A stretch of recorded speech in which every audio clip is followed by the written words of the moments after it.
I'm Professor David Wilson. As a criminologist, I'm often asked, what's it like to interview a murderer? As you can see here, everything in this room is audio taped. To answer this question, I'm going to take you on a journey into the dark heart of the police interrogation room. Using cutting-edge lip-sync technology, we'll bring to life the actual taped confessions of some of the world's most notorious killers. I put tape on her mouth, held it there so she couldn't breathe. And bring you face to face with evil. I felt sick looking at him, knowing what he did. And along with forensic psychologist Professor Michael Brooks, I'll analyze their interviews in unparalleled detail. Her skull gave way a little bit. She was there and immediately unconscious. Their wicked words, now seen spoken for the very first time, will never be forgotten. So I didn't suggest to him that we kill her on Sunday, but I knew that she had to be gone.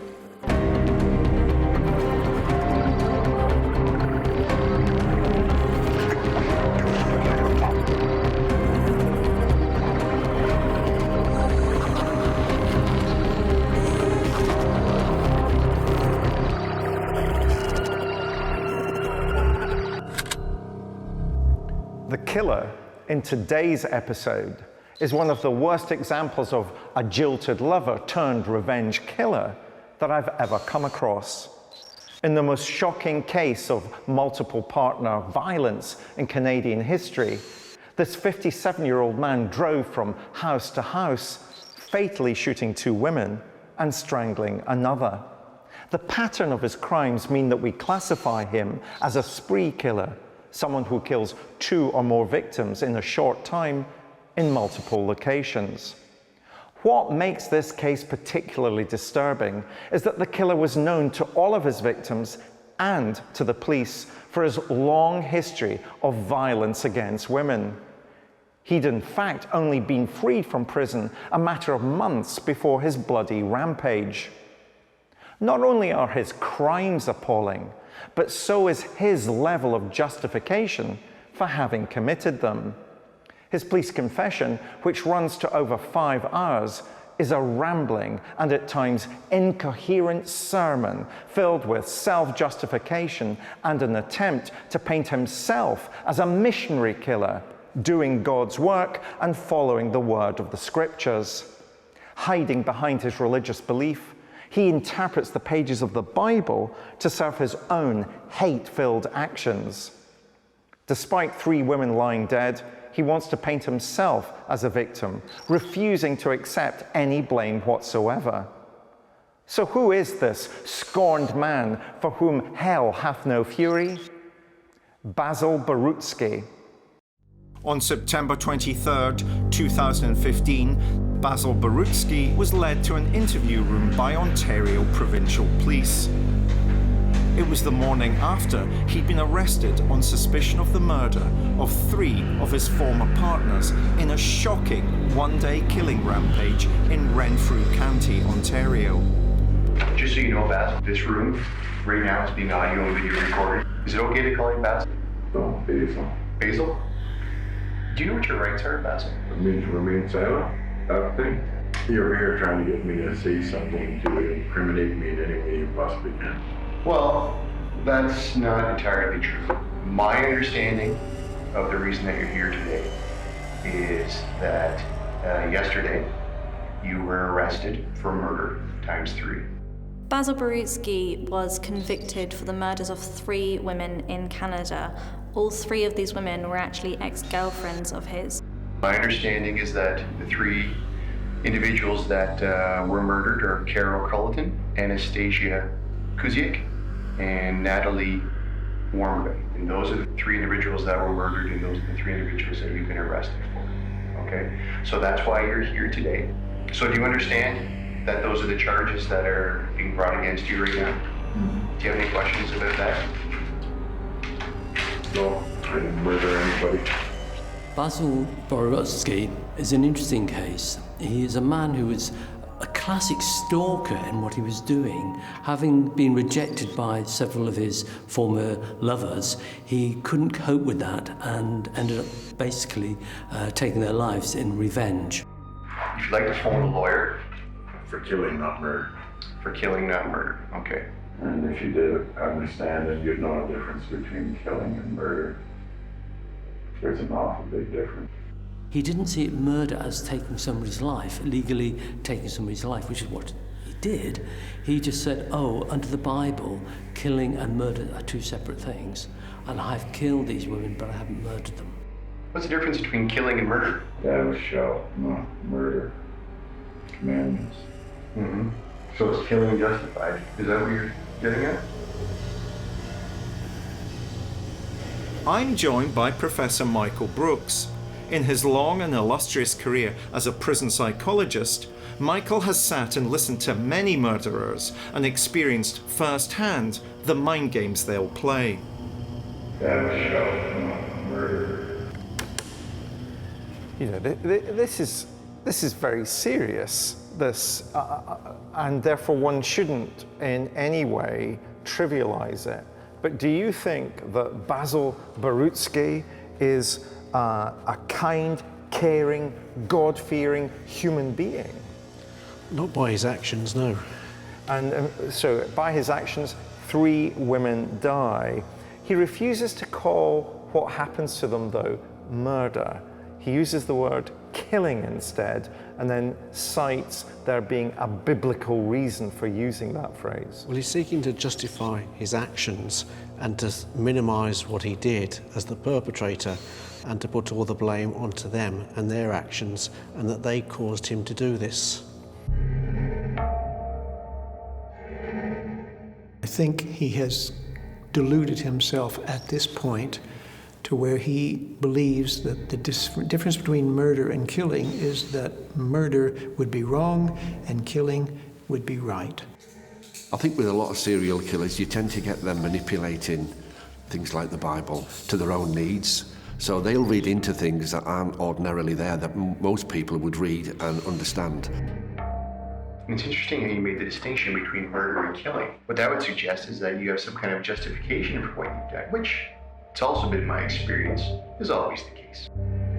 He was brought up with a religious background, as would have been common at that time, and I think quite clearly he's taken literal meanings out of the Bible, rather than actually look at the ethos behind his action. His presentation of Bible verses to justify what he's done is desperation. He needs to be the one in the right. That's absolutely typical of somebody whose life is shaped and driven by a revenger narrative. What matters to them above all else is that they are in the right. Well, one of the reasons I'm also here, Basil, is that I'm sure you're aware of the gravity of the situation and the seriousness of this investigation. I certainly am, given that you've been arrested for these crimes. And there are no more serious crimes than murder. I didn't murder anybody. That's right, you killed somebody. Correct?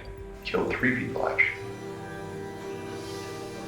The way in which Basil refuses to have his actions defined as murder shows how what he's done is driven by this revenger narrative. The thing when a revenger narrative is activated, when a revenger narrative develops, is that the actor genuinely believes that he is in the right. Everything that he then does is justified by what has been done to him previously. It becomes a mission to rectify that, to right the wrong that has been done. So, in terms of Carol and Anastasia and Natalie, would you say you killed them or murdered them? I killed them because they were not innocent. You could see a kind of angry, self-righteous, deluded vindication going on there. They were guilty. I was innocent. It's a pattern that remained consistent with him. I done nothing wrong. Basil Borutski is a kind, caring, God-fearing human being When he talks about himself in interview about being a nice, kind, God-fearing man, again, that's denial, and he's trying to convince himself that that's what he is. All importantly, he's trying to convince the detectives that that's what he is. That probably somewhere deep down inside him was somebody who once was a kind, caring man. Now, 3 women are dead because of you, and there's reasons for this. Whether or not you care to acknowledge them or not, You're putting words in my mouth again. well, it's entirely up to you whether or not you care to acknowledge that. And I don't think that the people in this community would appreciate me ignoring you having taken the lives of those 3 girls. What was done to you If the community that hurt you so badly that you had to If the release community things? wanted to know, they would start an independent inquiry, look into the past. How did it ever evolve to get to this? He is killing these women because he has been their victim. And it is a kind of righteous revenge.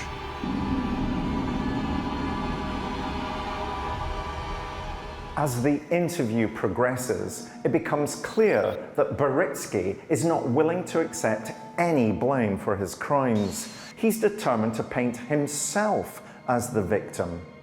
Playing the victim is a common ploy amongst killers, and they claim victimhood for a variety of reasons. It allows them to justify the abuse of others, and also serves as a coping strategy for them when they're under pressure to reveal the truth. As a means of justification, Barutski frequently tries to hide behind his religious beliefs, but his interpretation of the scriptures is as flawed as his logic. But little by little, the interviewing detective is soon able to start extracting the facts of what happened on the day the women were murdered, the very fact of which means any defense Barutski has constructed in his own mind is utterly preposterous. Like I said, this is a difficult road you've chosen here. Why are you doing this just to prove a point? Is there not some other way? All these women here that have slighted you or lied to you in some way, cheated on you, and you've killed them all. I don't know what happened. I was reading the Bible the night before. If you go to my house, there's 3 Bibles right on the coffee table. When he was interviewed by the police, it was almost like he was giving a sermon, preaching a sermon.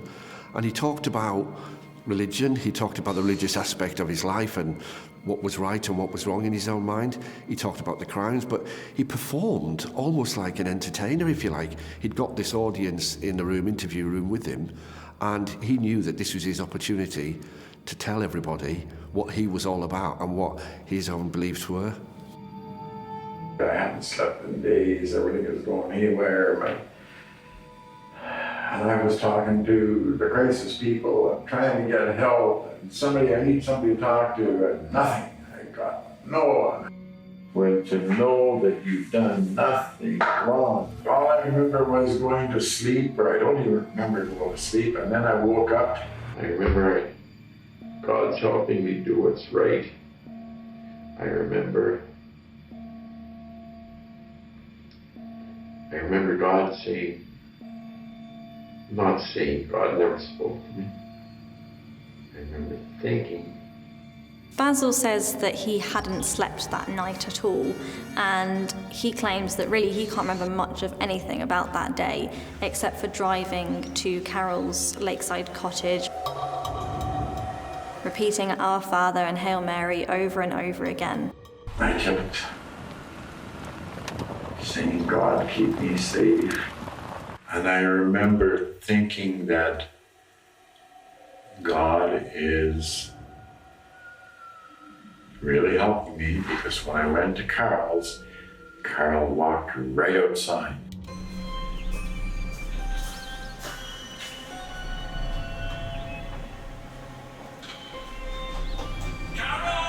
When he got there, Carol came out of her cottage and she saw Basil, and the two started to have a bit of an argument. He went to the house to confront her, because he felt as though she'd been unfaithful to him during their relationship. I said, "Why do you hate me?" She says to him, "Look, Basil, this isn't you, you know." But he still pursues her. She locks herself in the property. She closed the door. I was right there, and then I broke the window with my elbow, and I reached in and I unlocked the door. She's not able to appeal to his better side. He's obsessed with the fact that she's cheated him.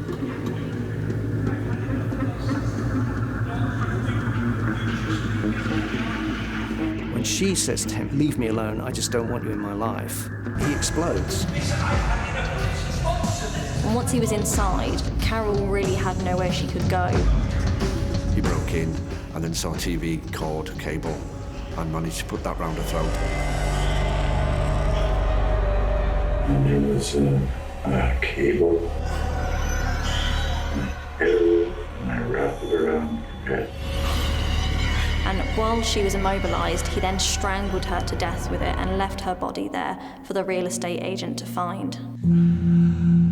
It's possible, this is speculative, that the intimacy of the strangulation perhaps dissipated some of the fury in him, but I don't know. Perhaps it was too personal, perhaps it caught him up, but that doesn't really explain why he would then go on. Did you take the gun with you to Carol? Yes. I took it everywhere with me then, until I dropped it in the bush there. In a sense, using the gun against the other women was a more violent act. I don't know why he did it that way. I don't know what the significance of any of that was. He then immediately jumps in the car with his shotgun. He stole her car, and then during that journey from that house to the next venue that he was going to attend, which was another partner, he drove there and he was saying Hail Marys and he was praying to God and said that God was there with him and helping him do this. I remember I was confused. I remember saying the Our Father over and over and over, and I was driving. He just felt now that he was on some kind of vendetta almost, that he was going to clear the world of these people because they were the guilty ones, they were the people who'd lied and betrayed him. And I'm not religious. I'm not religious. I am spiritual. Spiritual? There's a big difference. I understand what you're saying. I understand what you're saying. This isn't the Basil I know. Do you buy any of that? I don't believe these behaviors can just magically appear overnight. But the manifestations of them are new and unique in his life, and there's an element of disassociation in terms of his description of what occurred and how he felt. So he's separating out what actually occurred to how he's interpreting and feeling and dealing with the consequences of that upon himself. But he's still denying personal responsibility. He is not saying, I did, I shot, I pulled the trigger. He's saying the coil went round her head, the gun went off. These are techniques that he's using to distance himself from the horror that he's just engaged in. Sure, hence the disassociation. And what about this incredible amount of justification that the detective who's interviewing is having to wade through? We have to remember that interview is a process that you start at one point and it can lead at a different point. So people go through different stages of emotions, they go through different levels of recalling, and where he started off by minimising completely his involvement and seeking to justify it. But I just want to go back to the idea of him saying, God, keep me safe. He was saying prayers as he went. This is a man, for me, who feels he's on a mission. Sure, yes. I mean, that's what he states at the moment. But let's just see what he continues to say, see whether he continues with this line of thinking or whether it alters as the interview progresses. Okay, next clip. I was named Karla. Anastasia came along. Well, I knew Anastasia way longer than Karla, but I treated Anastasia like a daughter. She was a friend. She lived in my house with her boyfriend. He has the critical additional humiliation that the woman has now taken a new boyfriend. He comes out of jail, and they humiliate him. She went back with her boyfriend, and she's laughing. She does all this to me. She'd even sit on my lap. He said, Basil, it's psychological. She's more like your daughter. And the trigger here was his ex-girlfriend sitting on the knee of another man, which would have been like a red rag to a bull.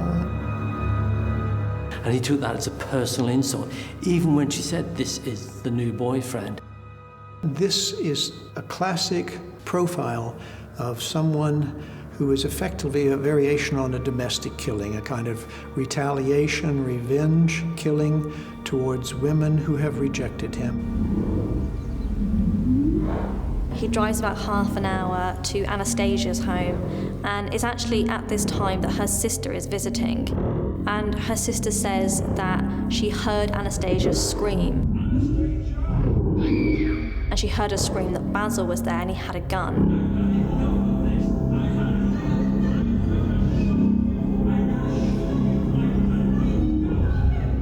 Pursues Anastasia with a shotgun. The poor sister has to flee and hears the shot.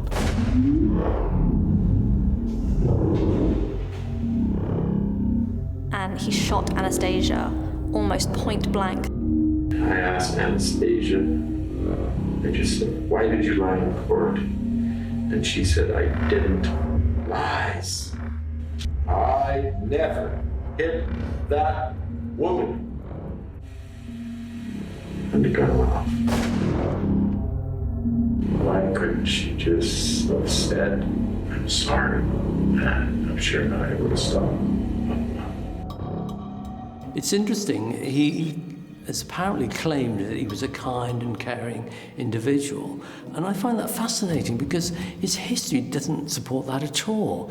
From 1977, when he was quite a young man, all the way through to 2010, it is a chronicle of abuse of women. As far as we know, he had something like 14 criminal convictions, including violence against Anastasia, one of his victims. It is a chronicle of assault occasioning actual bodily harm, domestic abuse, assault, threats to kill. He had a tumultuous relationship with a wife for 26 years, during which he threatened to kill her and her children. Yet he ended up with a very short prison sentence and ended up spending only a few months in prison because he spent quite a long time on remand. He was supposed to attend a Living Without Violence program, which was for people who've got a history of domestic abuse. He never turned up for any of that. There were a number of parole restrictions on him. He wasn't supposed to drive. He wasn't supposed to go to certain towns where one of the victims lived. He ignored all of that. He had already been banned for having a firearm for life. The victims themselves were warning the police. There were threats to kill. There was sufficient evidence there that this man was a serious risk of killing, of extreme violence, and those warnings went unheeded. I think without any shadow of a doubt, this was always going to happen in his life. There was going to come some point where that volcano that had been building up and simmering for years and years throughout his life was going to explode, and it was going to be catastrophic. Nobody fucking listens to me. Nobody helped me. Nobody. And I was not lying ever. Nobody.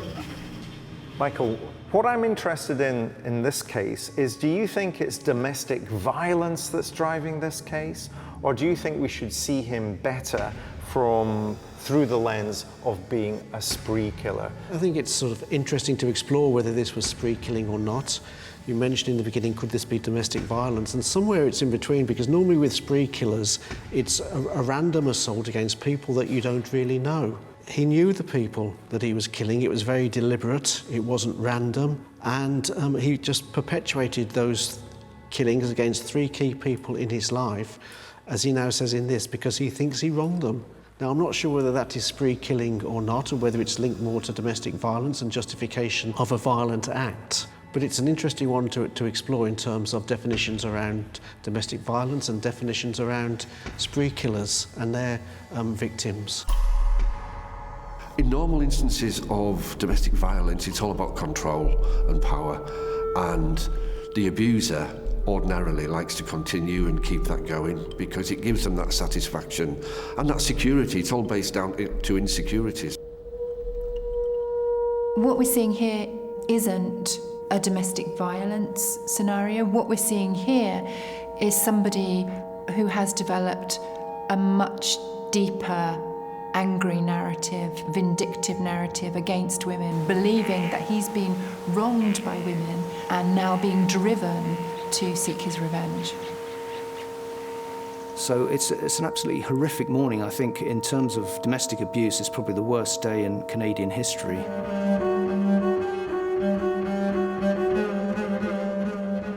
The early part of Barutski's police interview is characterized by an attempt by the suspect to obfuscate and justify. It's little more than a rant against the authorities.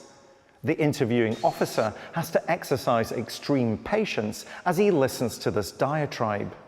And patience is perhaps the most important virtue a police interviewer can have.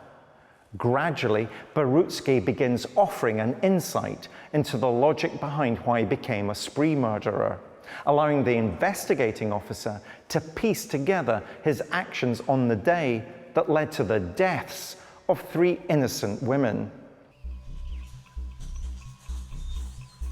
He went to a third house and committed another murder, again by shooting. He drives to Natalie Warmerdam's property and once again murders her in cold blood. Natalie was home with her son that day, and her son has been too traumatized to speak about the events that unfolded. What he told his sister was that he had heard his mum scream. He ran out of the house as fast as he could, knowing who it was, and as he ran out of the house, he heard the gun go off. Now, it took police an hour and a half to bring him back from the woods where he was hiding because he was so fearful that Basil was going to come after him. What happened when you went to Natalie's farm on Tuesday? I just drove in, walked in the door. She was sitting there. She went around the corner, I followed her. Boom, walked her. That's it. During conversations with serial killers, many of them tend to speak in the third person.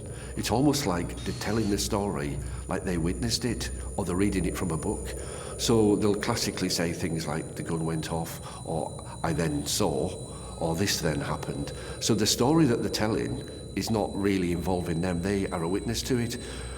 They do that because they can't accept responsibility. They don't want to think of the act that they've committed is attributable to them, because in many instances it's vile, it's a horrible act. So they don't want to be seen as somebody who could commit something like that.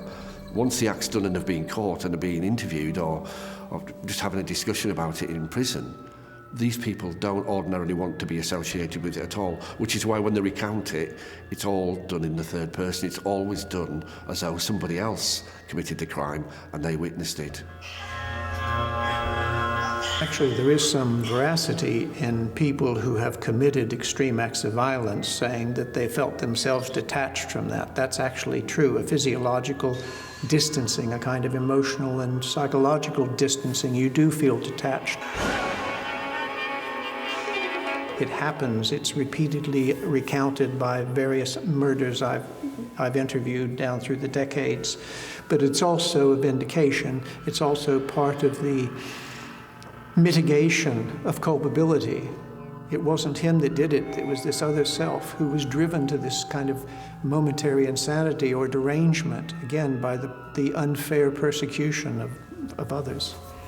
And it was funny, it was like I wasn't even pulling the trigger on the gun was just going off. It was just like, boop. Boom, walk there. That's it. Well, a lot going on here that's worth unpacking. He is acknowledging, but of course he's still clinging to the straws of techniques of neutralization. The gun went off is different to saying, I pulled the gun. Of course, he strangles his first victim and then shoots the second and third victims, but saying the gun went off is diminishing his personal responsibility, is it not? Well, this is the starting point. So shall we see how the interview unravels and what he then goes on to say? Very cheaply shot, is it? What do you mean? What part of her body? I have no idea. She ducked down. It was lying. It's because she lied.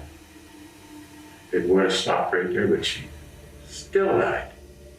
The interview is quite extraordinary, really. How somebody can, in one morning, chase down 3 innocent women and kill them, and then sit there and say, I did it because they made me, it was their fault, defies logic, belief, sense, whatever. I mean, it's just mind-boggling how anyone could think that. He's got this worldview which is all about himself.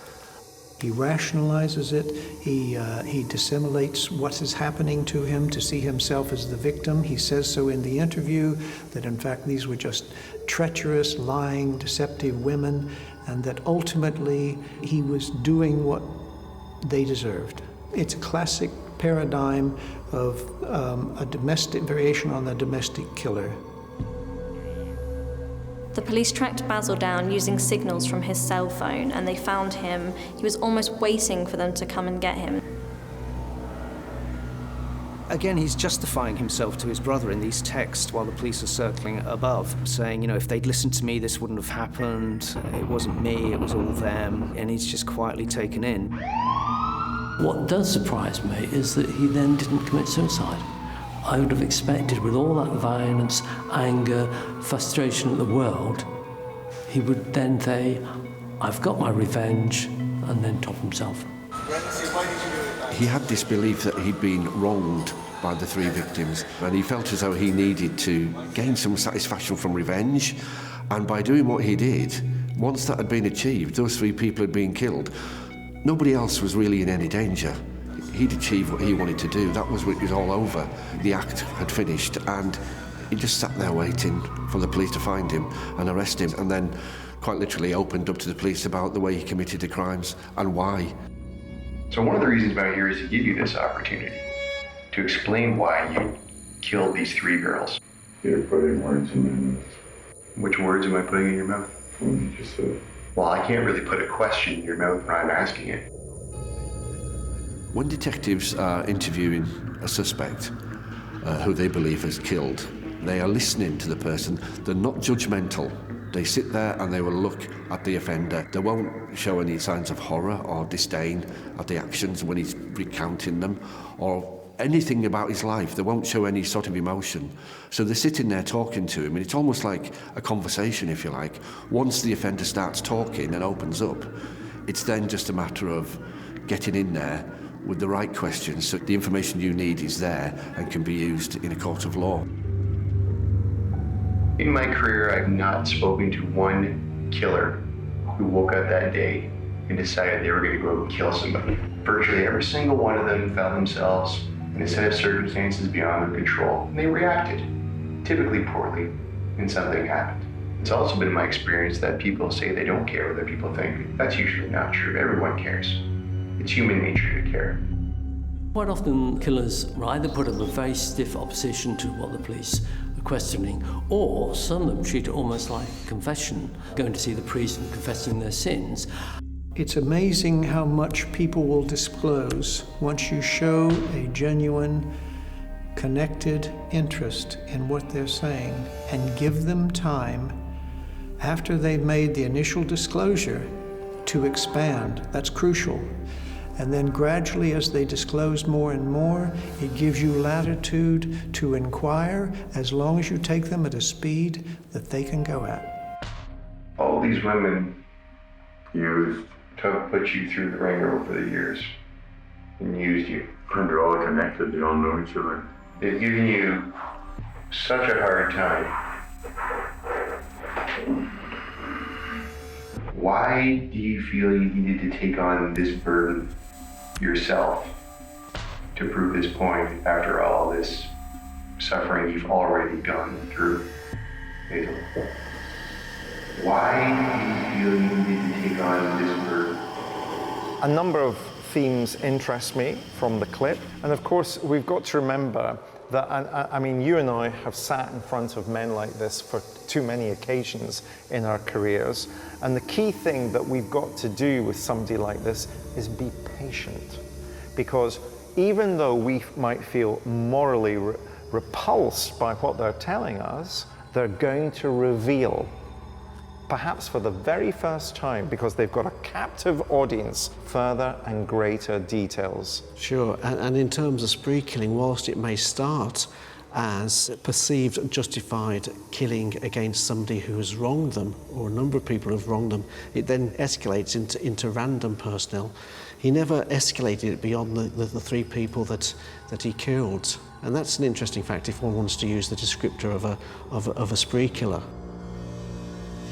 What's interesting is he wasn't a serial killer, he's what we call a spree killer. A spree killer is somebody who kills several people in one episode.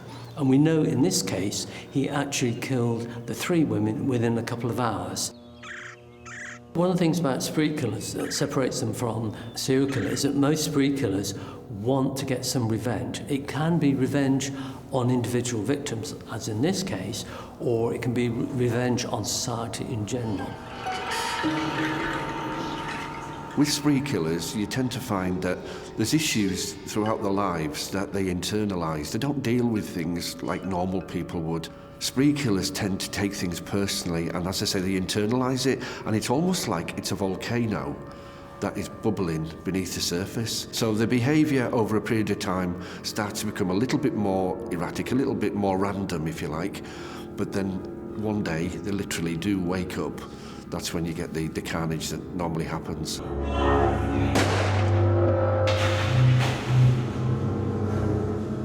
And one of the characteristics of spree killers is they kill and then they aim to commit suicide, either by putting the bullet in their own head or, as we call it, suicide by cops, where the cops actually shoot him in the process.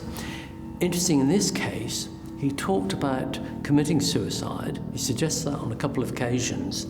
Yet, when the police came after him, he actually asked for them not to kill him. During Barutski's trial, he remained silent for 7 long weeks as the horrific details of his murders were revealed. But his voice was heard in the form of his taped confession, which was played in the court. The jury listened intently to passages of his confession that Sergeant Kaylee O'Neill had so masterfully extracted from the accused on the day after his arrest. Barutski looked on impassively as he described in his own words how, in reference to Natalie's murder, "I just drove in, walked in the door, she was sitting there. She went around the corner, I followed her. Boom, that was it." Gasps could be heard when the clip of him described how he broke into Carol's house and strangled her with a TV cable coil. His long record of violence against women culminated in these shocking murders. And the analysis of his police confession gives a very clear understanding that this is a man with a complete inability to accept responsibility for his crimes or recognize the extreme hatred and misogyny which guided his desire to kill. How do you feel about what's happened to these women, Basil? Do you understand how what's happened to these 3 women is wrong? Yeah. Would you take it back if you could? Of course you would. The fact that he said, when the detective asked him at the end of the interview, do you wish you hadn't done it? And he said, of course I do. I don't believe that. I think he would have still gone out and done what he did because it had been building up in him. It had been there for years and years and just sat waiting to explode. How many men have said, yes, I do regret it. No, you regret getting caught. It's as simple as that. I don't think he regretted what he did. I think he feels a kind of perverse vindication in what he did. I think it probably gave him an immense release when he did it. His profound regret is that now he is going to be punished for it. That's as simple as that. Well, if I'm hearing what you're saying, there's a purpose to this killing, in the burden that you're trying to take on to change society. You've killed them all to make this point that the justice system doesn't work. And that road you've chosen is going to have consequences. So what I'm saying is, with all the suffering that you've already done to this point dealing with these 3 women, why are you taking on this burden to draw society's attention to it by yourself? When you get murderers in particular, or serial killers, they always have to have some kind of get-out clause, if you like, somebody that can blame, and it's almost always a faceless individual. It's almost down to the establishment, the authorities. It's all down, very broad remit, but it's all blame. It's levelled at those sort of people. Natalie took advantage of the system, and Anastasia took advantage of the system because the police had built me up into, it was just so easy for him. He believes that the OPP, the Ontario Provincial Police, were against him personally, rather than recognising that he had criminal behaviours and it was their responsibility to deal with that. And quite clearly, he tells us how he's brooded on the way the police have treated him for many years. Do you think it's a little bit selfish on your behalf to take those women's lives for you to prove a point? Selfish? I don't even know what you're talking about. Well, these women that you killed is part of a grand scheme for you to draw light on the fact that the justice system apparently doesn't work. No, it's not a scheme. Where are you getting this from? There's no scheme. If society is against you, you've then got to make yourself sound very reasonable and very accepting. And that's what he's done. He's trying to make himself sound very kind, gentle, accepting person. So therefore, it can't possibly be his fault. It must be the police and the authorities and society in general. Everything has been taken from me. All by the police and people that use the police. Why do you allow people like me to be in jail, rot in jail? And then you get out and you're stigmatized and you live your life. You have no idea what it's like. You have no idea what it's like. Michael, we're in full avenging narrative in this final clip, aren't we? He's blaming the criminal justice system as a whole, he's blaming the police in particular, and then of course he's blaming the 3 women he kills. Crucially, he's not blaming himself. No, I think this is the start of a long process, either an interview or if you're wanting to work with him therapeutically within a prison setting, you'd wanting to move him from this position where it's sort of total denial and blaming everybody else to an acceptance of responsibility for what has taken place.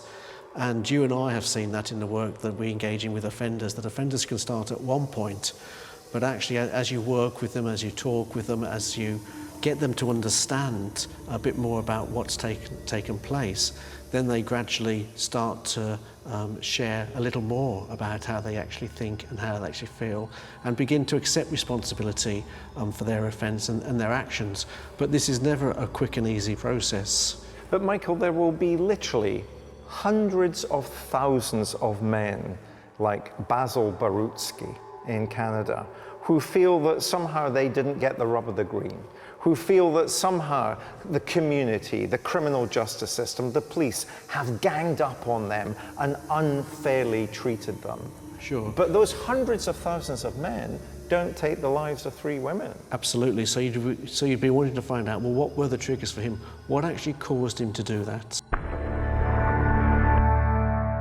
Barutski was sent down for the murders and is destined to spend the rest of his life in prison. It's where he belongs. Why? Because his police confession clearly demonstrates that he's a man with a complete inability to accept responsibility for his crimes or recognize the extreme hatred and misogyny which guided his desire to kill.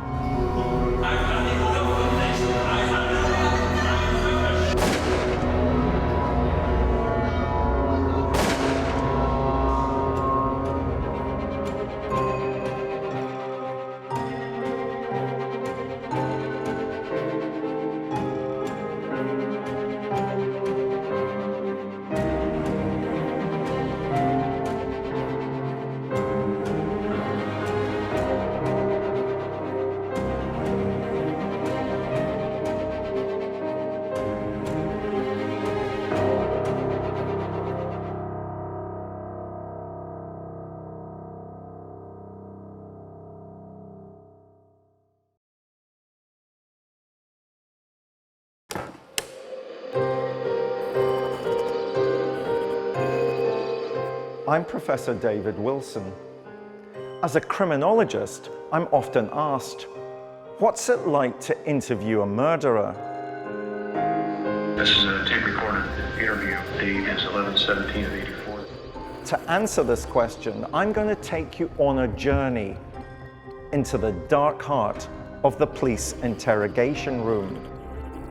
Using cutting-edge lip-sync technology, we'll bring to life the actual tape confessions of some of the world's most notorious killers. I put tape on her mouth, held it there so she couldn't breathe. And bring you face to face with evil. I felt sick looking at him, knowing what he did. And along with forensic psychologist Professor Michael Brooks, I'll analyze their interviews in unparalleled detail. Her skull gave way a little bit. She was there and immediately unconscious. Their wicked words, now seen spoken for the very first time, will never be forgotten. So I didn't suggest to him that we kill her on Sunday, but I knew that she had to be gone.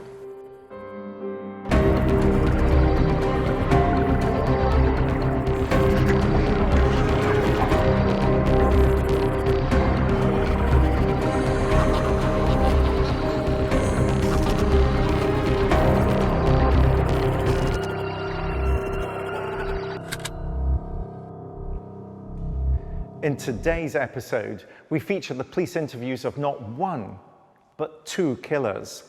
They were a boyfriend and girlfriend who shared dark sexual fantasies involving the abduction of young teenage girls. They killed as part of a folie à deux, a joint madness compelling them to become partners in crime. Such killing couples often have a shared sadism, with perhaps Fred and Rose West and Brady and Hindley being the most infamous murderers falling into this category. The victim of the pair under scrutiny today was Bristol schoolgirl Rebecca Watts, who disappeared in February 2015. Initial inquiries focused on the belief that Becky had disappeared after leaving the family home, based on statements given by her stepbrother and his girlfriend, who were in the house at the time. They said they had not seen Watts, but had heard the door slam and assumed she'd left in a teenage tantrum. Suspicious about their story, the police brought the pair in for questioning separately. Over the course of 2 days, their stories shift and change. The male, as the dominant killing partner, tries to protect the female and absolve her for any blame, even refusing to have her name mentioned. However, as their stories unravel, their loyalties are challenged, culminating with the bombshell discovery of Becky's dismembered body. She'd been cut into pieces and placed in a suitcase. It's a fascinating series of interviews demonstrating how killers will do anything to avoid confronting the realities of their crimes. Who were these young lovers who ended a life in order to satisfy their shared sexual fantasies? Nathan Matthews and Shauna Hoare.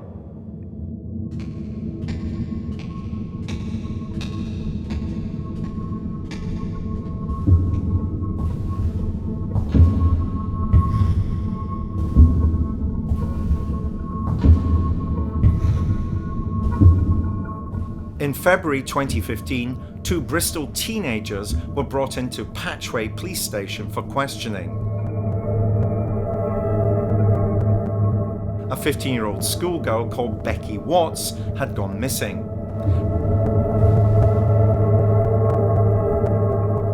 Police believed her stepbrother, Nathan Matthews, was the last person to have seen her.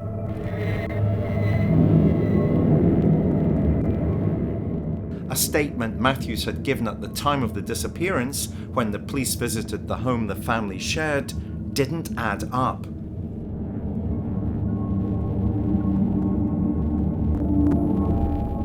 He was about to be questioned under caution. What would unfold over the next few days?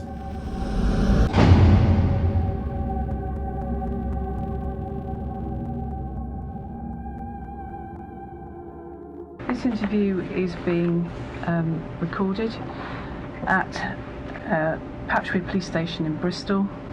It is now Tuesday, the 3rd of March 2015, and it's exactly 12 midday. I'm DC 3302, Marie Stephen. Nathan, can you give us your full name? Nathan Charles Matthews. Thank you. And your date of birth? The 9th of the 1st, 1987.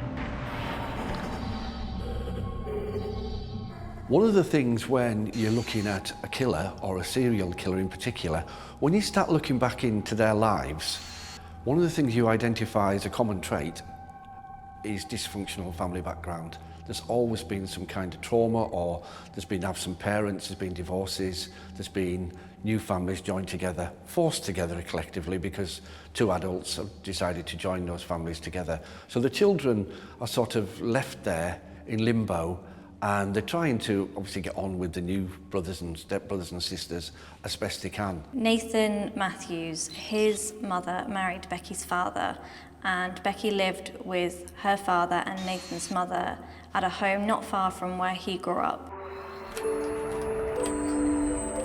At the beginning, it would appear that Nathan was very supportive towards the family and got on well with her.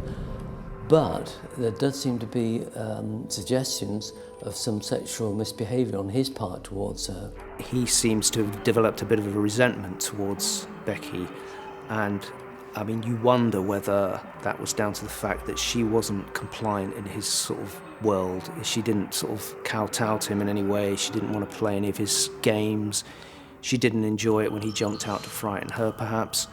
And maybe this is one of the reasons that he could never quite dominate her and manipulate her, and maybe that was why he really didn't like her at all.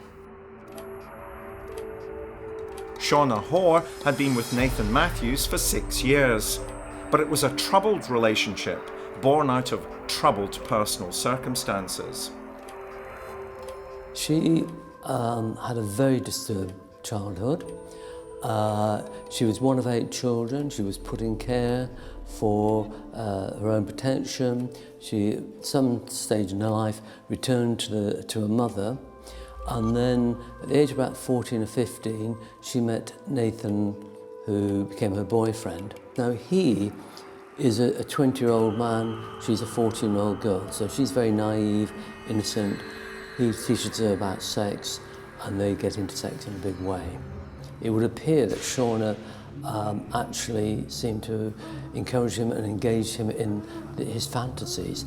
They started getting into sexual fantasies, they started getting into threesomes, they started to look at the more deviant end of the sexual continuum. As their fantasies evolved and their communication and the way they talked about what they would like to do and so on became more finely tuned and clearer, then you get to a point where the fantasy isn't enough anymore. And so the pleasure then has to move to reality. And if you've got 2 people who are reinforcing each other's behaviour, then that step can be taken, I think, more easily perhaps than somebody who's acting alone.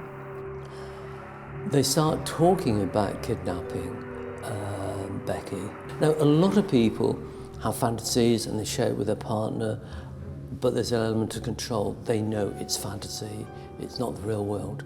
He has gone past that point and is actually starting to plan it as a serious act. At the beginning, there doesn't seem to be any suggestion of homicide, but later on, Nathan actually acquires a kind of murder kit. He calls it a kidnap kit. Handcuffs, ropes, things like that, clearly to be used to kidnap her. Becky was reported missing by her father originally. He hadn't seen his daughter, and Shauna and Nathan had claimed that on the day of her disappearance, they had heard the door slam, but they hadn't seen her leave. So there was kind of this version of events that Becky had gone out of the house and she had just disappeared into thin air. But when police took a look at her belongings, they found that she didn't have her mobile phone, she didn't have her laptop, her social media was inactive. And that's really unusual for a young teenage girl to not be posting on Facebook every few hours. And actually after a few days, it became really clear that Becky had disappeared. Didn't particularly talk to her, but obviously I don't particularly like her. And obviously what annoys me is the way she speaks to like my mum sometimes. She'd be kind of like rude or whatever. What we're most interested in is finding Becky. Yeah? That's what the police want to do. Yeah. So, what can you tonight tell us about Becky's disappearance? As in, like, what do you want to know? We want to find her. Where is she? I don't know where she is. Is she safe? Well, I don't know where she is, so I'm meant to know. Do you know if she's alive? Well, no. Have you hurt her? No, I haven't hurt her.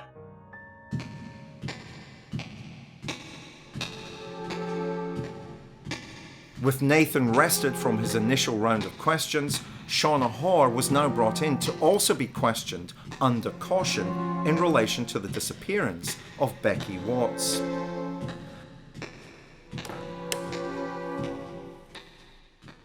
This interview is being digitally recorded at Patchway Police Station in Bristol. Can you tell us your full name, please? Shauna Stacey Charmaine Hoare. Has Nathan had any sort of concerns about speaking to us? Not that he's told me, no. If he does, I wouldn't know then. Yeah. How is he finding it? He's found it quite hard, actually. Yeah. Or again, knowing how hard it'd be for his mum at the moment. You know, because Becky was almost like a daughter to her. Anything going on in that house that made you worried? No. Or concerned? No. Everything seemed normal. Is there anything that happened that could be significant in the disappearance of Rebecca? No. Are you absolutely sure? Yes. Well, the interviews end up being quite revealing because, first of all, you know, you have Shauna, who's very kind of articulate, talkative, but absolutely unconcerned about Becky's disappearance. She sort of giggles a bit and laughs a bit and makes asides, but there's no sense of distress or concern about the missing teen. And Nathan is pretty similar. He's very sort of controlled. He's very, you know, very confident in the way he's talking. Could we use a key from underneath the recycling bin? Got in. Heard music upstairs. Assumed Becky had been in then. I went into the kitchen to get a cigarette and went to go outside to have a cigarette. My daughter started whinging because she wanted to come out with me, so I took her down to the garden to help feed the rabbit while I had a cigarette. And she asked me if Becky had gone out, and I said, yeah, I heard the door go. Immediately before this sound of the door slamming, what could you hear then? I heard stomping downstairs. That's what made me think that Becky had left in a mood. I assumed, you know, she was in a bit of one of her tantrums. Yeah. The strange thing was that their stories slotted together so perfectly, and sometimes when police will interrogate people, there'll be overlaps or there'll be bits of misinformation that just generally happen from interviewing witnesses and people that are in a pressurized situation. But Shauna and Nathan had stories so exact, it seemed really obscure to the investigators. I'm here with Professor Michael Brooks, a man who spent the majority of his professional life talking to prisoners in his role as a prison psychologist. How is he finding it? He's found it quite hard, actually. Okay, it's the start of the interview. What's interesting, of course, it's one of those two-handers. Shauna Hoare is being interviewed separately from Nathan Matthews about Becky Watts's murder. And they're both asked roughly the same question: is there any reason why you wouldn't get on with Becky? And of course they come up with something anodyne about Becky leaves her clothes lying about the floor and is therefore showing disrespect to their mother. And that may well be the case, because the motivating factor behind killing Becky may not have been domestic circumstances. There may have been other reasons, particularly sort of sexual deviancy on the part of Nathan and Shauna. And that was the contributor factor which caused to them killing Becky. And so if there's nothing in the home circumstances, we're on to the what might be sexually driving their behavior. Nathan Matthews is 7 years older than Shauna. Indeed, he meets Shauna when she's just 14. He clearly is sexually attracted to younger women, and clearly Becky Watts, his stepsister, fits the age range that he's interested in.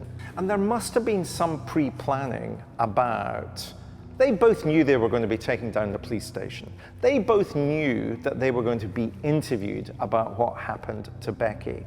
They must have discussed that with each other and come up with some tactics that eventually are going to unravel, but they must have discussed that prior to going to the police station. Well, they may have done, but once you're in that police station and separated, then there's a whole set of different dynamics that come into play. While Shauna is being interviewed, the pressure begins to get to Nathan, and he wants to give another statement, this time written. This is a technique used by the police. They separate suspected accomplices to a crime, and the knowledge that their partner is being interviewed, and perhaps telling the truth, is a catalyst for the other to change their story. I had developed an idea to scare Rebecca by kidnapping her. I wanted to kidnap her to teach her a lesson. During a short struggle, my mask slipped and Rebecca was able to see my face. This caused me to panic and I strangled her. Very helpfully, we've been provided with a prepared written statement. And what we would like to do now, Nathan, is for that to be told on the interview recording. Do I have to actually listen to it and I've got my fingers in my ears? Yep, okay, thank you. Armed with Nathan's new statement, the detectives question Shauna again. He says that he killed Becky whilst he was at the address on the estate. Okay? What's your knowledge of him killing Becky? Found out yesterday morning. You found out yesterday morning? Prior to that, I had no idea that he had any involvement in anything at all. How do we know you weren't involved in the killing of Becky? Because there would be no proof. Mm-hmm. I haven't touched anything or been anywhere near her alive or dead. Can you tell me then, Nathan, because if we work through what you told us in this written statement, this idea that you had... I don't know. There are a couple of ways... Are you gonna have to read that statement? No. I don't want that to be read to someone.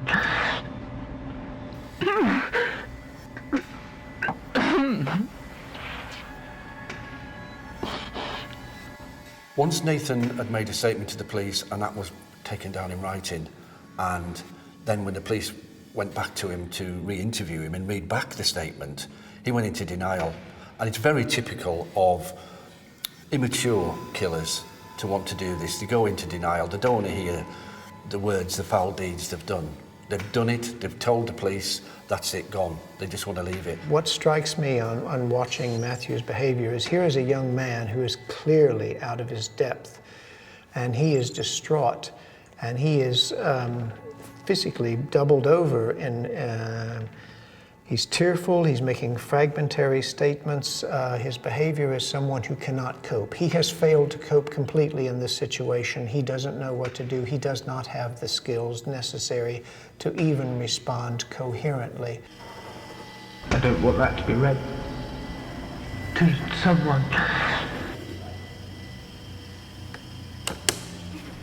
What do you make of that? So this is the bit where fantasy moves to reality and the difficulty of coping then with reality. And that's the bit where it starts becoming emotionally disturbing to him, realising what he did. And the beginning, when he's holding his hands over his ears, he literally doesn't want to hear the information. It's too much for him. And yet he's the one that is older than Shauna Hoare. He's the one that would be the dominant, do you think? Well, we have to start working through, well, what was the fantasy? Who was responsible for enacting the fantasy? Was it shared? Was it joint? Was it from Nathan? Was it from Shauna? And those are things that you'd want to explore. But certainly there is a vulnerability about him as well as a dominance. And sometimes that's quite often the case, that people may present with a very hard exterior, but actually underneath they're quite fragile. And so what you're finding now is the fragility of the individual coming out, even though he may well have been the dominant person and instigating the attack and assault and kidnap and murder.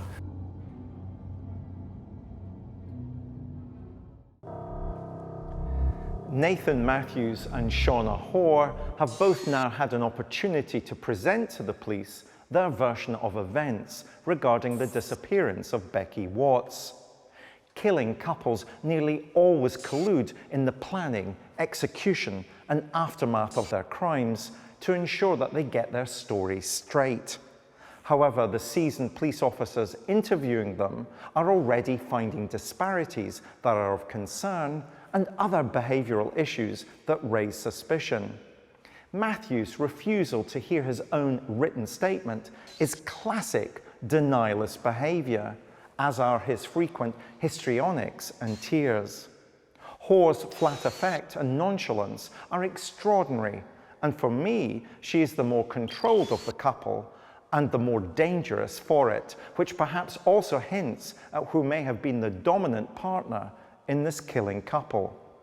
But as the interviews progress, it's the discovery of Becky's mutilated body that brings about a seismic shift in the interview room. Nathan's claims were that at home, Becky's attitudes towards Angie, his mother, had really started to get on his nerves, that she was ungrateful and that she was rude to her. And he said that what he had eventually concocted up was a way to teach her a lesson and to teach her to be a little bit more grateful towards the people in her life, particularly Angie. What he had decided he was going to do was he was going to scare her. And he said all he had meant to do was to go into her room and he was going to get her to fold up into a suitcase, and he would drive her out to the woods and tell her things like, you should be more grateful for the people in your life and you should not treat people so badly. And his claims were that he was going to leave her there, and then when she came home she would hopefully be scared into behaving maybe a little bit better towards her family. How about if we start with this idea you had about scaring Becky? Tell me about how that started up then, how you got that idea. I don't know if it was on TV or something like that, but obviously I had a couple of dreams. About the idea that you got, and you said it might have been something on TV or you had a dream. And also I came up with the idea to scare her, because, like, to try and basically make her more appreciative of life, so she'd be more appreciative. Okay. So tell me what you thought you were going to do. What your plan was. Obviously stick her in the suitcase. Obviously put tape around her mouth so she wouldn't make any noise.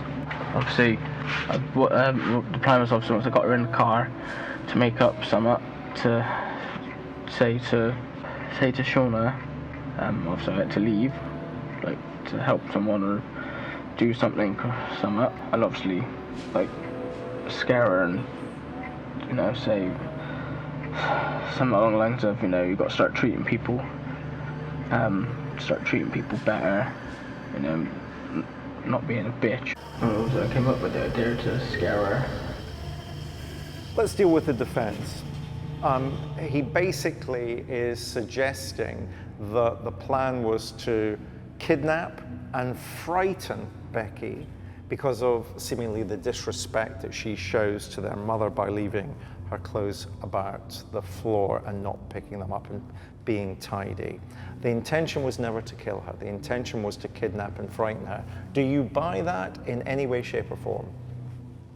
Well, we have to remember that an interview is a process. So you start where the person is, and that is sort of not accepting any sort of responsibility, saying actually they're a nice, happy family. There's no reason why we should fall out with Becky, other than that she's disrespectful. And now you've moved it on slightly, or the interviewer's moved it on slightly, in which there's an acknowledgement of some things that happened, but they can't yet accept fully what's happened.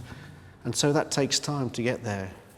We hear this so often of a killer trying to rationalise his behaviour by blaming the victim. We've got classic victim blaming here, where he's saying that Rebecca was in the house causing problems for his mother, causing family disputes and things like that. Still doesn't justify killing her. If it's got any justification, it should have been the big brother and given her advice and everything else, because she's a tiresome teenager. But we see time and time again killers using victim blaming techniques.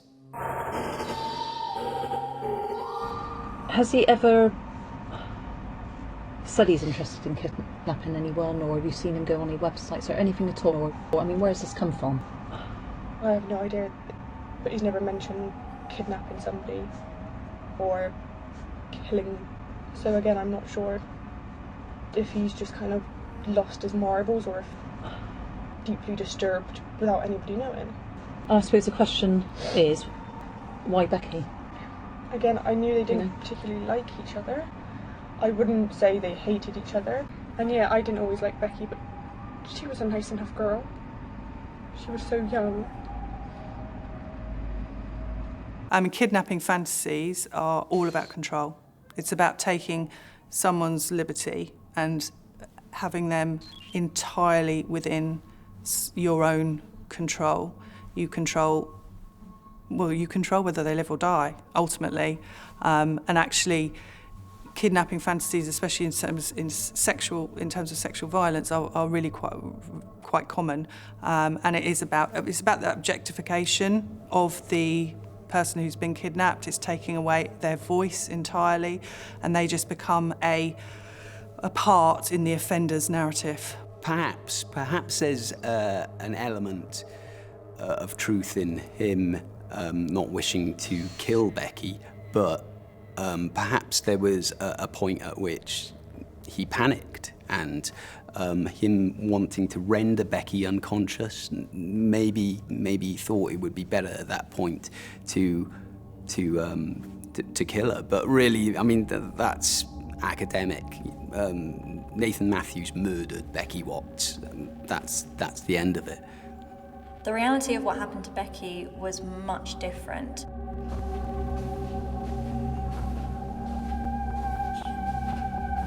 Becky was upstairs in her room. Nathan came in.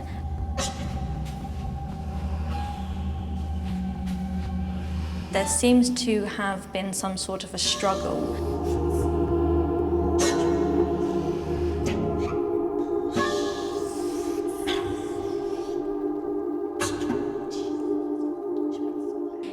panicked and he had begun to strangle her until she lost consciousness.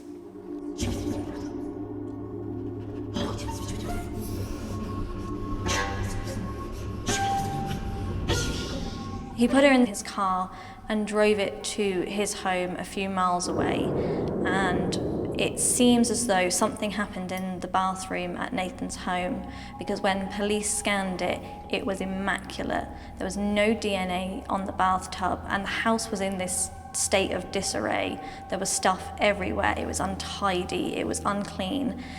But when police looked at the bathtub, it was gleaming. There was no DNA of Shauna and there was no DNA of Nathan, let alone any DNA of Becky, and this just seemed really out of place to them. Now, Nathan had spent some time in the army himself, and so he was very, very thorough in cleaning up the bathroom. This was him employing the decontamination skills that he had learned in the army. There's footage of him going into a DIY store and purchasing a circular saw, which ultimately he used to cut up and dismember Becky's body.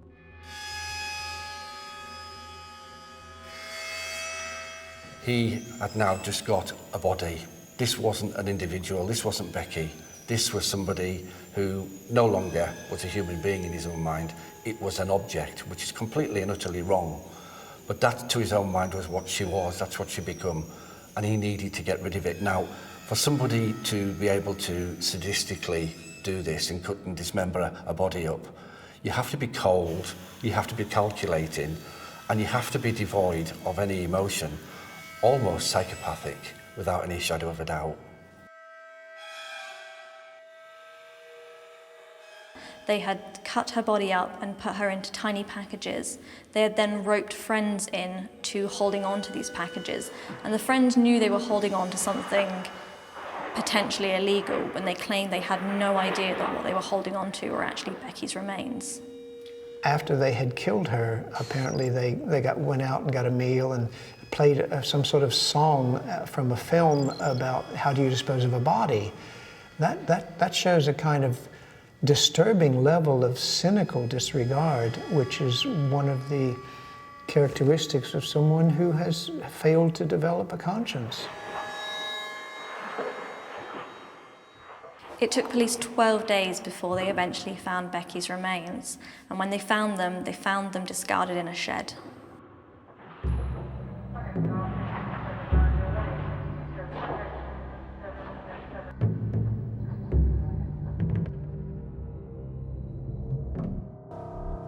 Nathan Matthews capitulates under pressure and reveals the details of how Becky died, yet he's still unable to admit to her murder. His appalling justifications for the crime, claiming it was his duty to scare her and teach her a lesson for disrespecting his mother, suggests a high level of resentment towards the young girl. However, once again, it's Hoare's interview that intrigues.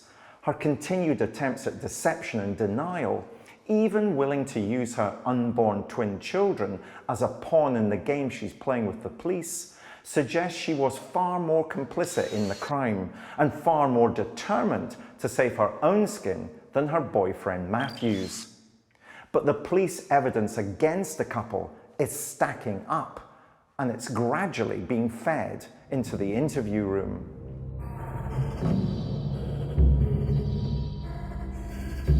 We have to investigate this whole offence, and of course, whilst you're being interviewed, Shauna is also being interviewed. I know Shauna's being interviewed. I Yeah. want to talk about Shauna. So you don't want to? Okay. Obviously, said something about Shauna. Can you rephrase it? So we can include basically everybody in it and not use her name. It's very difficult to understand the mechanics of their relationship because he does seem to want to keep her out of culpability for this horrific crime. Maybe that's part of some deal that they had. Maybe he was in awe of her, or he was terrified that he would lose her affection.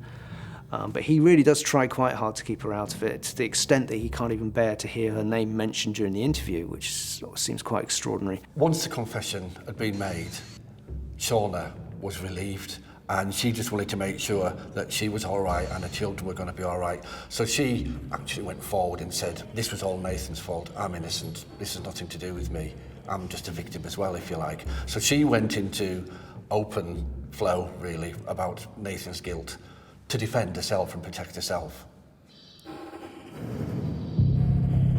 Just so I'm clear, as far as the kidnap's concerned, you are not aware that Nathan was planning to do that on that day? Okay. How do I know that you weren't involved? Again, I shouldn't have any DNA reason to be involved, and again, especially with my past, to think that I could allow harm to come to somebody else like that is highly unlikely. And again, the fact that, as far as I knew, he was, changing, he wasn't as violent anymore. No. Take a moment, that's right. Yeah.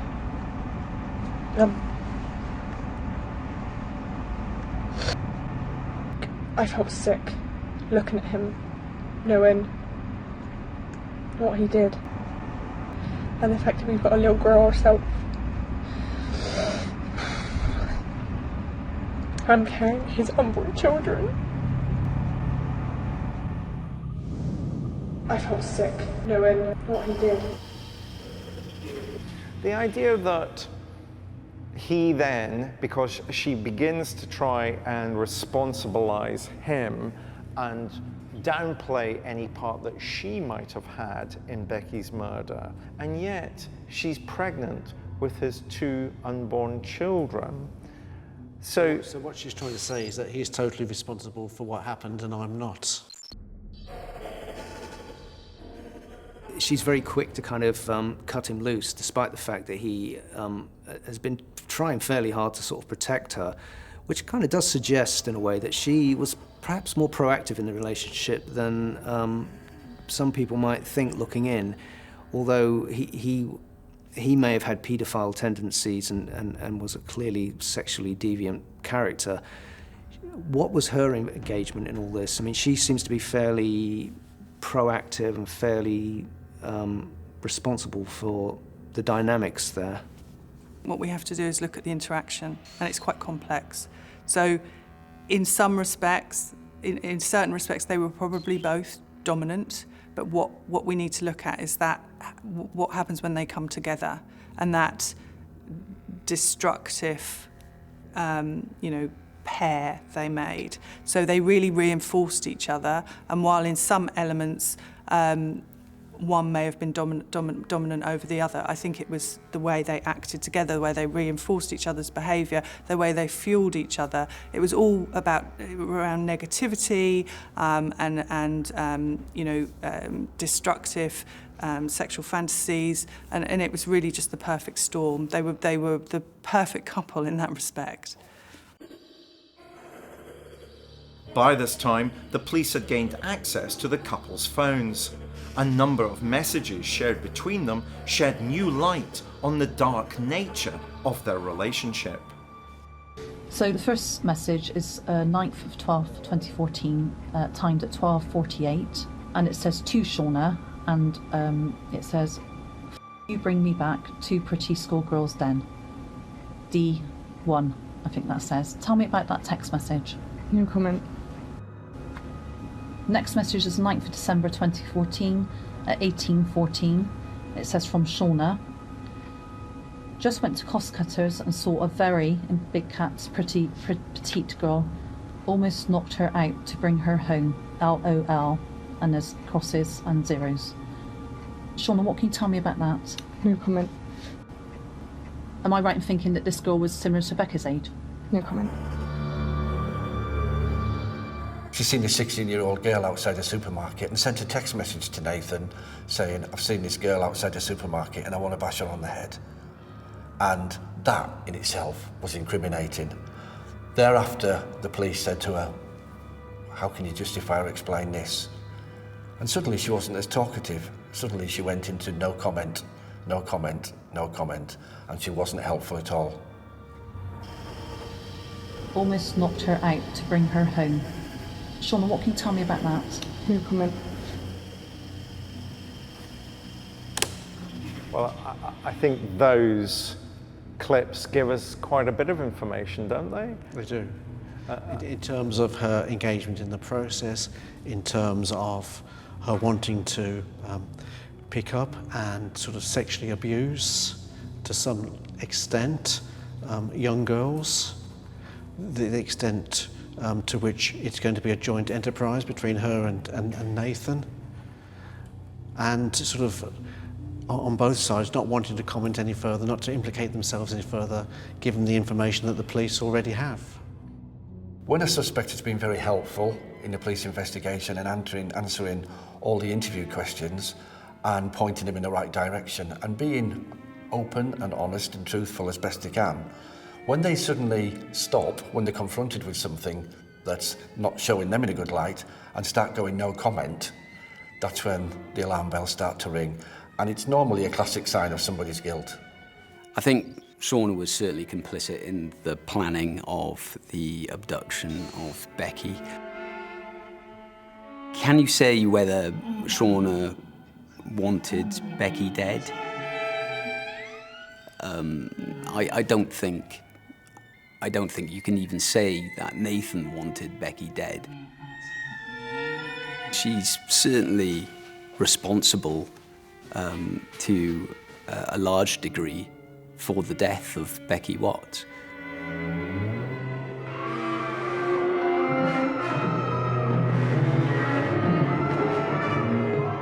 Protected by Nathan, Shauna continued to maintain that Nathan had acted independently of her and that she had no knowledge of the crime. Detectives, however, were convinced that she had been present and had been instrumental in the plan to harm Becky.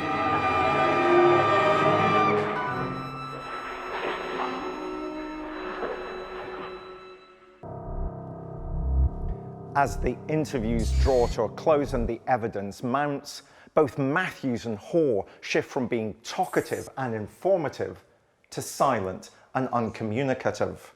They both turn into the classic no-comment killers.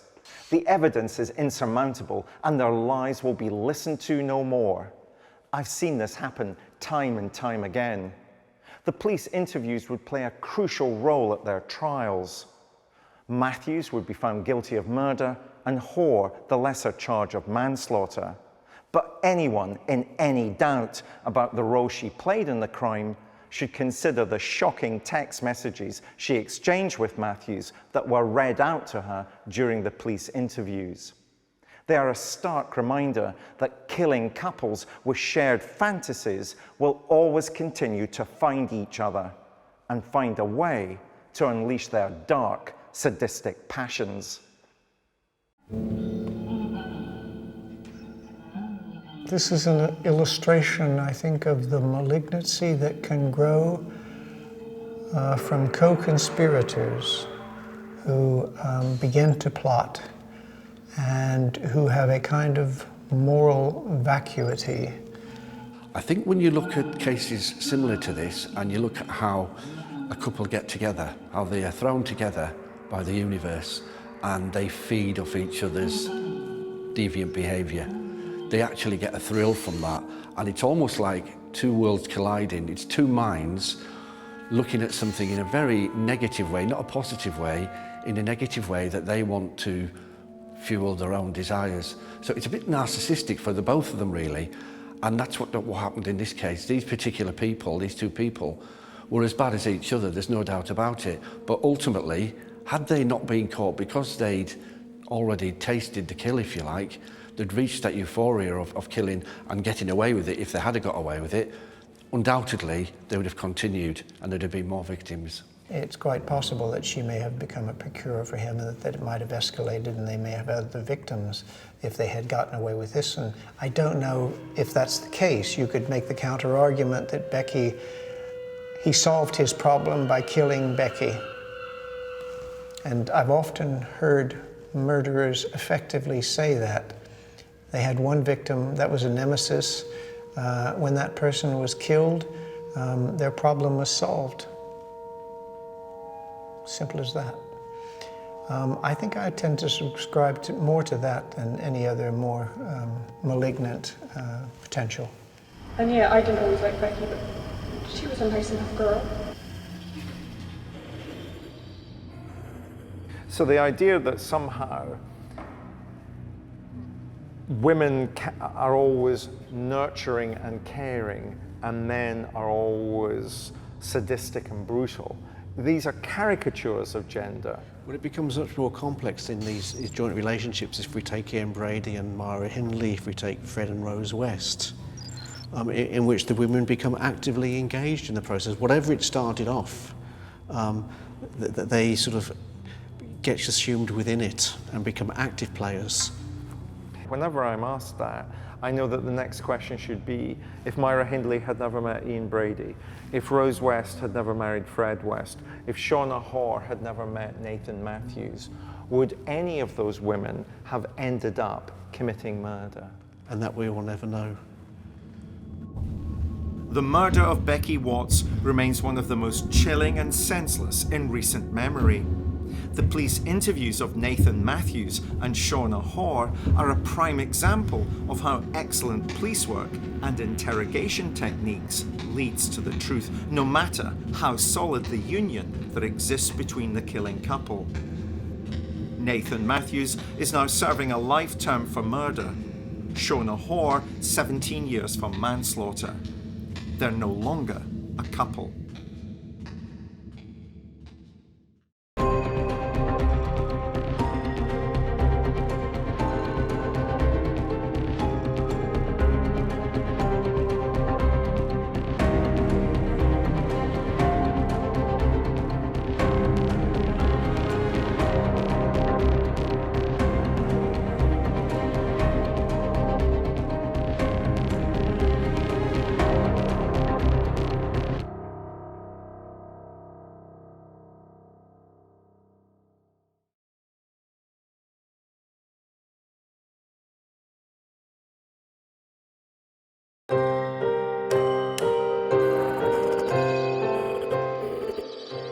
I'm Professor David Wilson. As a criminologist, I'm often asked, what's it like to interview a murderer? As you can see here, everything in this room is audio taped. To answer this question, I'm going to take you on a journey into the dark heart of the police interrogation room.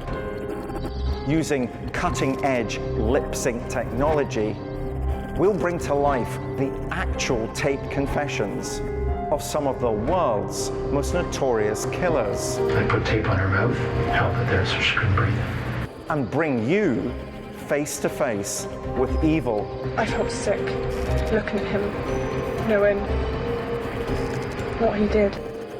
And along with forensic psychologist Professor Michael Brooks, I'll analyze their interviews in unparalleled detail.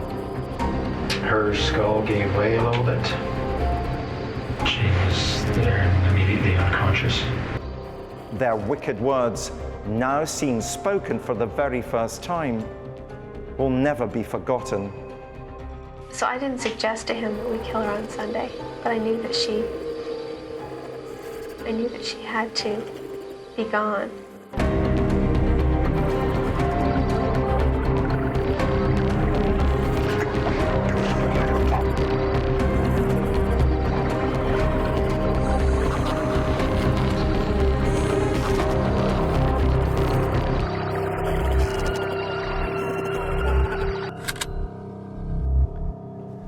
The killers in today's episode represent what can be described as the banality of evil. How ordinary men and women can conspire to commit the most heinous of crimes as part of the rhythm of their everyday lives. They were two brothers who made a pact to help the one rid the other of what he believed to be his now burdensome lover, in a bid to stop her exposing their 2-year affair. The brothers spent at least a month plotting to kill 34-year-old Samina Imam, buying poisonous metals and identifying a shallow grave to hide her body before carrying out the killing. They smothered Samina to death by pressing a chloroform-soaked tea towel over her mouth and later dumping her body at an allotment owned by one of the brothers, where a sign hung on a shed read, "Don't wind me up, I'm running out of places to hide the bodies." The interviews are fascinating because we get two accounts of the crime from a shared but different perspective.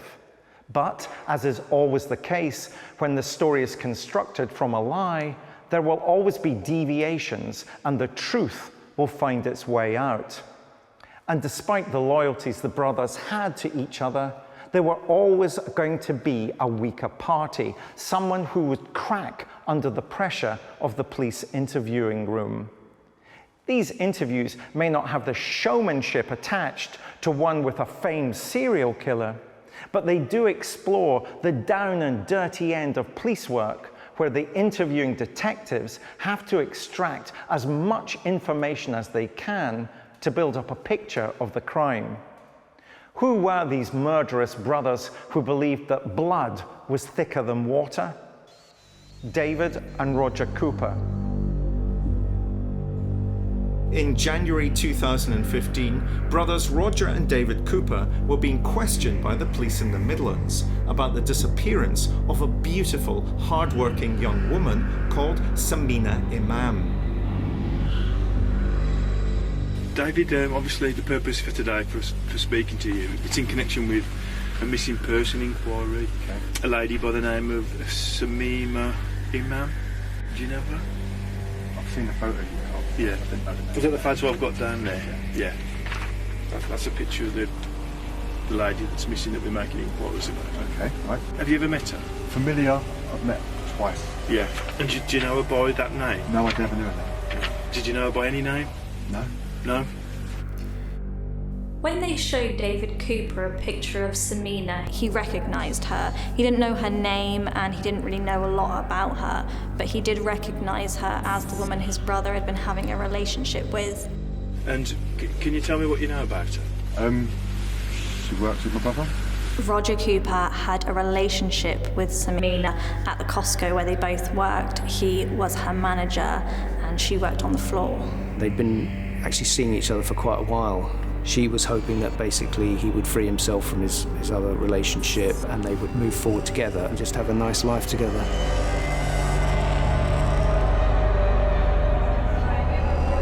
Am I right in thinking that you met her on 2 occasions? Yeah. When was the first one? I've seen her in the warehouse working. Did you talk to her? No. Because what they were doing wasn't on the radar. Were you aware that he was seeing her before he came to the restaurant? No. So that was that the first time then you'd ever seen or heard anything about her? He might have mentioned. He's not the most loyal person. There might have been a couple that he's talked about. He was also having an affair with another woman and he had a long-term partner, so she was just one of 3. When Samina came to him and gave him an ultimatum that he needed to leave his other partners and be exclusive to her, he was worried that he would lose his job. He's got a nice job, he likes it, nice car, and he perceives that she threatens all of that, and he's vulnerable to her exposing him, basically, having this affair. And so he decided to actually take that ultimate choice and end someone else's life to maintain his own. It's a disgusting crime. I'm joined by Professor Michael Brooks. In his long and illustrious career as a prison psychologist, Michael has sat and listened to many murderers and experienced firsthand the mind games they'll play. Can I assume you're going to be discreet?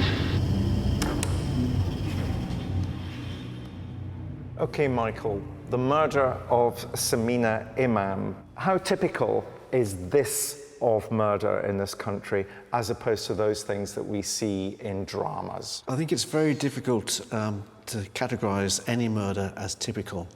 There's many reasons why people murder. And in this particular case, it's how does the male respond to the female seemingly to want to expose the affair. Most killings are actually done by people who know each other. There is usually a motive. When we talk about serial killers, we're getting the the other end of the spectrum. We're getting the planned murders. But with the Coopers, theirs was a planned murder. And that's unusual for people to go to that trouble to kill somebody that he was getting rid of. As in most situations where you get one person involved in a relationship with another, the party that is still alive becomes prime suspect. And the police very quickly, during investigations at Costco and with other employees and friends, soon found out that there was a relationship and an affair going on. So straight away, once that information had been ascertained, they were looking directly at Roger Cooper because they knew that socially and emotionally Sam was so involved with him and besotted by him in many ways that this was going to be down to his actions. Start with the last day you saw it. It was around 4 p.m, but I haven't got that specific time, so it's around 4 p.m. I was in my office, in the work. There were 4 of us in the room, so there's 2 other people apart from her. One of them is another regional manager, which is what she has been doing. Yeah. And the other one works for me in the store. And I was leaving, so I gave the regional manager a hug because it's Christmas. Yeah. And wished her Happy Christmas. And Sam says, "Where's mine then?" So I went over there and gave her a hug. And so I'll talk to you later. And then I left. Okay. And that was at 4 p.m. Roughly around 4 p.m. On the which day was Christmas Eve. Christmas Eve. The interview between Roger Cooper and the police is really unusual because at this stage, Samina is only missing and they don't really know much else. And when the police question him, Roger starts to get really emotional in a way that you wouldn't expect from someone who is only being interviewed as a witness and as someone who is led to believe that Samina has just vanished. Within 5 minutes, I'm sure it's within 5 minutes, she phoned. Okay, she's phoned you. What did you say? She's saying that, so I'll see you tonight then. Like, no, I'm not going to be there. She's just trying to persuade me one more time. He seems to be crying and wailing, but then he's able to suddenly break into little explanations of what happens, and then he goes back into his wailing and moaning. I think he's putting on a bit of an act there. What happened then? It was a 2-minute conversation, if that. It was a brief one. How did it leave it? How did she sound? A little disappointed, but I think she still thought I was going to go. So not as angry or as irked as she probably should have. You said the call lasted about 2 minutes. Was that the last time you heard from her? No, I got a text message last time I heard her voice.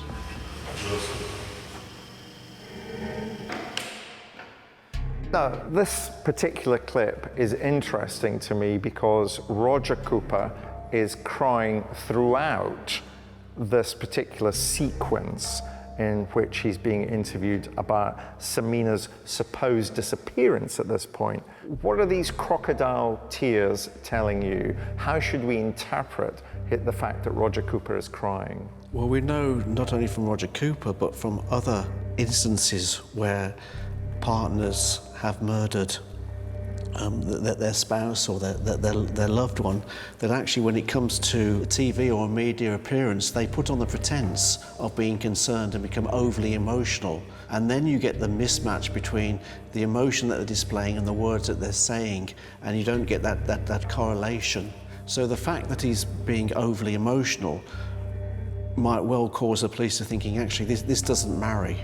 This doesn't match up, and therefore it arouses suspicions and wanting to inquire further. Is empathy what we're seeing here? Is Roger Cooper crying a vain attempt for him to strike a tragic note so that the detective will want to empathize with his situation? Well, if not empathize, at least to have sympathy for him. When we look at Roger Cooper's interview, he clearly is acting out the role he thinks he ought to be acting. This is a man who is dumping his lover, didn't want anything to do with her, and yet here he is now showing more grief than you would expect. That I find quite, well, understandable, because if you're trying to act grief, then people tend to go over the top and do too much grieving, and it becomes very clear they're acting it. Well, tell me about the text message. It's a couple of hours later, near 7 o'clock. I can read it. Do you read it? Yeah, go ahead. I'm fuming, full stop. I'm going to where I am truly cared for. What do you think she meant by that text message? She'd gone to Birmingham to see one of her friends. It was an assumption. I've got no basis for that at all. Because I knew that she would want to eventually be in London to see her family because of her mum. Because I knew that she would want to eventually be in London to see her family because of... It's not just the emotion. This is somebody who claims, you know, he's the manager of Costco. Samina works at Costco. They've got hundreds of employees. And he says, well, you know, I didn't really know her that well. And then suddenly he goes into quite an amount of detail about text messages that he's received. So there's a mismatch, not just in his emotion, but also in relation to the information that he's providing. Absolutely. And then so those are the behavioural indicators that interviewers can use to recognise that somebody may not be telling the truth. And you hold on to that and you let them tell the story, and then you go back and follow those things up. They also assumed, again, and this shows his arrogance, that Samina had not told anybody that they were having an affair. And he relied on that when, in fact, of course, she told somebody. So, again, it shows that arrogance and also a naivety in terms of just what it takes to plan and commit a murder successfully. As the Cooper brothers' questioning continued, the police began to notice small but significant differences in their stories. Roger Cooper had an emotional and detailed account about when he had last seen Samina. Too detailed, too emotional in the eyes of the police. David Cooper, on the other hand, was claiming he didn't even know who Samina Imam really was.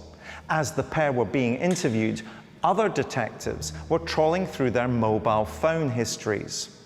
One phone linked to David Cooper revealed messages in code, including Star Wars-related phrases such as Death Star complete and stay on target. Detectives rightly interpreted these texts as referring to Miss Imam's abduction and murder.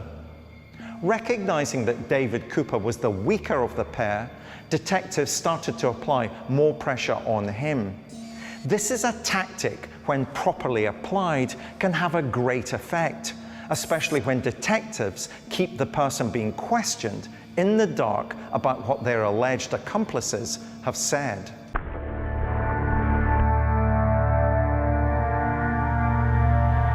The day that Samina died, she left work at around 4 o'clock. Investigators know that by looking at the data on her phone. She made a call to her family about 4:30, and according to what the analysts found on her phone, she travelled up to Leicester in the same car that Roger had driven to his brother's. Roger had denied to the hill that Samina was with him that day, and he had said that he had gone to his brother's alone to drop off a Christmas present. David also backed up his story and said that his brother had arrived alone.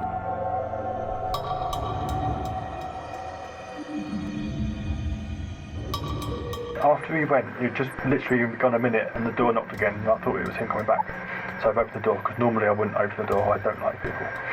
And it was this woman who I knew to be an associate of my brother's, for reasons that I've mentioned before and will happily go into again later. In my mind, for my own reasons, I imagined she was looking for him, and I knew that he wanted to go home, and I knew that he didn't want her knowing where he lived. And she was like, "Where's Roger?" Like stepping in the house. I was like, "He's not here, he's gone." And she was like, "I haven't seen him leave." And I was like, "Well, I'll call him. He's just left." And she was like walking through the house, and she was like, "Where's Roger?" Michael, this is an interesting stage because David Cooper has begun to spill the beans about what actually happened. And the grubby, sordid reality is becoming all too clear. I think there are two things that we'll probably discuss further. Firstly, this is a murder that involves two people, two brothers.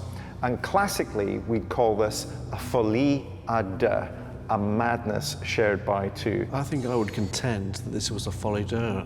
It was very deliberate, it was very planned. There were a number of attempts to take her life. So they knew exactly what they were doing. If an element of madness occurs, it will be because of a crime of passion, somebody finding themselves in a situation that they can't cope with and spontaneously reacting in a very violent and hostile way. This wasn't. It was very planned, it was very deliberate, and the brothers both knew what they were doing. It is surprisingly unusual. I would expect it to be brothers in a gang or some family dynamics where the brothers get together to kill the father or the mother for financial reasons. I don't know many cases where two brothers have conspired to kill the other brother's ex-lover. Very often, in the majority of cases, if you have co-conspirators, there is a feeding of confidence that's a kind of reciprocity, and that you grow in confidence because you're sharing this process and you kind of test it out with each other. You say, should we do this, should we do that? And the more that grows in a collusive kind of conspiratorial sense, the stronger it gets. Family ties, blood ties are very strong, no doubt about it, and usually we'll do anything we can to protect the people around us who we're related to. I think they actually gave each other a great deal of support. There was clearly loyalty between them, and making that decision to plan the murder shows, A, the bond between them, but also the mindset that these two men had, their superiority, their arrogance. They actually agreed that this was a sensible course of action. Of course, what you don't know and what you can't predict is how long, especially once you get intense pressure from the police, how long that tight bond will remain and who is going to crack first. So I got her to sit on the sofa, and after a cup of tea, she wasn't interested. She was moaning. I don't recall what she was saying, but she was like, "We've made plans. He's supposed to be seeing me," things like this, which I'm just really vague about. She wasn't accepting that cup of tea. She wasn't accepting anything else. So I was like, gotta let him get away. This sounds really silly, but I was like, okay. So the other thing that will come out, I think, in terms of our discussion is the sense that this is a British police interview technique, the peace model being used in these police interviews. And separating the two brothers is a very good tactic, is it not? The advantage for the police of interviewing two people separately is that neither of the interviewees knows what the other is saying. So they're immediately in a position of some uncertainty. They're immediately in a position where they can't control the information that's coming out because there's somebody else who's being interviewed and they might say something that contradicts what they're saying. So the advantage is always with the police in those situations. And crucially, the difference between the peace model and the Reed technique is that a British detective would not be able to lie in these interviews, whereas they would be allowed to lie in North America. And in many ways, if you're not lying, that gives you a much greater strength within the interview process. Just as offenders sometimes find it difficult to maintain a lie, so it can be the same for the police. So if you're truthful at all times, you've got nothing to try and remember what you've said before, you've got nothing to correlate your statements against, you can just be completely honest. People do not rehearse the entire scenario. They stop prematurely, leaving themselves vulnerable to detection. It's extraordinary how often that happens. Because it's an imperfect plotting protocol, inevitably they will not be able to sustain identical defenses. And once they diverge, it makes it easier for the interviewers and the investigators to press home the advantage with the weaker of the two. Each side starts panicking about what the other one said, especially if they've had no time to arrange their story. They're also thinking about how their lives are unravelling. So they're having to not only maintain the deception and try and protect themselves from being found out, but they're also, understandably, panicking what that's going to mean in terms of their lives, their relationships, their liberty. All of that is going on at the same time. So it's extraordinarily stressful. The pressure of the interview room and the burden of guilt would prove too much for David Cooper. After hours of questioning, he finally reveals how Samina Imam's life was ended. It's an appalling description of a young woman's death. The delivery is almost robotic, the detail matter of fact. Cooper is describing the murder of an innocent young woman as though he's reading from a laundry list, the extraordinary being made banal and inconsequential, murder reduced to the commonplace.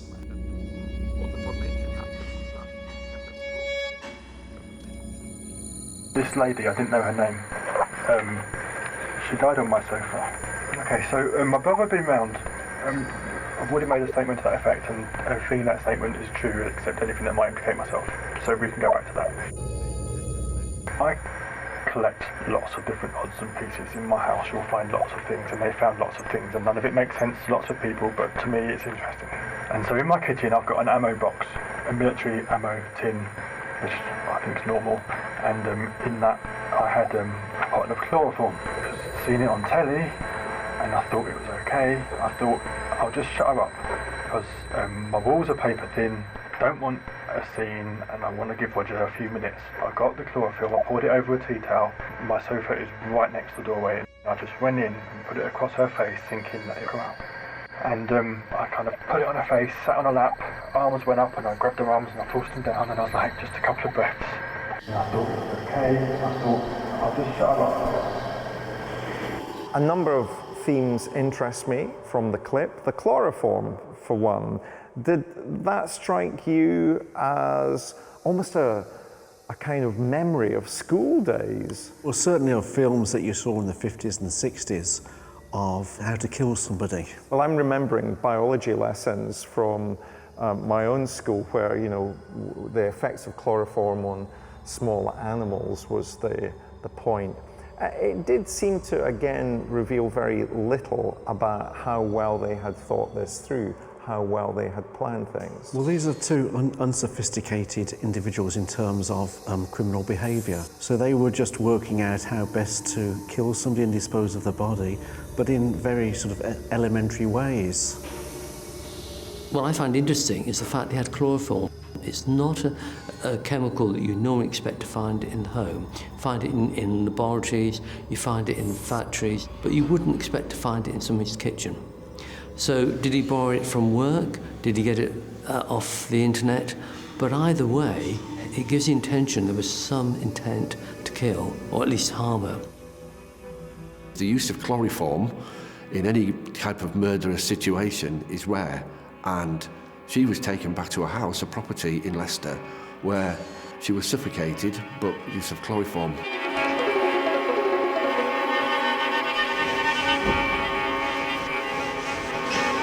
And you can imagine the discomfort that the poor lady must have been feeling, because she was burnt badly around the mouth because the chloroform, the acids in it and the chemicals in it aren't good for human skin.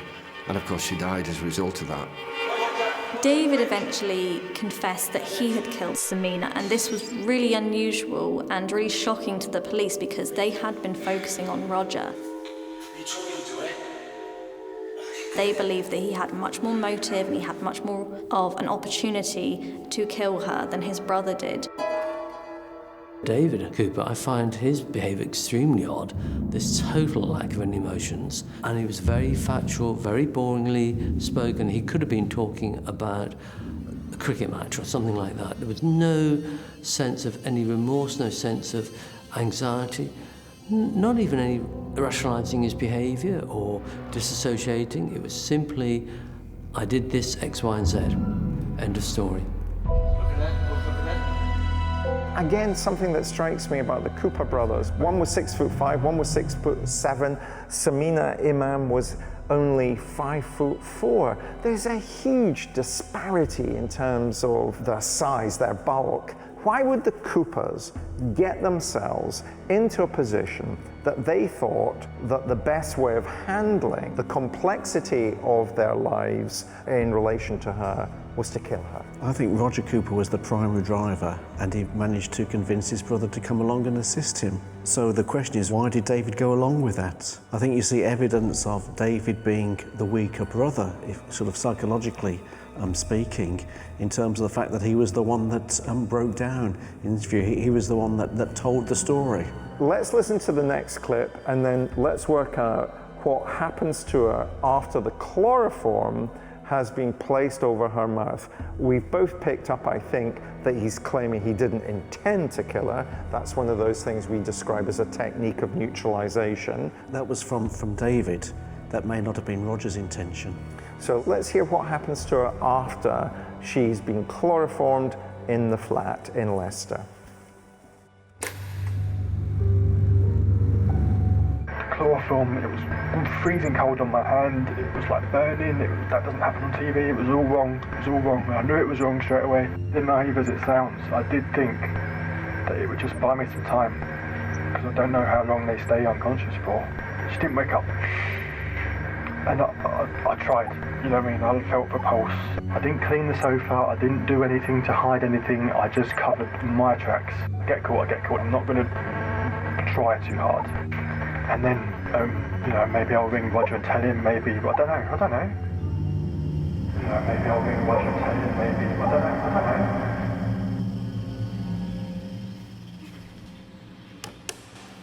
Well, a lot going on here that's worth unpacking. The first, for me, are what criminologists would call techniques of neutralization, when the offender, the perpetrator, wants to downplay what he or she might have done. In this case, it was a terrible accident, that they didn't set out to murder Samina. That simply isn't true. Well, that may have been the case for David. We don't know. Perhaps Roger had persuaded him to come along, and David hadn't worked through the consequences of what the action was going to be, whereas Roger had.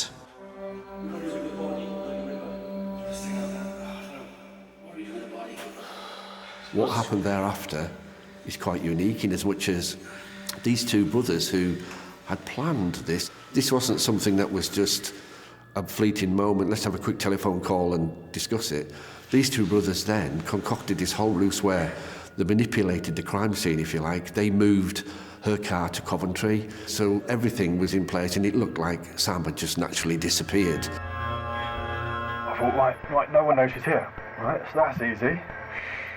So I went for a bag, the keys were there, and I was like, right,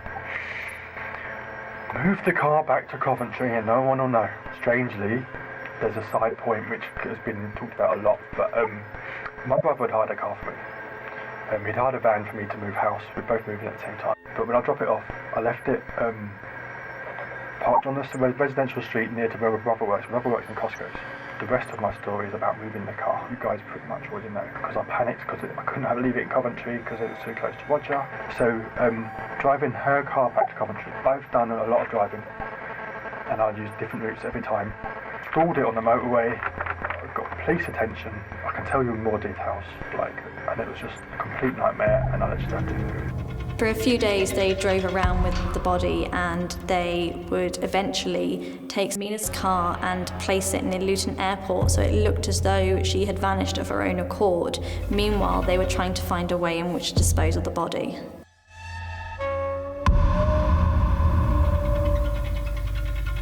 With the police denied an admission to Samina's murder, the case must go to court.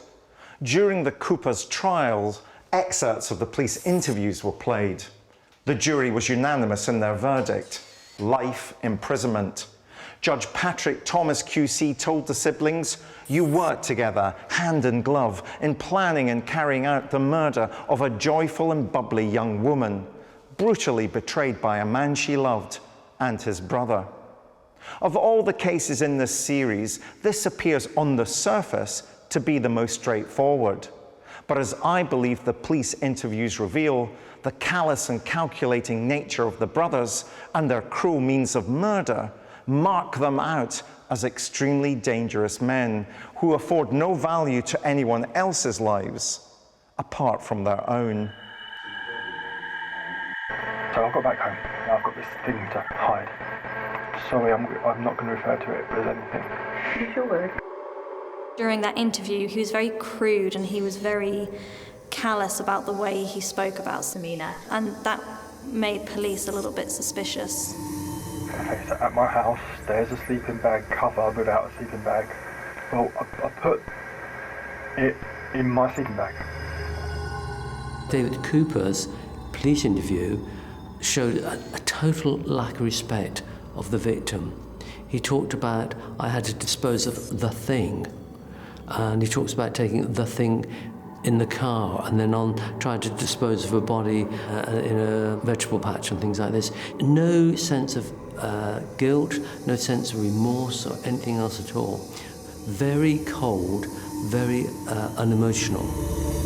So I know a guy and he's got a van. I rang him from a disposable SIM card. Did we catch that? So somebody came on Christmas Eve? Yeah, Christmas Eve took it away from me. So you rang him from a disposable SIM card? Yeah, I don't know what happened next. I think it's buried in woodland. He doesn't tell the police where the body is. He starts to make up stories about a man called Ben who took the body off to the woods. And I cannot understand why he went from full admission to telling lies again. I think it's thorny ground here. The courts tend to turn a blind eye to stories that have been told to the police. It's sometimes never even brought out in court, and it's not an offence to lie to police. It wasn't in his interest to do it.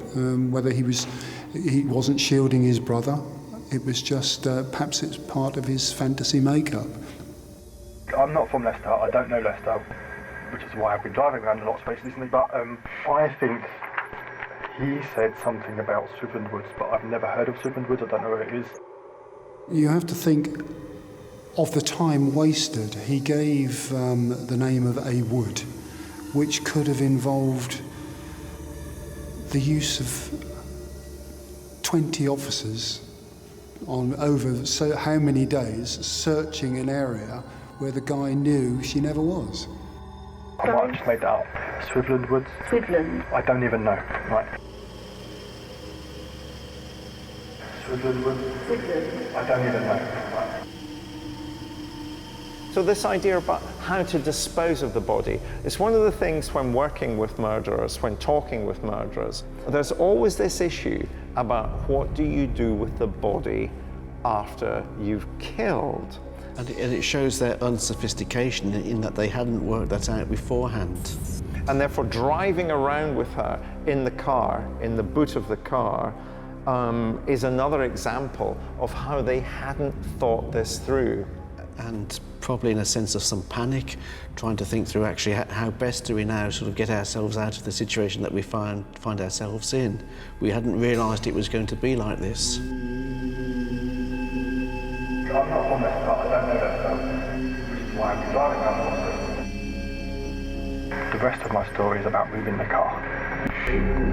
What they don't realise, of course, is that all of this is caught on traffic cameras, and the police are able to put all of his movements together, and they can see what he's been doing.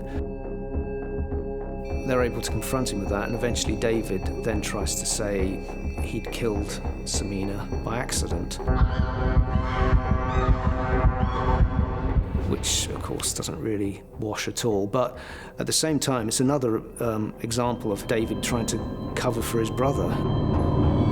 The one inexplicable aspect of the whole case is, why does David take so much responsibility for this crime for a woman he'd met perhaps a couple of times? So he must have had an extraordinary bond with his brother, or perhaps his brother had a hold over him.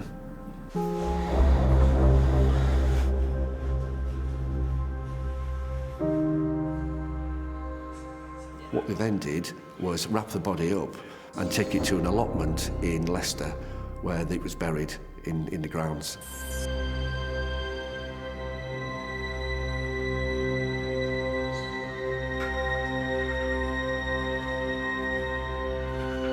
These two brothers, Roger and David, they had very, very overbearing personalities, and they were big, overwhelmingly big, which is why they'd worked so well together.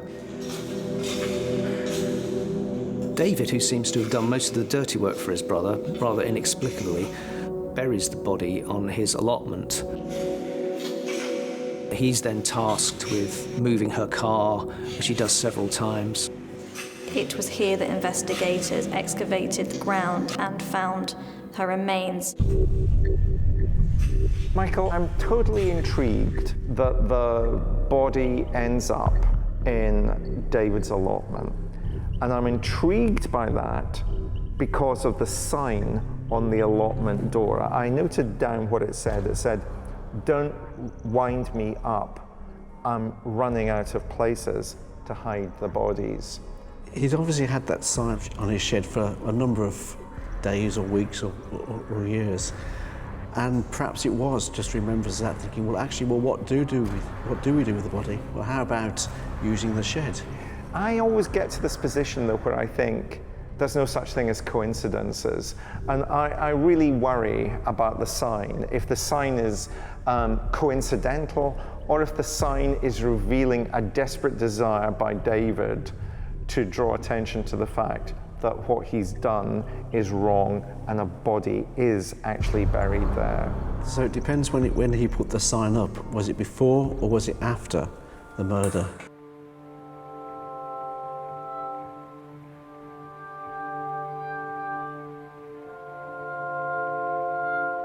A friend of David's came forward after he had been arrested and told the police that before his arrest he had given her a set of keys, and one of these keys was to his allotment. And police were really eager to go and have a look around because they had not been able to find anything that tied the brothers into the murder. It was all circumstantial evidence for the time being. And when they went to the allotment, they noticed that there was a sheet of tarpaulin that had leaves all in the centre. There was no debris around the edges. It looked as if it had been lifted from the ground. And so when they investigated, they found a mound of soil that looked fresh and it had footprints in it. And it wasn't until it was excavated over a number of days that they found Samina's body. This was incredibly botched. I mean, the body was extremely easy to find and just barely concealed. It was very poorly thought through. Well, I don't know how they thought through it at all. Again, this is a case where all of their attention seems to have been on the successful commission of the act rather than the consequences in terms of avoiding arrest and conviction. For you, when you think about the Cooper brothers, what would be your summary? What would be your conclusion about them? Simply that Roger made the decision that he didn't want one of his lovers to expose the relationship, that his way of solving that was to kill her, and that he persuaded his brother to come along and assist.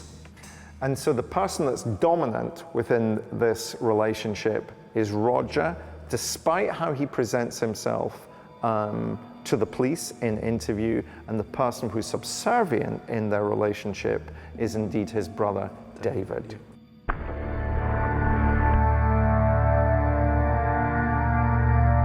It's a painful story because she didn't deserve that, obviously. I mean, who does? But she's a lovely person. She's not an enemy of Roger's.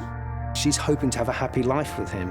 And yet he comes up with this grubby, miserable, stupid plot to kill her. And then they get caught very quickly, and it's all been for nothing. And all that's left is all the heartache and misery for her family. It was all about him and maintaining his lifestyle, protecting his credibility for what it was, and that shows in the execution of the crime and the lack of thought around looking at it from other people's perspectives. The fact that he didn't even consider whether anyone else knew, again, just demonstrates to me that this is a man who is used to treating women terribly, not valuing them, objectifying them, and using them for his own means.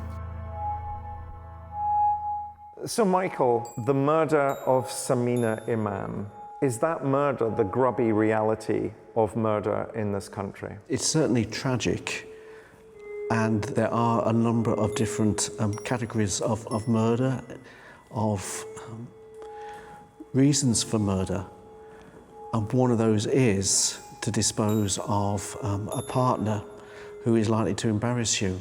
And for me, what comes across strongly in terms of the pattern of murder in this country is just how often it is that men kill women.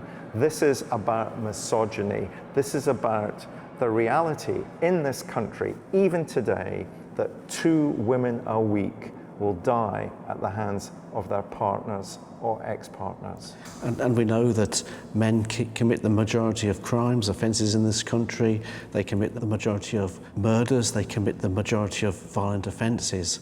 And they commit the majority of assaults within relationships. In the end, David and Roger Cooper refused to tell the truth about how Samina died, and by that fact, continue to display no remorse for her death. Their guile in planning masked by a desperate display to be ordinary is all too evident in their interviews with the police. And the recordings act as a sober reminder that evil lurks within the most ordinary of men, who, when they lose control of their lies and their lives, can be driven to the most heinous of all human acts, the murder of an innocent woman.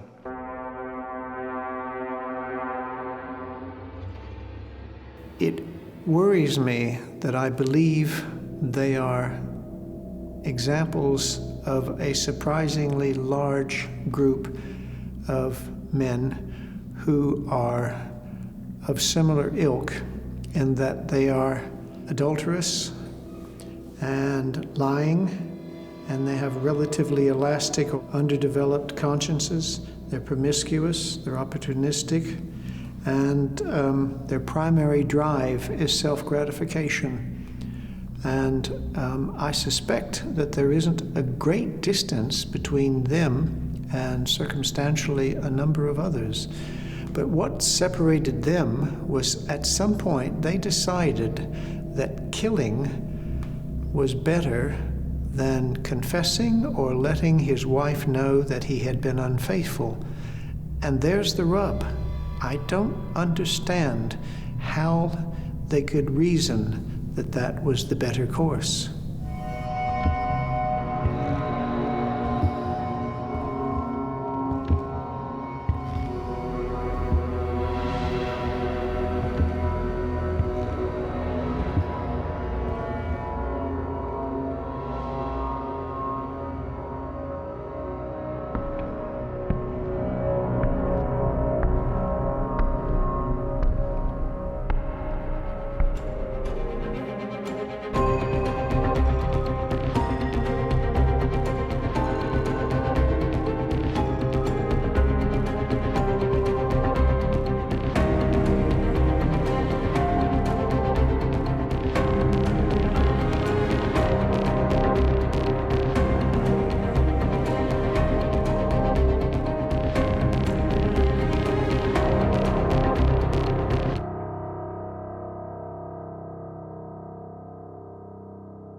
I'm Professor David Wilson. As a criminologist, I'm often asked, what's it like to interview a murderer? This is a tape recorded interview. Date is 11/17/84. To answer this question, I'm going to take you on a journey into the dark heart of the police interrogation room.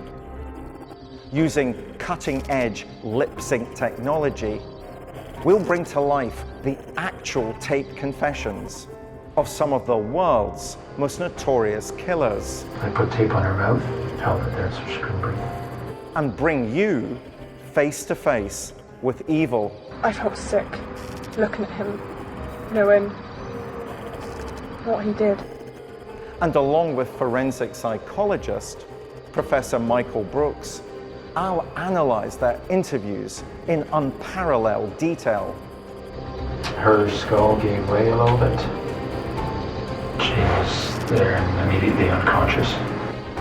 Their wicked words, now seen spoken for the very first time, will never be forgotten. So I didn't suggest to him that we kill her on Sunday, but I knew that she I knew that she had to be gone.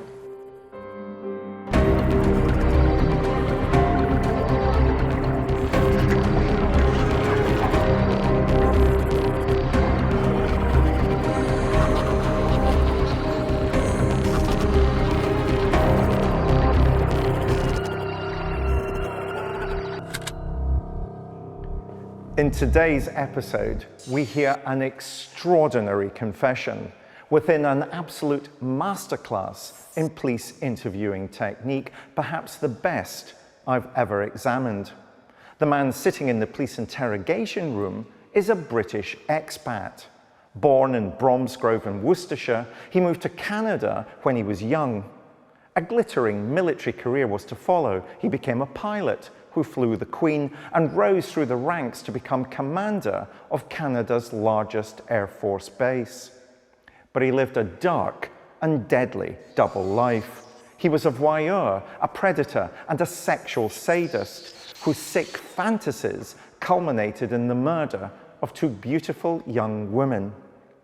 The interrogator is Detective Sergeant Jim Smith. His soft-spoken, relaxed manner belies the fact that he's the leading light in the Canadian Police's Behavioural Science Unit, which applies offender profiling and forensic psychiatry to criminal interrogations. It starts with the police interrogator's version of small talk. The subject is not even under arrest, and he's been given no prior indication of why he's been asked to speak to the police. But the conversation quickly turns to the violent murders of 27-year-old Jessica Lloyd and 38-year-old Corporal Marie-France Como. Both women had been violently assaulted and asphyxiated. After 10 grueling hours, all of the subject's composure collapses. Denial turns to desperation, and he'll leave the room a confessed murderer. His fall from grace is a fascinating insight into police tactics, the power of persuasion, and pure evil. Who is this once high-flying military man now reduced to a prison number? Colonel Russell Williams.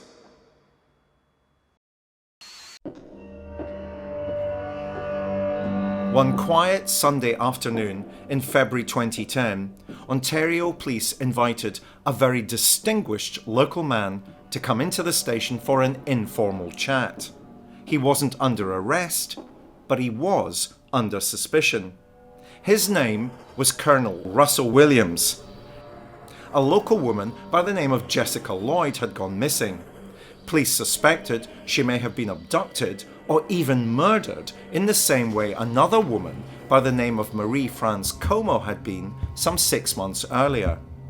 As the commander of Trenton Air Base, stationed to over 3,000 young men in the Canadian Air Force, Russell thought he was being asked to help police with their search for a suspect, just as he had done so in the past. But as he sat down in the police interview room, he could have had no idea that striding up along the corridor to meet him was Detective Jim Smith. And as the tape recorder rolled, the scene was about to be set to one of the most extraordinary police interviews in history.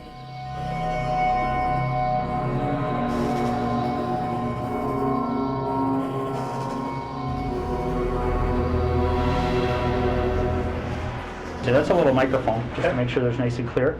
As you can see here, everything in this room is audio taped. Check. You ever been interviewed by the police in a room like this before? Or? I have never been interviewed like this. Oh no? Okay. Interviewed by NIS for top secret clearance. Oh yeah? All right, well again, Russell, I appreciate you coming in. An investigation like this, I have a simple rule when I talk to people. I treat everybody with respect, okay? You're obviously not under arrest here today, okay? Yep. Anytime you feel you want to leave here, you feel free to do so. The door's not locked.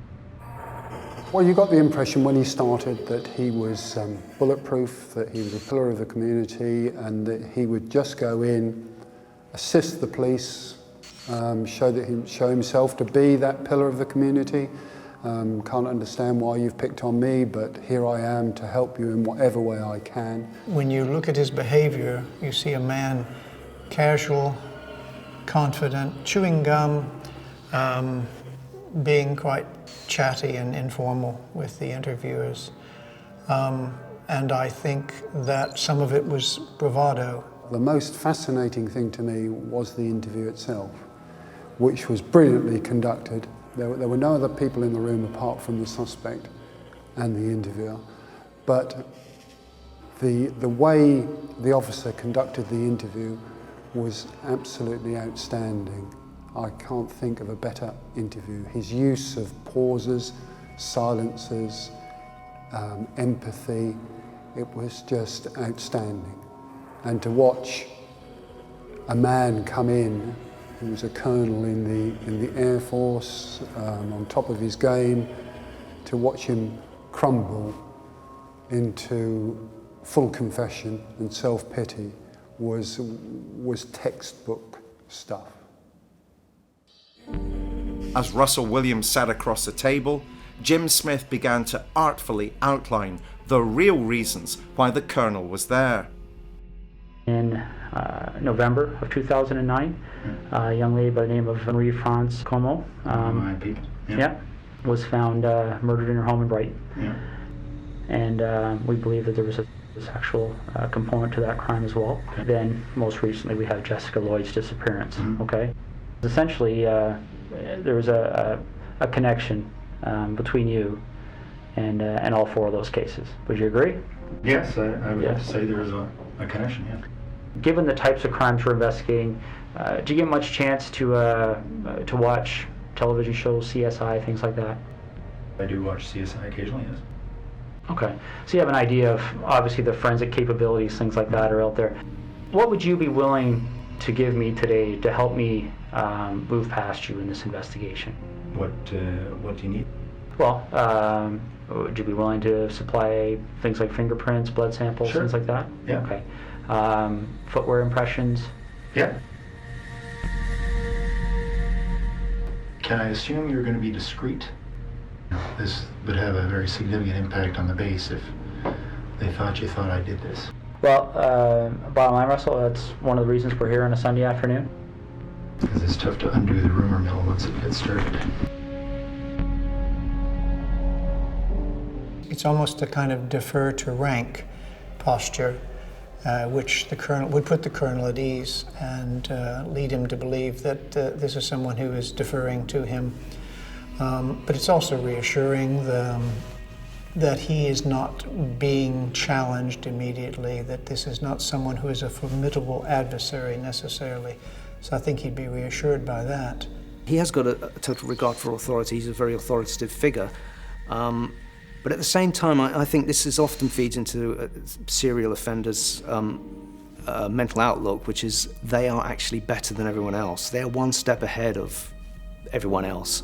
So he can be this prominent public figure, but at the same time, he's so clever and so smart, he can stay one step ahead forever, and no one will ever work out that he's got this secret side to himself. I'm joined by Professor Michael Brooks. In his long and illustrious career as a prison psychologist, Michael has sat and listened to many murderers and experienced firsthand the mind games they play. Can I assume you're going to be discreet? Well, this is an interview that's setting the scene, and Williams is very keen to establish his supposed dominance over the interviewer, isn't he? He is, yes. Did you pick up this idea that the last time he'd been interviewed, or the only time he'd been interviewed, was when he was to get top security clearance? How would you characterize Williams in this interview? Well, in that particular moment, he's wanting to assert who he is, to, in a sense, try and perhaps pull rank over the interviewer. But the interviewer is not interested in that. I think this interviewer, this police interviewer, is very, very clever. The reason why he's been brought in on a Sunday, everything is under the radar. He's trying to reassure Williams that things are fine and that everything could go smoothly. On the one hand, yes, but on the other, he's just being very careful in terms of setting the scene, providing some reassurance, which turns out to be false reassurance because of the ability with which she conducts the interview, but not putting Williams under any undue anxiety to begin with. Because that would be a danger, wouldn't it? In that way, Williams would then become not conducive to being interviewed. He'd become unproductive. He may even become hostile. He may even walk away.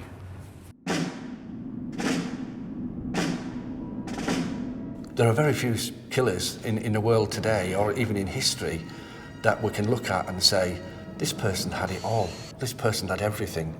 He'd finances, he'd a great career, he'd homes, he'd respect, he'd a lot.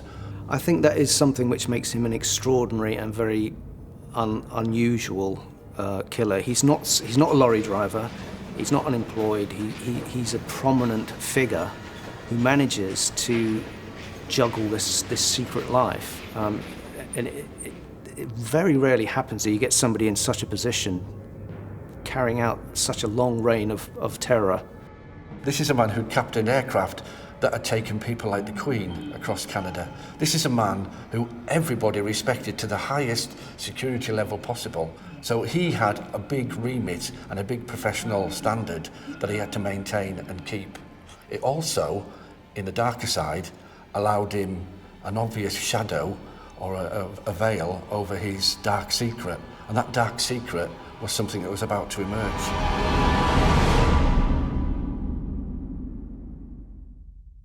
Williams has been in the interview room now for almost 3 hours.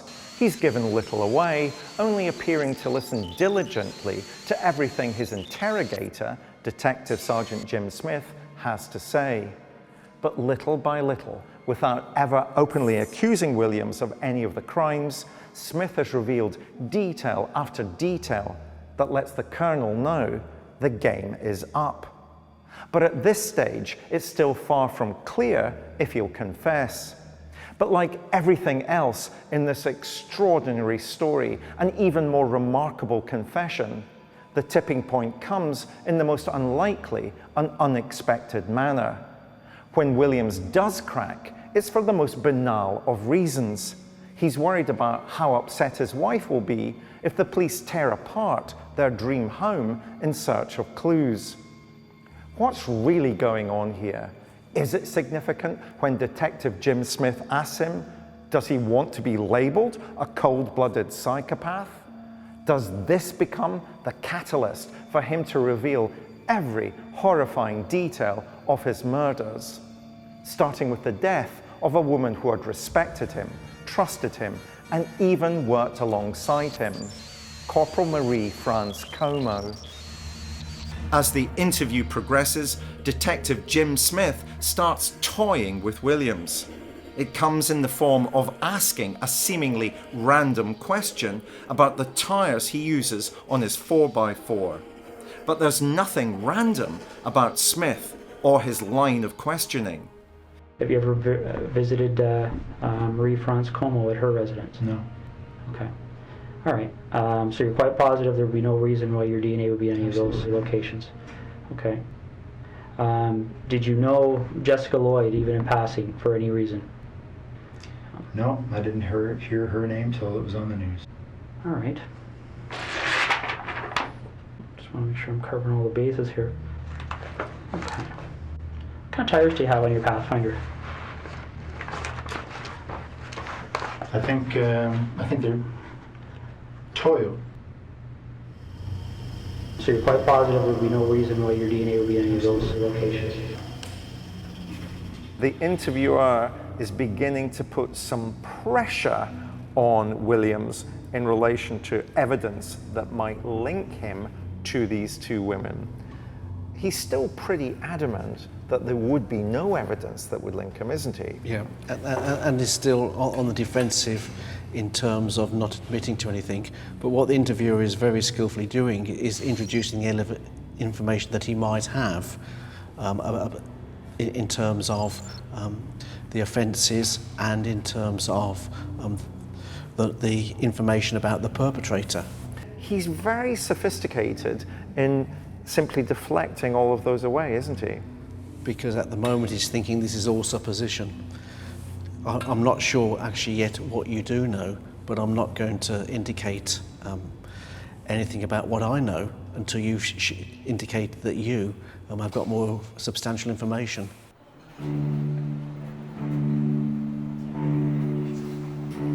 The curious thing about this case as well is DNA and any forensic work, scientific work that we have now currently didn't solve this case. And in fact, when the police and investigating authorities were looking into it, and they were going onto the base and taking swabs and speaking to people and investigating people, the man who was authorising that was the man who was committing the crimes. So he was the person in the perfect situation. And of course, nobody in the police would dare question him.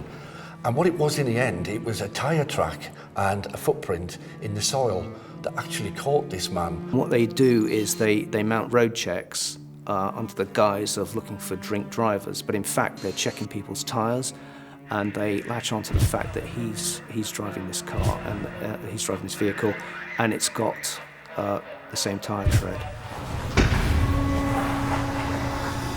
Would it surprise you to know that when the CSI officers were looking around her property, that they identified a set of tire tracks to the north of her property? Looks as if the vehicle left the road and drove along the north tree line of Jessica Lloyd's property. Okay.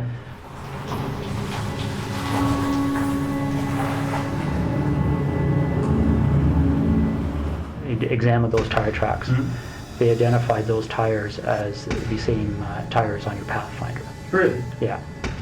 This is the footwear impression of the person who approached the rear of Jessica Lloyd's house on the evening of the 28th and 29th of January. Yeah. Okay. This is a photocopy of the boot that you took off your foot just a little while ago. Okay. Footwear impressions are very much like fingerprint comparisons. Okay. You take a look at this print. These are identical.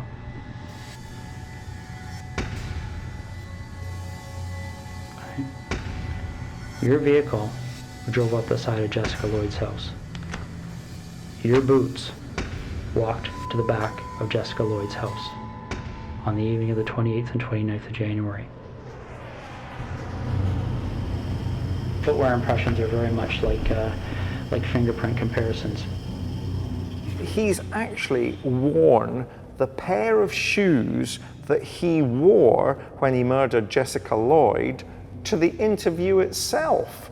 I mean, what's going on there? Is that stupidity? Is it sang-froid? How would you characterize it? Well, there's the confidence, but also the two personas, the military man plus as opposed to the offender.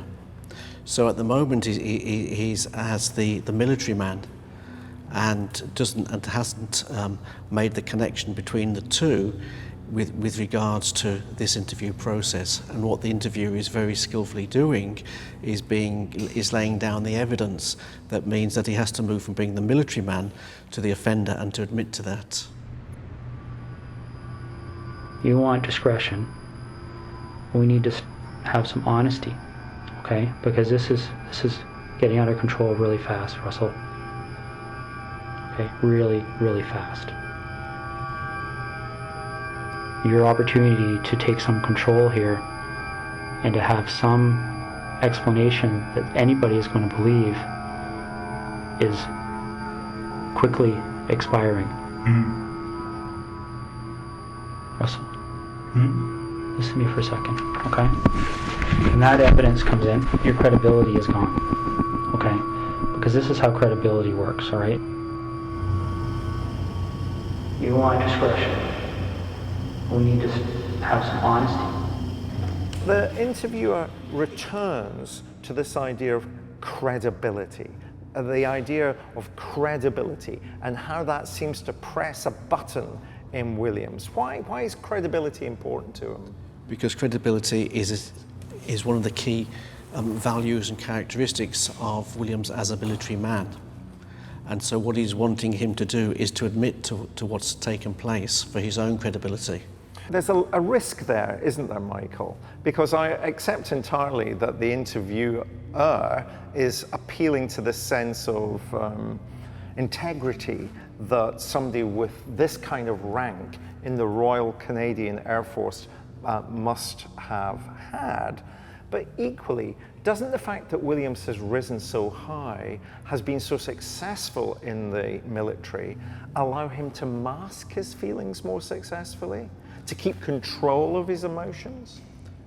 Yes, it does. I mean, and that's why he's been able, for a long period of his life, to subsume his two personas, the two patterns of behaviour. You used the phrase two personas. Are you implying, I know you're not, but just so that for the sake that everybody's clear, you're not implying he's schizophrenic, are you? No, but there's the offending behaviour that he undertakes, and then there's this highly successful military career.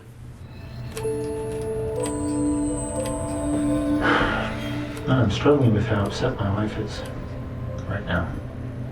Russ, what are you looking for? By the time he's presented with the incontrovertible evidence, Colonel Williams recognises that for him, all is lost.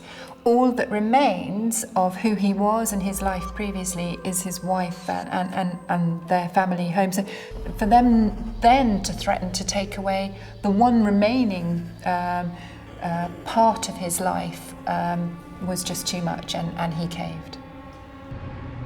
I want to minimize the impact on my wife. So do I. So how do we do that? Well, we start by telling the truth. Okay. So where is she? Get him out.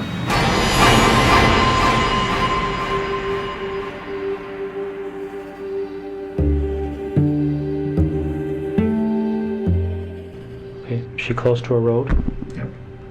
All right.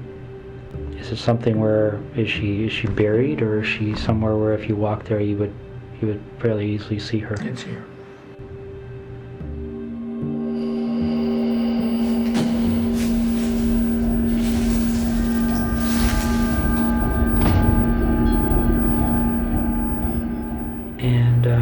How did you leave her?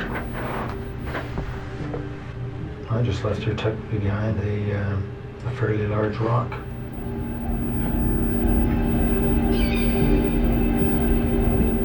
There's a number of reasons perhaps why he admitted so quickly without too much pressure on him. One is that it may be that he was actually ready, he needed to, he was actually relieved, it gave him a sense of release. It may be that actually because he's used to being in the military, he has some sort of respect for authority, and this is a different type of authority, but he's in police custody, they're in control, and maybe he's responding to that in terms of his military background. It's a military debrief. He understands that that's what he has to do now. His options have been reduced. You can see him flicking through his manual of options and being reduced to saying, fine, you have me, I will now tell you what you need to know. Do you want to work forwards or backwards? Doesn't matter. Marie-France Como. Marie-France Como had been a flight corporal who had worked alongside the colonel. The moment he first saw her would prove to be the beginning of ultimately a deadly fixation. There was an open window in the basement of her house.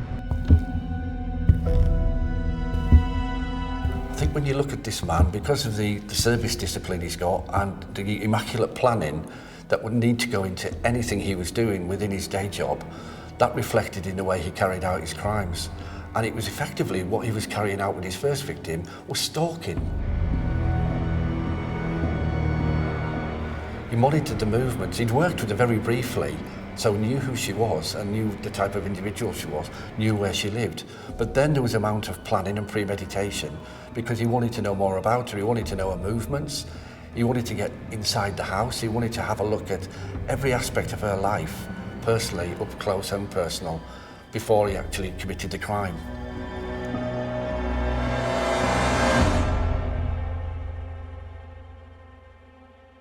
And he could walk into her house as her boss without having to explain what he was doing and why he was there. He's got that access. Very powerful situation where he could access anywhere on the base, anywhere locally, and people wouldn't challenge him.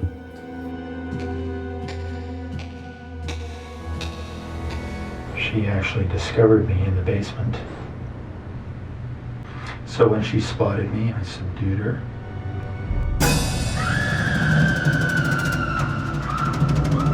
Tied her up. That was just the beginning of what was in store for Marie. He took her to the bedroom, and while she lay there, tied up and unable to do anything, he broke the lock in the front door so that no one was going to come in and interrupt them. And when Russell Williams comes back in, he repeatedly rapes her.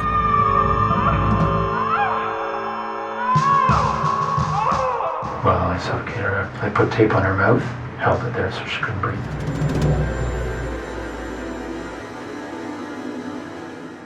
After Marie's death had occurred, he came off as if he was really upset about it. He even spoke at her funeral, and he sent a letter of condolence to her family, signed by him, her commanding officer, saying that Marie would be sorely missed.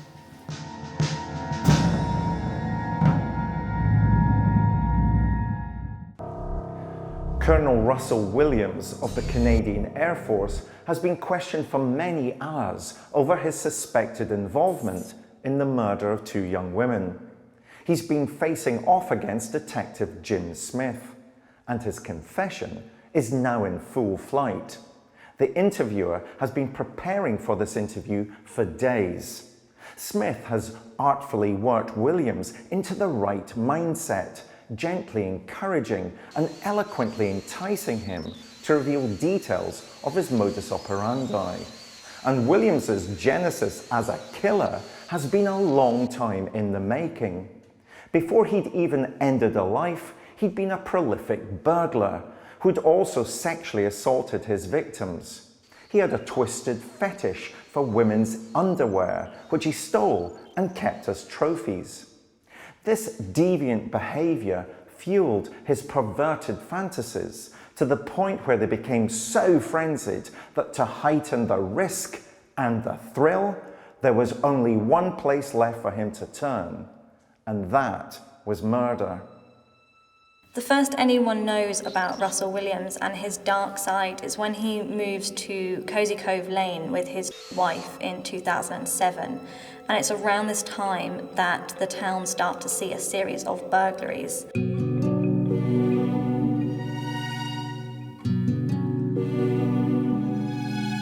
This is a story that's tragic for the victims, of course, but it's also a story that's tragic for Colonel Williams himself, and that this story unfolds in a way that could have been stopped at any stage. It follows a fairly inevitable psychological unfolding process.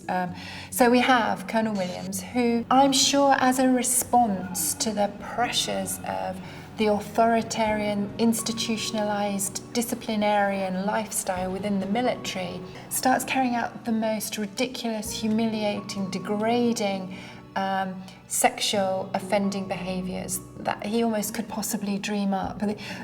Taking pictures, stealing women's underwear and taking pictures of himself in women's underwear. I mean, it's almost, in the context of the military man that he is, it's almost the most embarrassing thing he could possibly think of doing if anybody found out about it. It's almost the worst. And I'm sure that's the reason, I'm sure that's what made it so appealing.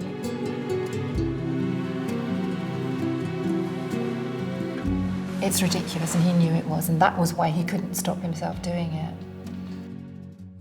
Did you take anything out of Marie France's house or Jessica Lloyd's house? Yeah, some of their underwear.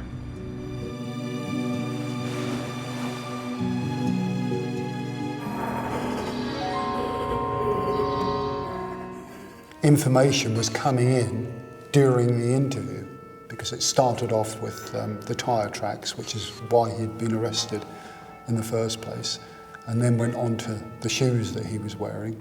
Then they went and searched his house and found evidence of the pictures. They found bags full of underwear, and we're talking of some of the region of 1,400 items of underwear. He can't explain that. And when they did the checks, they found that underwear was taken from something like 80-odd houses. So he was taking an average of about 17, 18 pieces of underwear. It will have started to have lost its impact, its emotionally stimulating effect, its sexually stimulating effect. It would have been lost. And not only is that stimulating effect diminishing rapidly as he starts to do more and more and more burglaries, but also he's developing a sense that he can get away with anything. He's done 82 burglaries and not been caught. He can get away with anything. Escalation is something is very common, and we see in serial sex offenders in particular. They'll often start with those lower level offending, such as voyeurism, or in this case, stealing underwear, and then that at some point will not be enough, will cease to be enough to satisfy a fantasy, and those fantasies will escalate. The scripts will become more developed and start to move from those non-contact offences to contact offences, and then it continues. And unfortunately for some offenders, that escalation will not stop until they are stopped by the authorities. When they eventually found him, they found him with over 3,000 images of him in different houses wearing underwear of different victims. And later on, when he actually ended up escalating his sexual behaviour to actually killing the victim, he recorded all that, and all that was available for the police once they found him. When I was reviewing this case and looking at the pictures of him in the victim's undergarments, it put me in mind of photographs that you see from time to time of big game hunters with their deceased animal to one side and their huge phallic gun to the other side. And for me, there's something of that in Williams, in the parallel of saying, I think it was a trophy room. I think he was a hunter as well. I saw Kara. I put tape on her mouth, held it there so she couldn't breathe. Now, Michael, if we just stood back from that for a second, if we just literally pause there, we are discussing a man who has escalated from wearing women's clothing, undergarments that he collects when he breaks into their homes, to now photographing women that he has murdered. And we're talking about how complex he is as an offender, and yet this is a colonel in the Royal Canadian Air Force. So he's been able to maintain those two personas. He's been able to act as a high-ranking military officer engaged in sensitive missions, and at the same time to be able to act as an offender and to hold those two things together. You and I know that's not easy. There's leakage, isn't there? There's usually some sense of things aren't quite right here. Well, he's very skillful in terms of being able to maintain it, because nobody suspected it until you had the tyre tracks and the footprint. Those are the bit that connects it. Otherwise, nobody else thought that it was him. Partly, again, because how could a high-ranking military officer engage in this activity? There's a disconnect between how you expect somebody in that position to act and sort of the linkage with offending behaviour. You don't expect the two to go together. With the Colonel having confessed to the murder of Marie-France Como, Detective Smith moves on to the disappearance and death of Jessica Lloyd. I saw her in her house.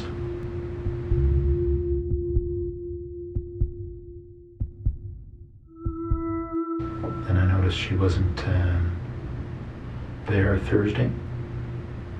So I got into the house, look around, and then left.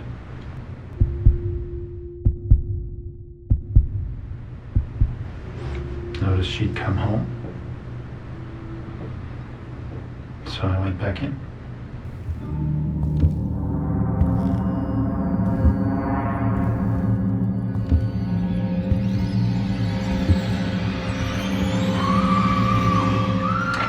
Well, so I raped her in her house, and then I took her to the car and took her to Tweed.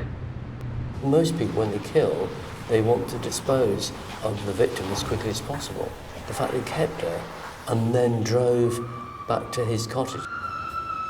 He had a cottage about 50 kilometres from the base, so again, he had the privacy that he wanted, and that allowed him to carry on assaulting her, raping her, and putting her under a tremendous amount of physical and psychological stress.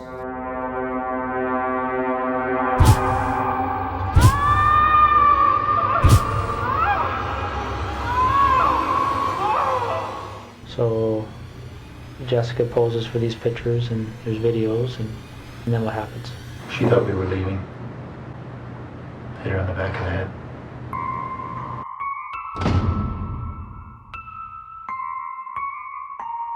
So when you actually do strike her, what's the result? Her skull gave way a little bit. She was there and immediately unconscious.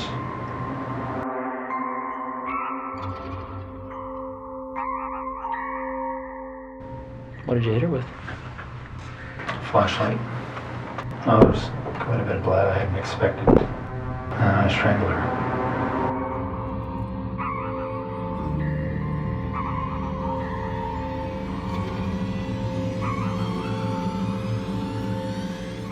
When did you decide to do that?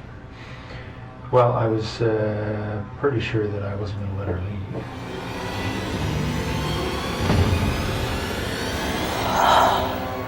He takes her body to a roadside and he dumps it out there, and then he returns home as if nothing has happened.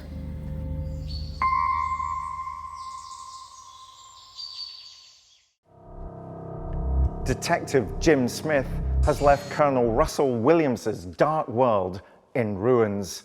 By the end of the interview, he's stripped of his reputation, his military stripes, and his freedom. The details of Colonel Russell Williams's vicious murders and sex crimes are amongst the most appalling imaginable. When the audio of his recordings were played in court, they must have been deeply distressing for the loved ones of those he'd murdered. Pleading guilty to 2 counts of first-degree murder, Williams is now serving a life sentence without the possibility of parole for at least 25 years. But the question still remains, if Williams hadn't been caught, would he have killed again? To answer this, we must return one final time to his extraordinary confession. Can you tell me why you killed her? Do you know why you killed her? Well, because she knew I was taking pictures. Well, let me ask you this. Did you like or dislike these women? I didn't know any of them. Is what you've told me tonight the truth? Yeah. How do you feel about what you've done? Disappointed. If for whatever reason you didn't end up on our radar, so to speak, do you think it would have happened again? I was hoping not, but I can't answer the question. Did you like or dislike these women?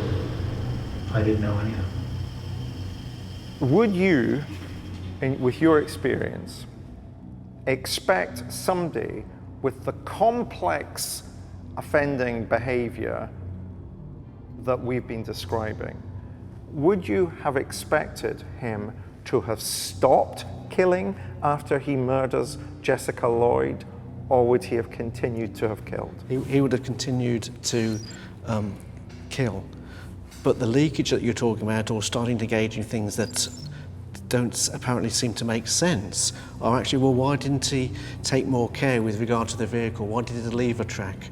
Why did he leave a footprint? Why did he come into the police station wearing the same boots? So all of that is indicative of him beginning to lose control.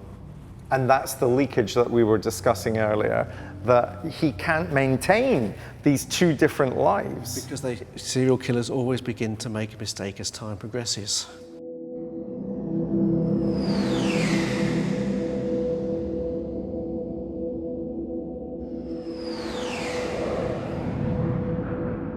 I think he would have gone on to carry on killing, because you could see a quite clear escalation from just walking into houses, then breaking into houses, then having lock-picking skills, slowly building up, targeting his victims, and he would have carried on, I think, targeting victims that he has possibly some connection with, and he would have carried on for another few years.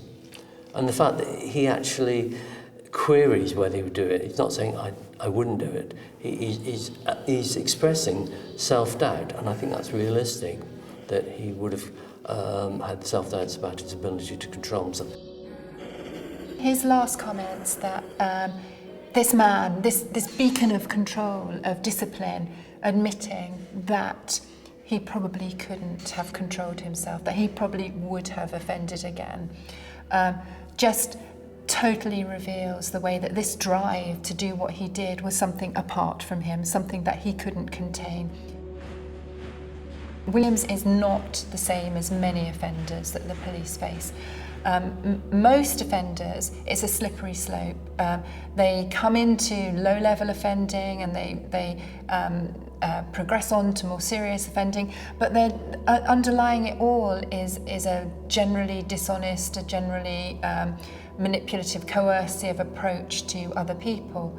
We have the opposite here. Here we have somebody whose way of dealing with the external world is all about honour and principle and dignity. And what's brought in here is a very distinct, very specific drive. It's not part of a general criminal propensity.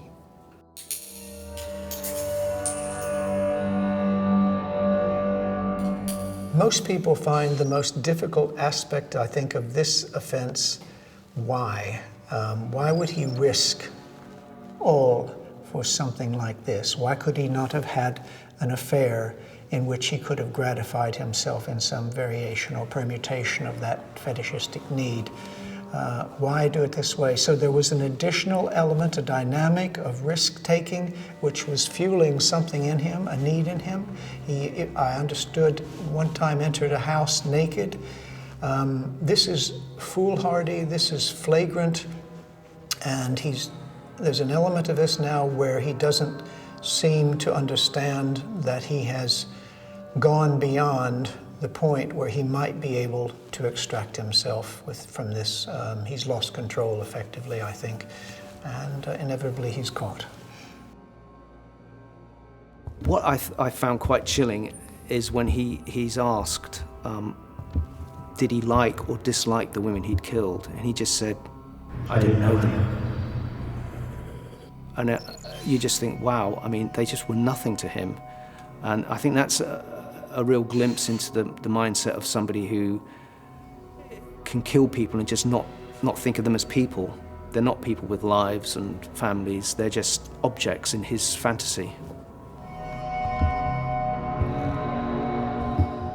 Colonel Russell Williams was sentenced to life imprisonment. He has no possibility of parole for 25 years. And in one final twist, the military destroyed his medals and burned his uniform to stop them from falling into the hands of ghoulish collectors.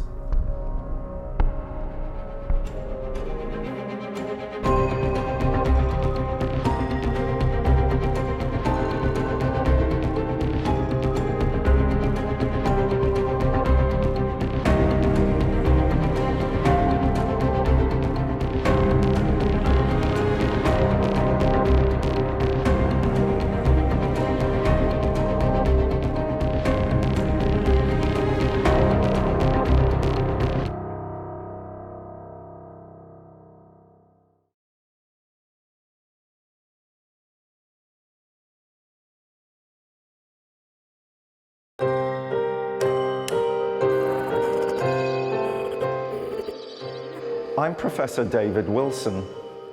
As a criminologist, I'm often asked, what's it like to interview a murderer? As you can see here, everything in this room is audio taped. To answer this question, I'm going to take you on a journey into the dark heart of the police interrogation room. Using cutting-edge lip-sync technology, we'll bring to life the actual taped confessions of some of the world's most notorious killers. I put tape on her mouth, held it there so she couldn't breathe. And bring you face to face with evil. I felt sick looking at him, knowing what he did. And along with forensic psychologist Professor Michael Brooks, I'll analyze their interviews in unparalleled detail. Her skull gave way a little bit. She was there immediately unconscious. Their wicked words, now seen spoken for the very first time, will never be forgotten. So I didn't suggest to him that we kill her on Sunday, but I knew that she had to be gone.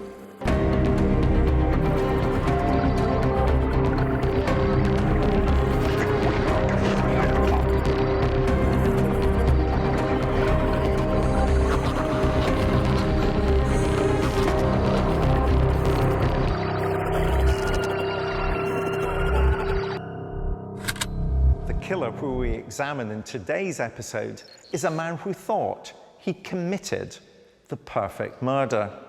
He was engaged to be married to a wealthy children's author called Helen Bailey, but Helen mysteriously vanished.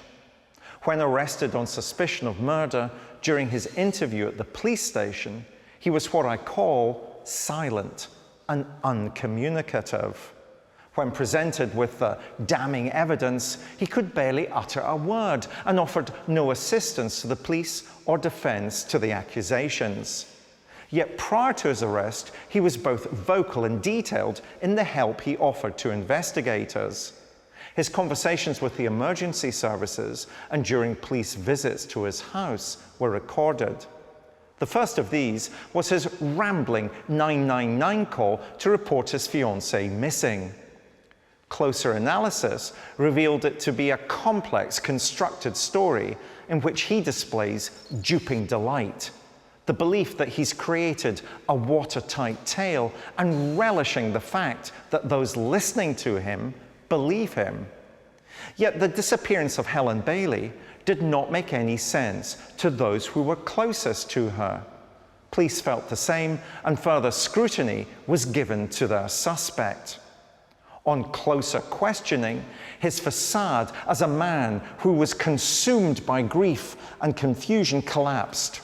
All attempts to deceive the authorities ended when Helen Bailey's remains, along with those of her beloved dachshund Boris, were found immersed in the septic tank beneath the garage. So who is this killer who murdered for the oldest reason in the world, not love, but money? Ian Stewart. On the 15th of April 2016, an unemployed computer programmer called Ian Stewart made a 999 call to the emergency services. Hampshire Police, how can I help? Hello there, my partner has been missing since Monday. This murder isn't particularly shocking among murders in its violence or any of its sort of sexual activities. It's shocking in the way that he targets a widow. It's shocking in the way he disposes of the body of someone he was going to marry, in a cesspit. It's a terribly sad story because she was clearly devoted to a man who was pretty callous and cold-blooded, and he just took utter advantage of everything she offered. He was very good at working up a story and convincing her that he loved her, so much so that she agreed to marry him. I think ultimately the goal was always financial gain. Ian Stewart was a cold and calculating and manipulative killer. He wasn't somebody who stood out from a crowd, he actually blended into the background. Here was a flaccid, spineless, cowardly, low-grade, lying financial predator. A very British crime. The 999 call that Ian Stewart made on the 15th of April was the first indication to the authorities that his fiancée, Helen Bailey, was missing. He claimed that she hadn't been seen in 4 days. Hertfordshire Police, how can I help? Hello there. My partner has been missing since Monday and not contacted anyone. Said she was going away, hasn't ended up where she said she was going. So I just decided we should report it. What's your partner's name? Helen Bailey. She left a note. She said in the note something like, I need space and time alone. I'm going to Broadstairs. Please don't contact me in any way. But in Broadstairs, we've got a cottage down there, but people have been down there with neighbours, and she's not there. Hasn't been there either. And someone's been to the cottage and someone's been to the cottage, yeah. My brother went there. Did it look like anyone had been in there? No. Someone went in and it doesn't like anyone's been in there. Did Helen go in a vehicle? No, she didn't. She left her car here.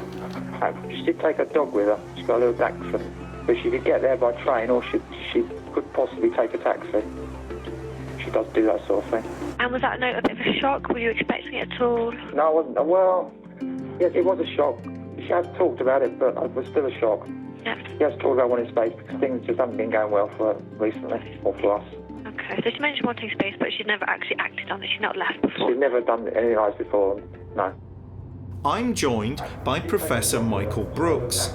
In his long and illustrious career as a prison psychologist, Michael has sat and listened to many murderers and experienced firsthand the mind games they'll play.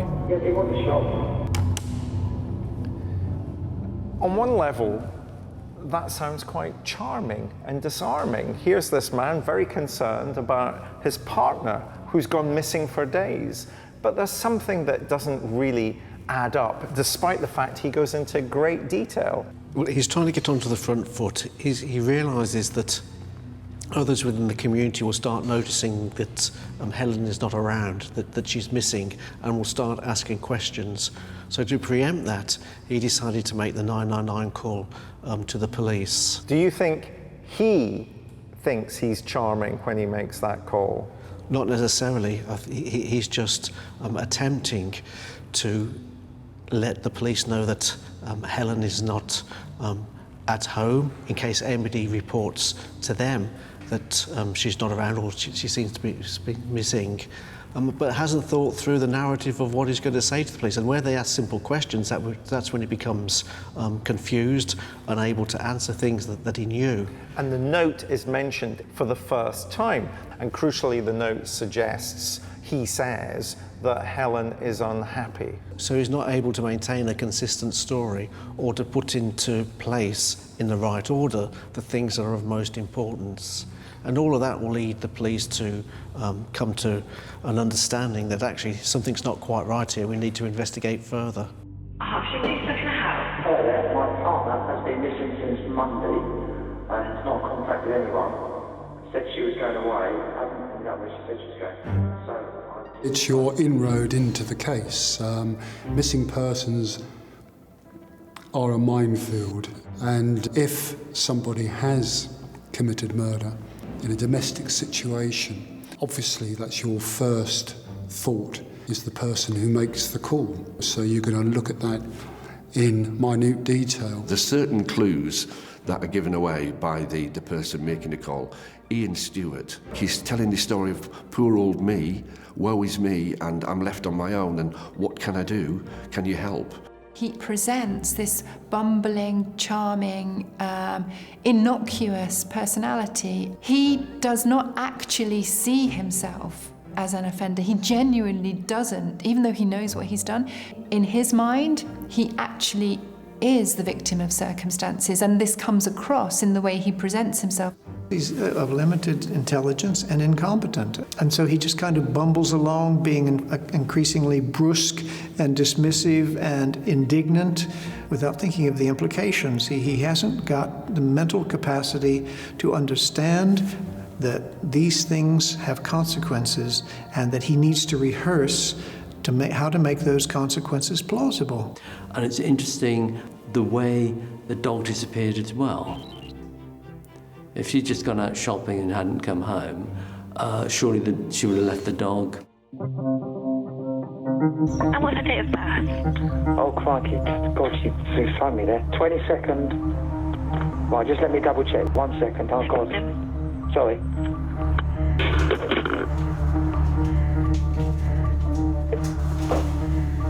Can you still hear me? I can still hear you, yeah. I'm sorry, I'm just double checking you. 22nd of August, 1964. Sorry, not just my brain just went, sorry. And her eye colour? Oh my God, how do you forget these things? Sorry, God, that's terrible. Are there any specific concerns? Suicide or self-harm, anything like that? Well, I would say no, but she has been very, very anxious and very worried about lots of things, and she is a warrior. She's a natural warrior. What's missing, Michael, is this incredible detail about his anxiety for his partner, Helen. And yet when he's asked directly, do you know the colour of her eyes? Do you know the date of her birth? He hasn't a clue. Well, the anxiety comes not from concern about his partner. The anxiety comes from he knows that he's committed an act of murder. He knows that people are going to start asking questions, and he knows that he's going to have to start providing some answers, but he hasn't thought things through about what to say in detail, and therefore he's scratching around for things to say, and therefore talks incessantly because he has nothing of substance behind that. You're living with this woman you're supposed to be in love with. You don't know what colour her eyes are. It beggars belief. And then you don't know her birthday. Anybody would think, surely, how close is this relationship? Of course, he passes us all off as him being sort of worried and that, but it's strange that he doesn't know these things about the woman he's meant to be marrying. And all in all, he's a pretty unconvincing person. She was obviously head over heels in love with him, but it didn't appear to be reciprocated in any form.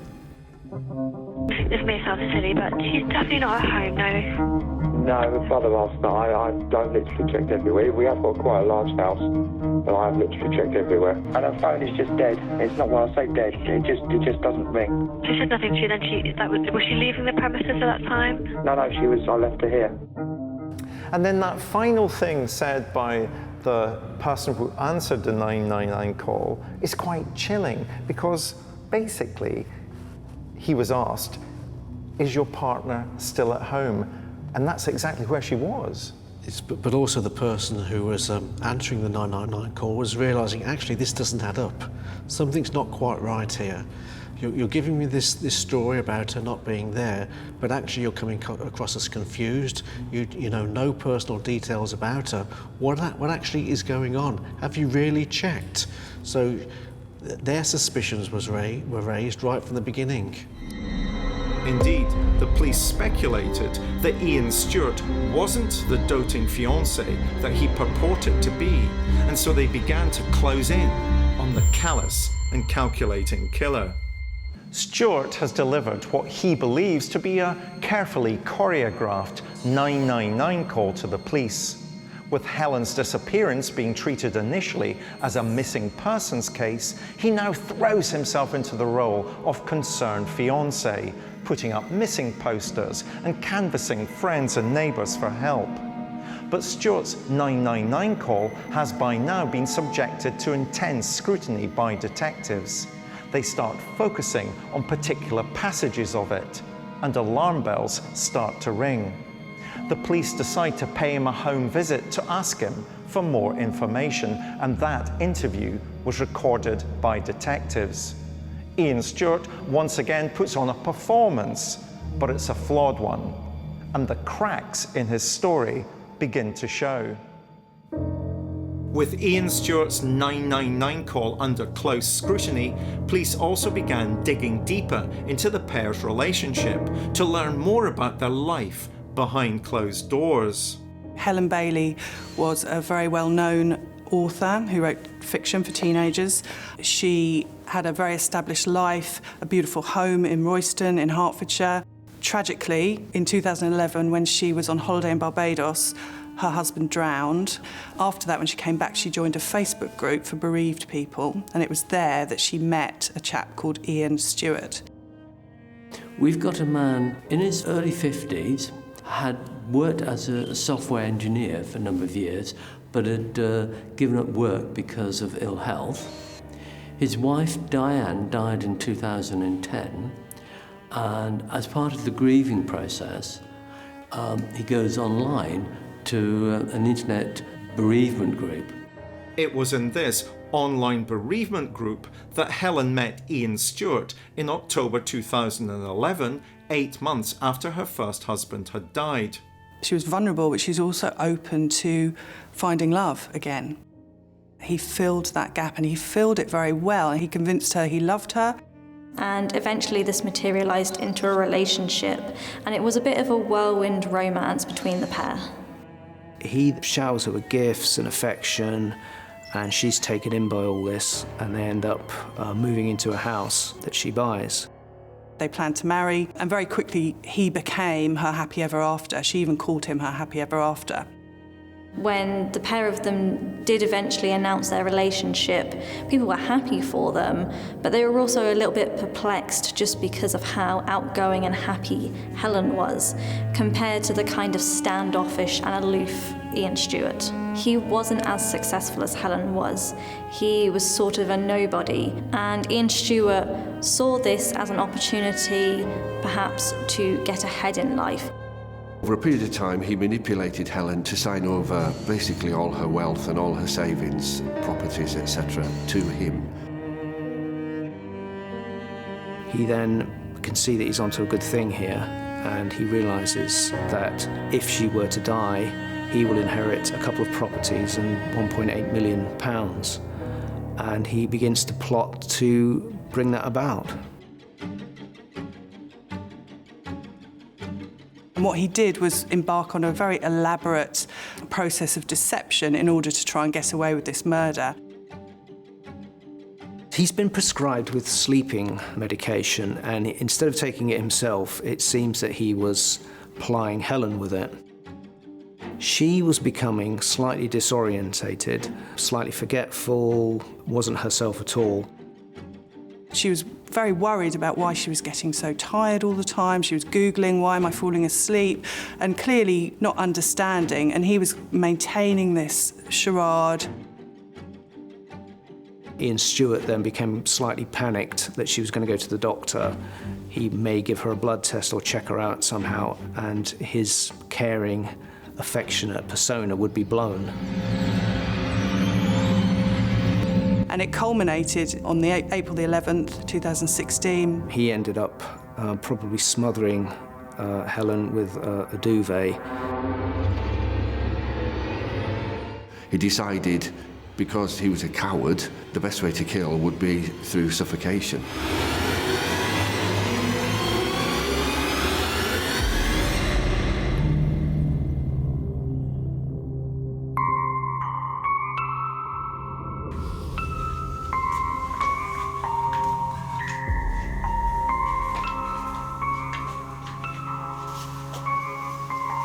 And then disposed of her body in a cesspit underneath the garage of the home that they shared in Royston. And then put the lid on it and parked his vehicle over it. It's an extreme of disrespect for a partner, isn't it, to do such a terrible thing. He even killed the dog and put the dog down there too. Of course, if Stewart was to make sure that his lie was to be believed, he knew that Helen would never go anywhere without her best friend, her beloved dachshund, Boris. To ensure his story would be credible to those who knew Helen best, Boris had to go. He was really trying to make this seem like Helen had disappeared. She was passionate about Boris, the dog, and everywhere she went, Boris went. And he thought that if the pair were missing, it would seem like something had happened. To put somebody in a cesspit and to kill her dog and also put her dog in with her just shows such a callous disregard. The manner in which he did it was just extraordinarily cold. And then what's really fascinating is what happened next. He continued his business for the day. He went off and saw his son, watched him play bowls, came back, had a takeaway, watched TV, and even texted Helen that night with a kiss on the text message, knowing full well that she was dead. There was a property that they had down on the coast in Broadstairs that Helen owned, and Ian made this story up about the fact that she'd left him, she needed space, and she'd gone down to Broadstairs with the dog. So he was in this mindset, obviously, where he's trying to create this narrative, this story, so that it covered what he had done. 4 days after Helen's murder, Stewart decided to make the infamous 999 call to the emergency services. The recording of this call was scrutinised by the police, and given their suspicions, they decided to visit Ian Stewart at his home. The police officers were wearing hidden recording devices, recent technology used by police that enables them to analyse the recordings for further evidence at a later date. From what I understand, what we've discussed is that Helen was last seen on Monday, the 11th of April. I would like you to take me through what happened that day. This is where I can't remember very well. I'll tell you what I can remember. She went out in the car just to get some milk or something, milk and bits, but came back almost instantly. I was upset because something had happened. She said, I'm never going to drive again. And at some point I had to dash out because I was late, so I could see I could be late, so I dash out. I'm pretty sure Helen waved goodbye to me, but when I think back, I'm not so sure, so maybe she did, maybe she didn't. So I was in a rush then. At some point I saw the note on my desk from Helen. So then I went, and I can't remember what I did, what order I did this in. But I definitely ended up at the doctor's at some point. And when I woke up, I was sort of woozy. I felt a bit like I'd been on morphine in hospital. And I remember thinking, should I be driving? But obviously I did. So I either went to the doctor's or the dump, or maybe I went to the dump next day. And I remember bits of it. The first bit I remember is we loaded the car, or Helen loaded my car, with an old duvet and some boxes ready to take to the dump. So I either went to the doctor's or the dump, or maybe I went to the dump next day. I'm not sure. Well, this is more of the buffoonish, blustering, bereaved fiancé, isn't it? That's the image he's trying to present. That's the image he tried to present, but the police will see through it because they've been to enough cases where people have gone missing and know what the genuine response is. And they'll be thinking, this doesn't add up. You're acting in this sort of way, but you mention a note and you can't find it. This doesn't correlate.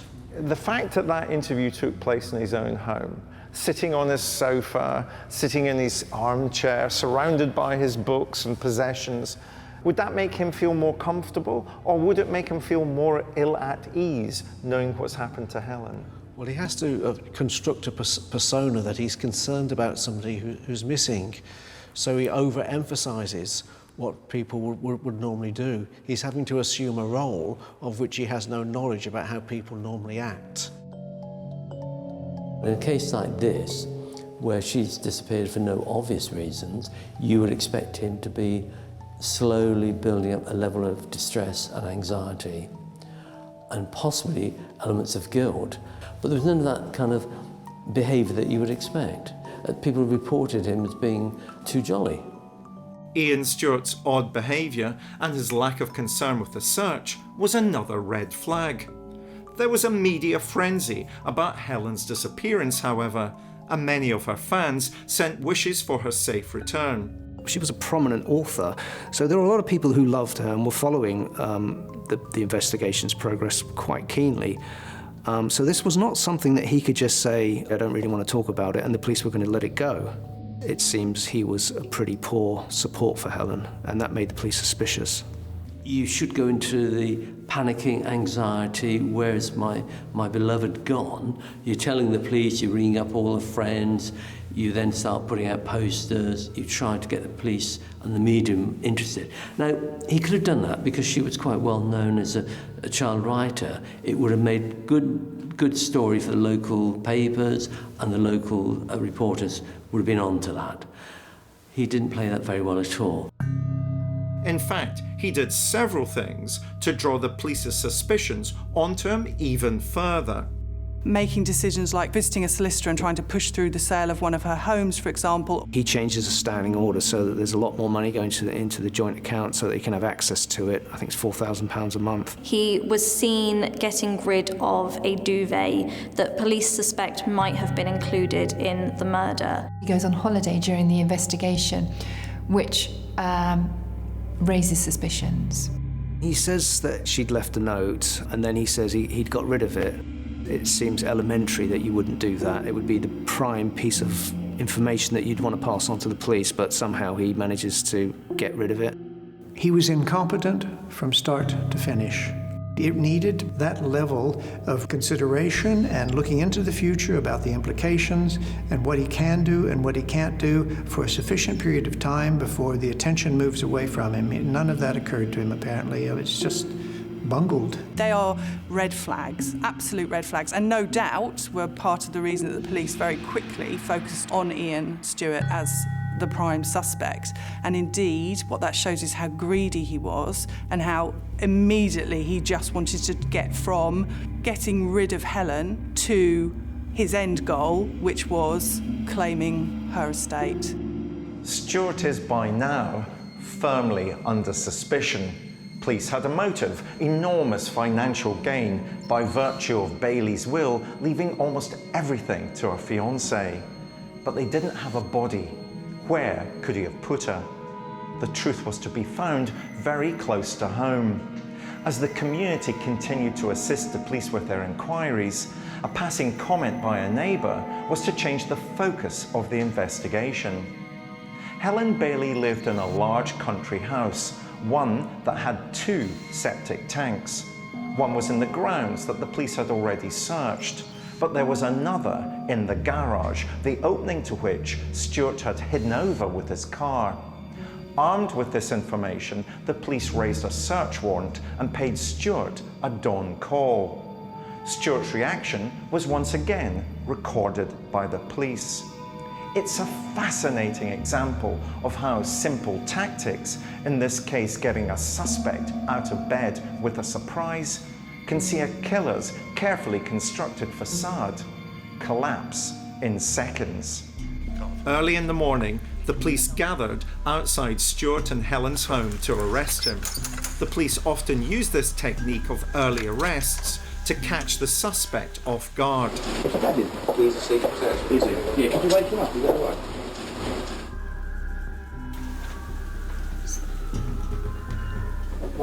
Yeah. Tonight? How did you get it? They were kind of banging on the doors. Morning, Ian. How are you? Okay, I've got a warrant to search the address. I'm arresting you on suspicion of the murder of Helen Bailey. You're joking? And of disposing of her body in a manner to likely to instruct the coroner and theft of money of Helen Bailey. All right, do you want to sit down? Bloody hell, why? What's happened? You can't tell me. We can't discuss it. We can't discuss it at the moment. We'll talk to you when we get to the police station. All right? Where is she? So we can't talk about it further now. So why don't we pop upstairs, get you dressed, and then we can have a full discussion back in the Oh, the garage door's open.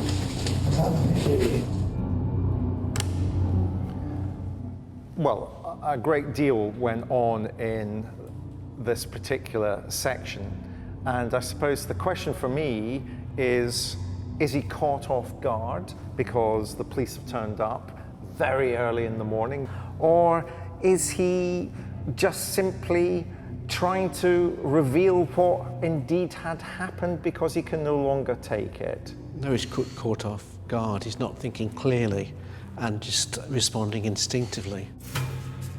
He is a terrible actor. He just doesn't convince you at any stage at all. He just says, bloody hell, what? And he expects everyone to sort of think he's still innocent. He was trying to act surprised and upset, but there was no emotion in it at all. Nothing. It was so clear that he knew this was coming and that he just had nothing, it seems to me, nothing left in him to even try and put on a front. What do I do now?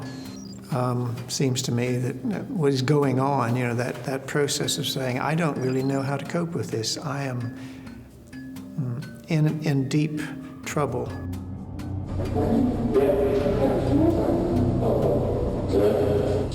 So the party played down, so when we got upstairs getting dressed, we could have a full discussion about something the chemistry was open. He makes two parapraxises in Freudian terms. He refers to the garage on two separate occasions, which of course is where he's buried Helen and her beloved dachshund, Boris. And so he refers, when he comes down the stairs, he says that the garage door's open. And then towards the end, he mentions the garage again. Is he trying to reveal that he killed?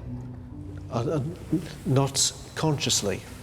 So he's not able to hold in the key bits of information, and the distress within him of knowing what he's done, of having to hold and contain that, becomes increasingly difficult.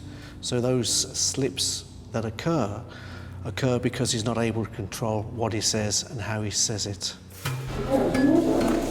Sometimes, because of stress and anxiety, you say the very thing that you don't want to say.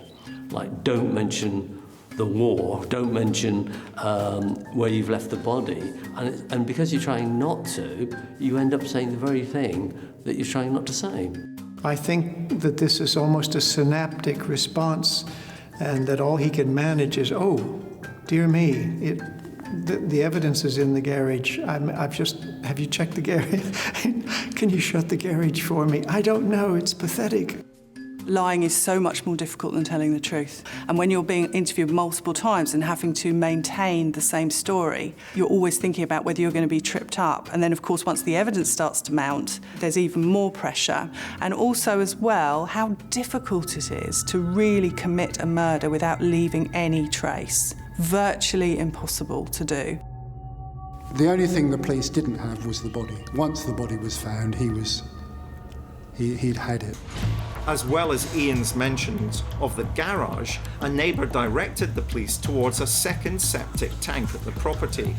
Stewart had concealed the second septic tank by parking his car over it, and so the police hadn't seen it when they initially searched the property. Finding it was the vital breakthrough that detectives needed. Many times it is that little bit of luck that just cracks a case. A neighbour who had been living next door for 50 years pointed out to them that there was an additional cesspit. The police found it and eventually located Helen's body. I think his choice of the second cesspit was very, very determined decision.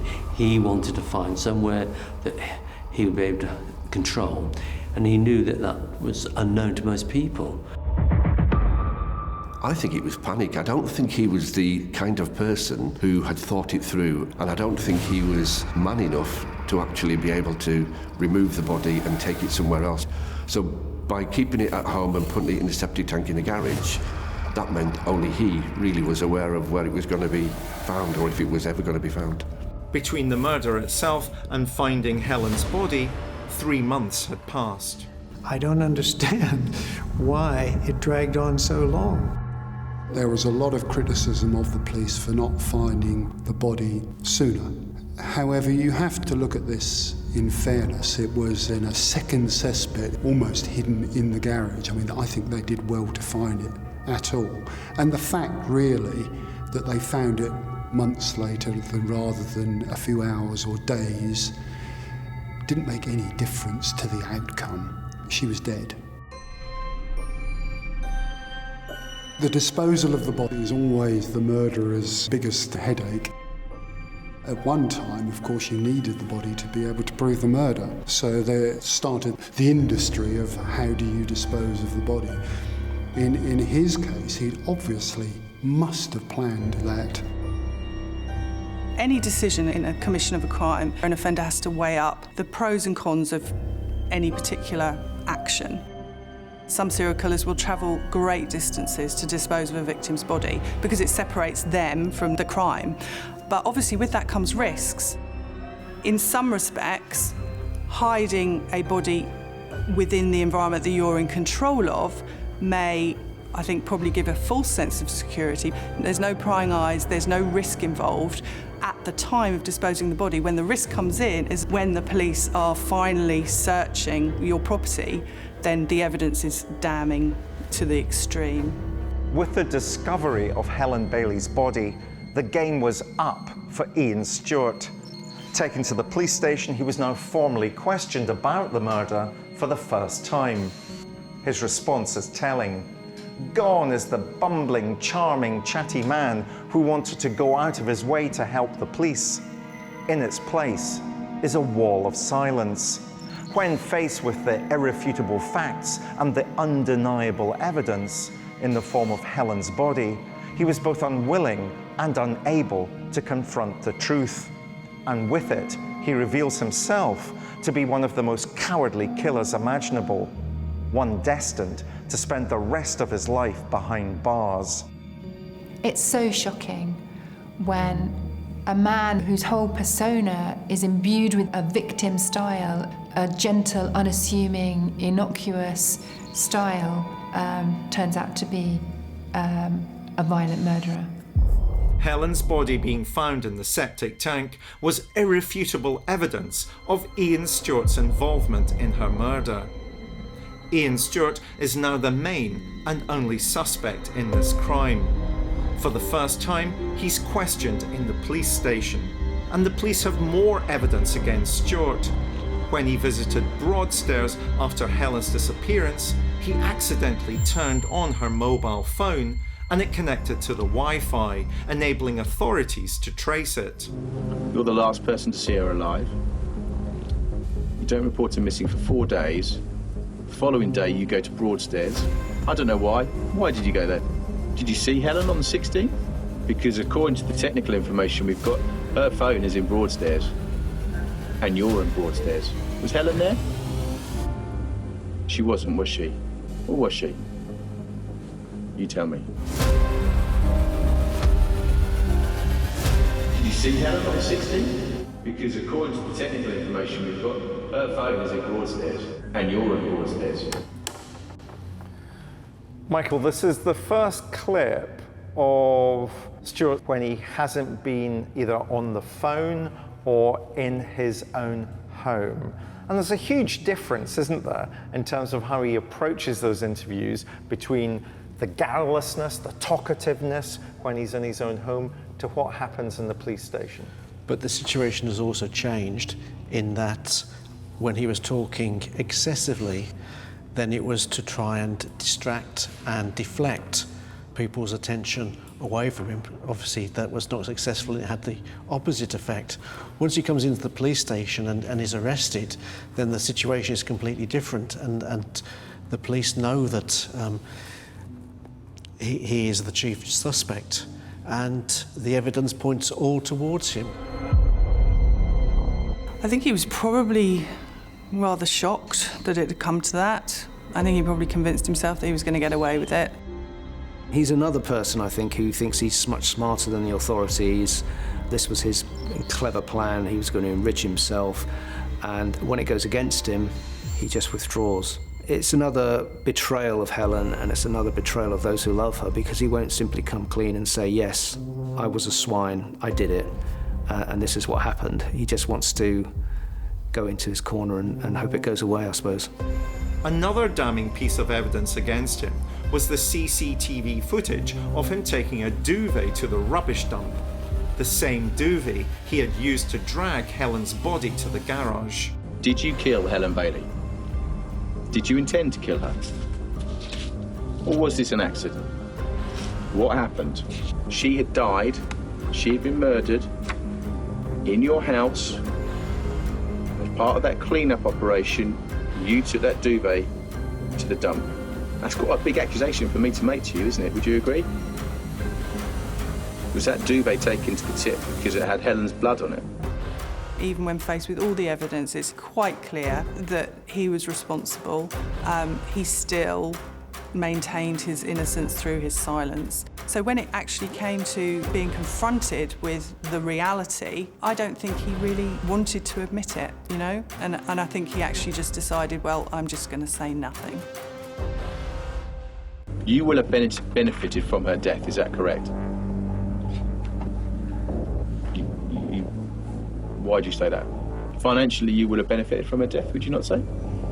Did you just lose control, just lose it? Some big argument, and you killed her. And you've been covering up ever since. Because if that's what's happened, you need to tell us now. So he's silent and uncommunicative in the police station, and indeed we know that subsequently at court he refuses to give any evidence, he refuses to attend a trial. So he maintains this silent and uncommunicative approach thereafter.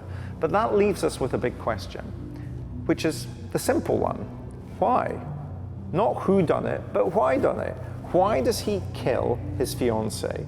We can hardly say it's for the money, because he had the money. He was well looked after. He had status within that local community. Why does he want to kill Helen?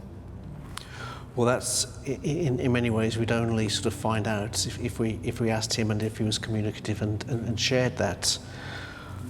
It can't simply be for money per se, because he had access to that. So therefore one might deduce that it's about control, about he could then spend the money that would have come to him anyway, and Helen would have given to him in the way that he wanted to.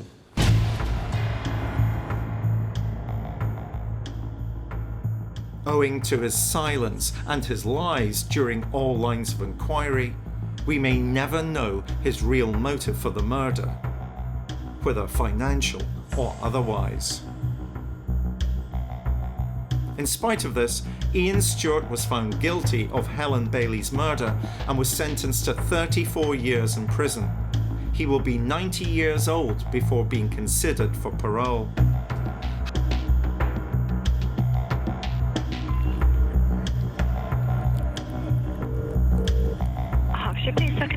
Hello there. My partner has been missing since Monday. He was on to make a fortune.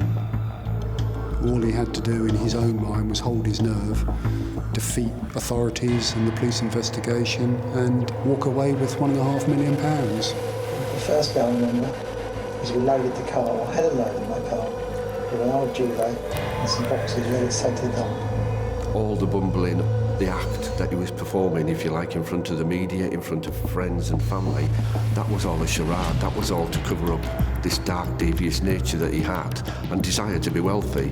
He was a very selfish man. The fact that the sons can now claim part of the fortune because they were included in the will, of course, is just another betrayal of Helen, and it's heartbreaking, really. She didn't deserve this, and she was just somebody who was looking to open a new chapter of her life with a loving partner, and she ended up with a homicidal swindler. You will have benefited from her death, is that correct? At 56 years old, it is highly unusual that a person of Stewart's age would suddenly commit a murder without any previous history of violent behaviour. Ian Stewart's deception was one that was planned over many months. Helen's murder was entirely premeditated. Was that duvet taken to the tip because it had Helen's blood on it? Well, it's very unusual to commit an offence like that, which is so calculating and planned, without there being any sort of antecedents to the behaviour. This wasn't a crime of passion, this wasn't sort of instinctive, this wasn't reactive to anything, this was planned.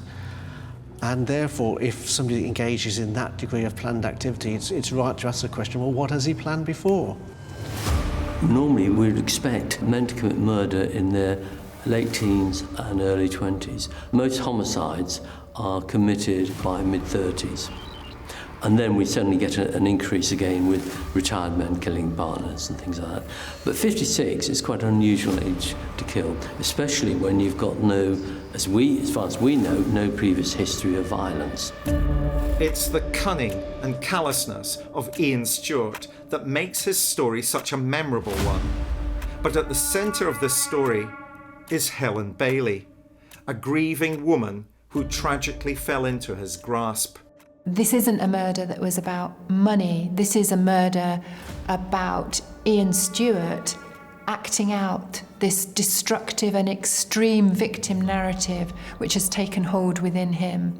And Helen Bailey is actually the victim of that storyline. This is a woman who's so very, very vulnerable. She's just looking for happiness for the rest of her life, and he's completely taken advantage of that. He's fed her lie after lie, and all the time he's been plotting an alternative reality. He was never going to marry her. It was always going to be about him taking her money. He wasn't satisfied with what he had. He could have really had a happy ever after with Helen, and she was generous and she was kind and she loved him, and she really thought that he was going to be the happy ever after that she should have maybe had with her late husband.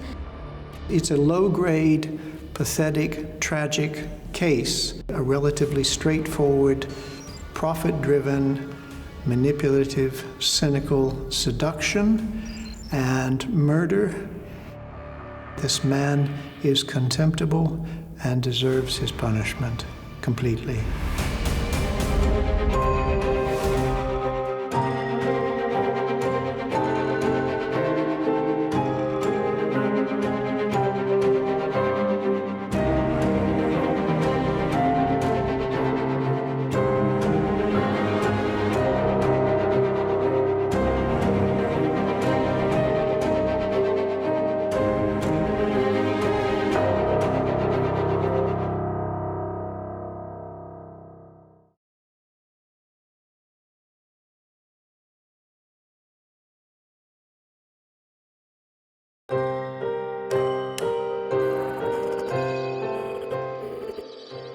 I'm Professor David Wilson.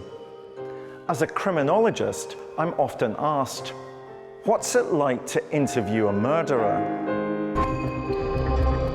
As you can see here, everything in this room is audio taped. To answer this question, I'm going to take you on a journey into the dark heart of the police interrogation room.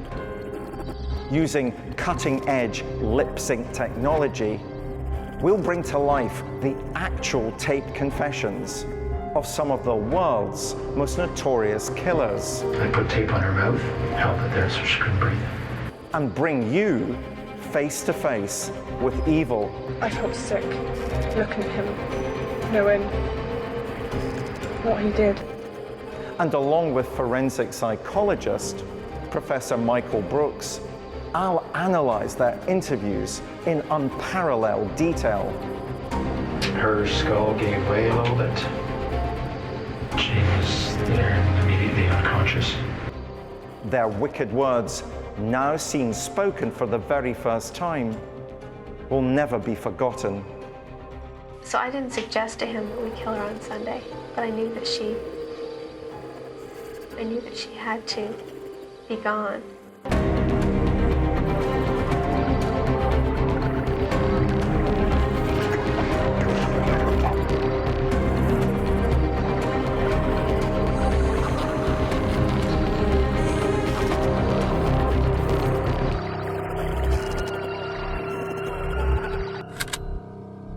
The killer in today's program is perhaps the most infamous serial killer that no one has ever heard of.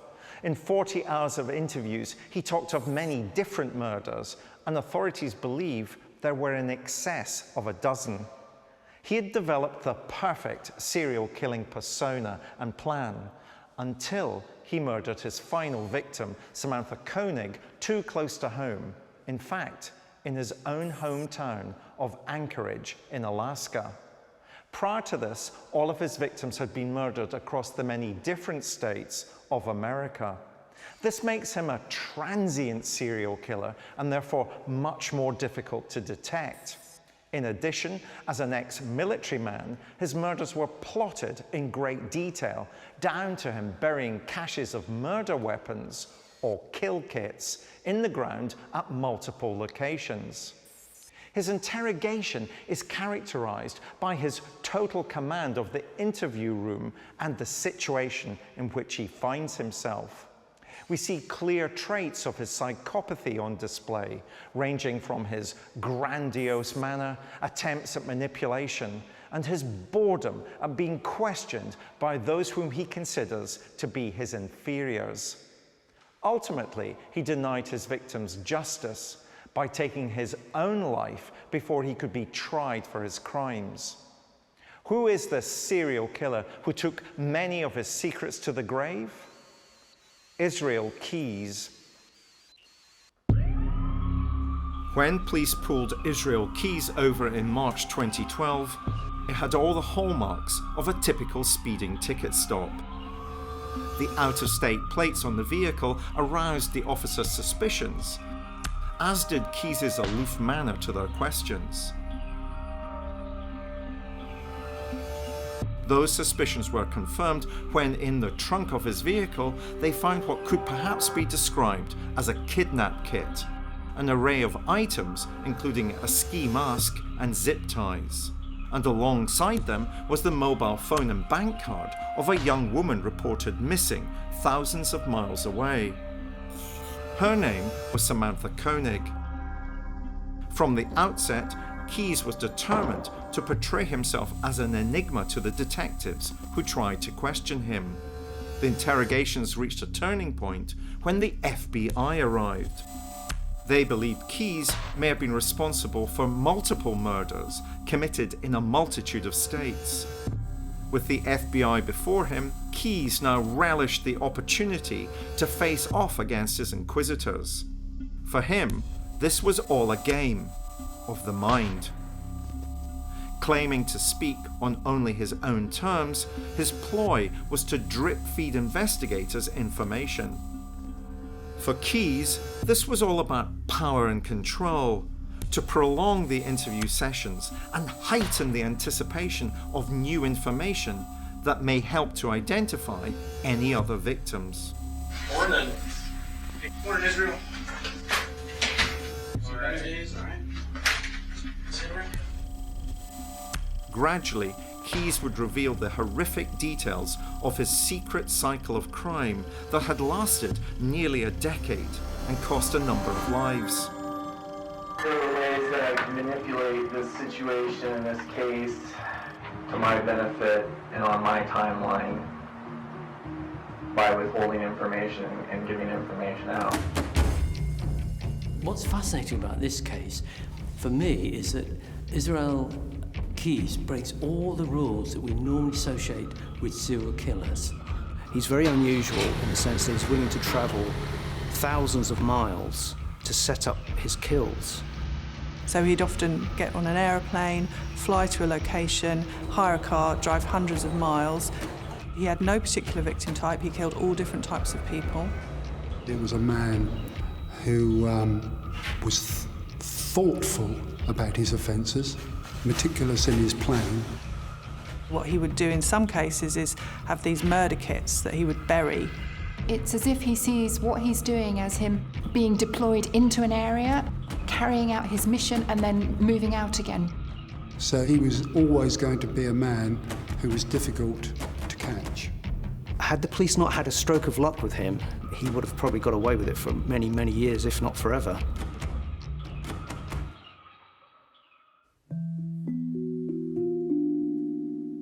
It's interesting, his name is Israel, and yet he was brought up in a Mormon family.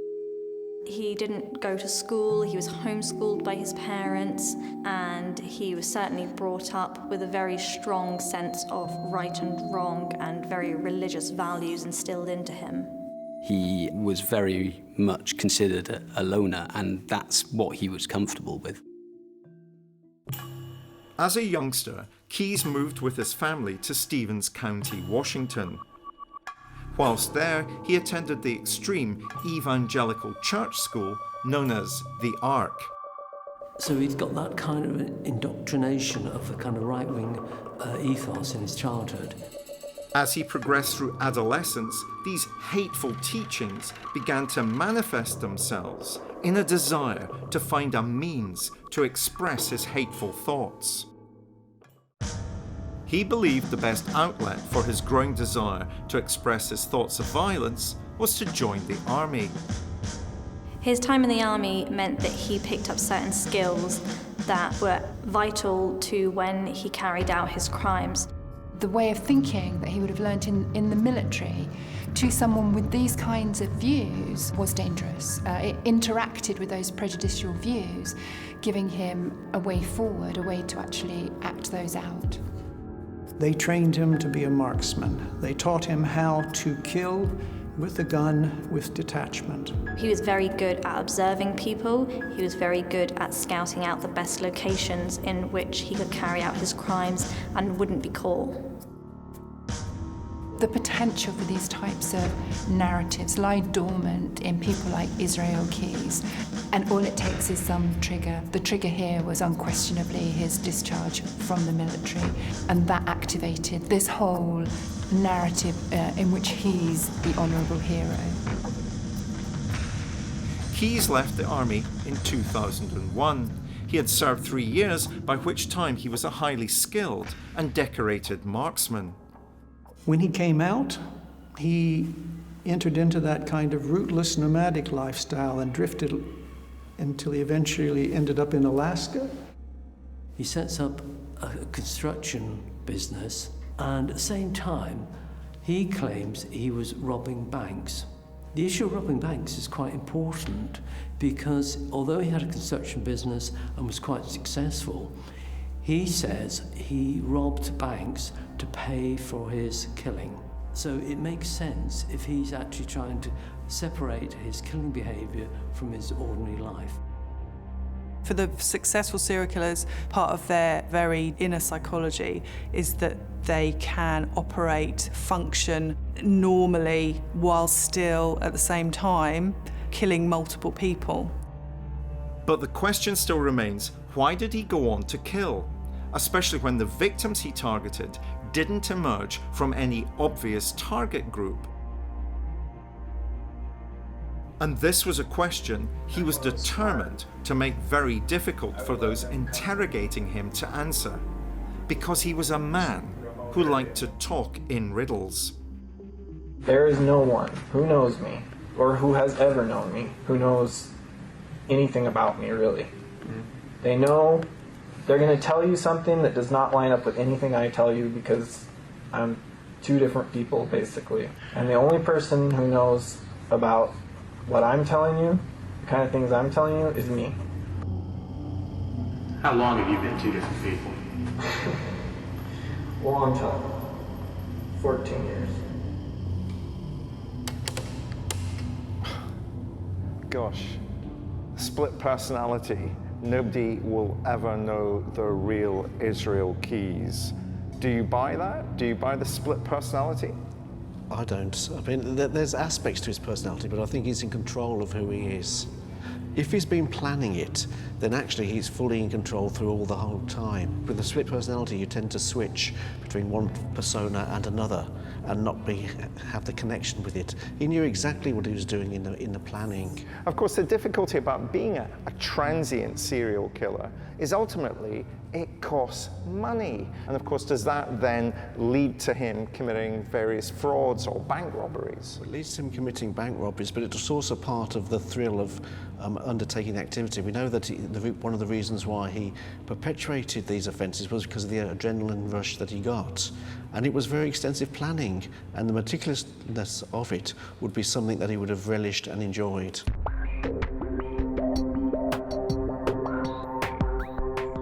Most serial killers particularly will have a script for the way that a murder will unfold, but they will also have a particular victim type that they will be looking for. And in this case, in the case of Israel Keyes, he really didn't. He was indiscriminate in who he targeted, and it was all, I think, about the opportunity. So actually he was more driven by the location rather than the victim. Remote areas where camper vans may park up for a stop, for a rest or a picnic. So areas where people automatically wouldn't be noticed missing because they were transient. Committing a murder in New York State, committing one in Washington State, thousands of miles difference. There's no way the local police are going to identify him as a serial killer. He had hiding spots where he hid the weapons and the material he was going to use for his abduction of his victims. They ranged, according to him, from Washington, New York, and possibly places like Texas and Arizona. He claims that he actually hid the weapons and the material so that he could then go and pick his victim. Back when I was smart, I would let them come to me. Come go to a remote area that's not anywhere near where you live, but that other people go to as well. You might not get exactly what you're, not much to choose from, in a manner of speaking, but there's also no witnesses, really. There's nobody else around. Quite a lot of information in terms of those clips. Let's deal with this modus operandi point that he reveals, that he's like a spider in a web waiting for people to come to him as opposed to him going out searching for victims. That's quite unusual, isn't it? Not necessarily. I mean, although it's rarer. So whereas a stalker will stalk an individual and follow them, what he's doing is stalking an area. He's laying out a trap and waiting for people to come into his lair. He was quite happy to delay until the opportunity of safe killing presented itself. He was extremely methodical and efficient. The military, I think, had armed him with a full and impressive skill set.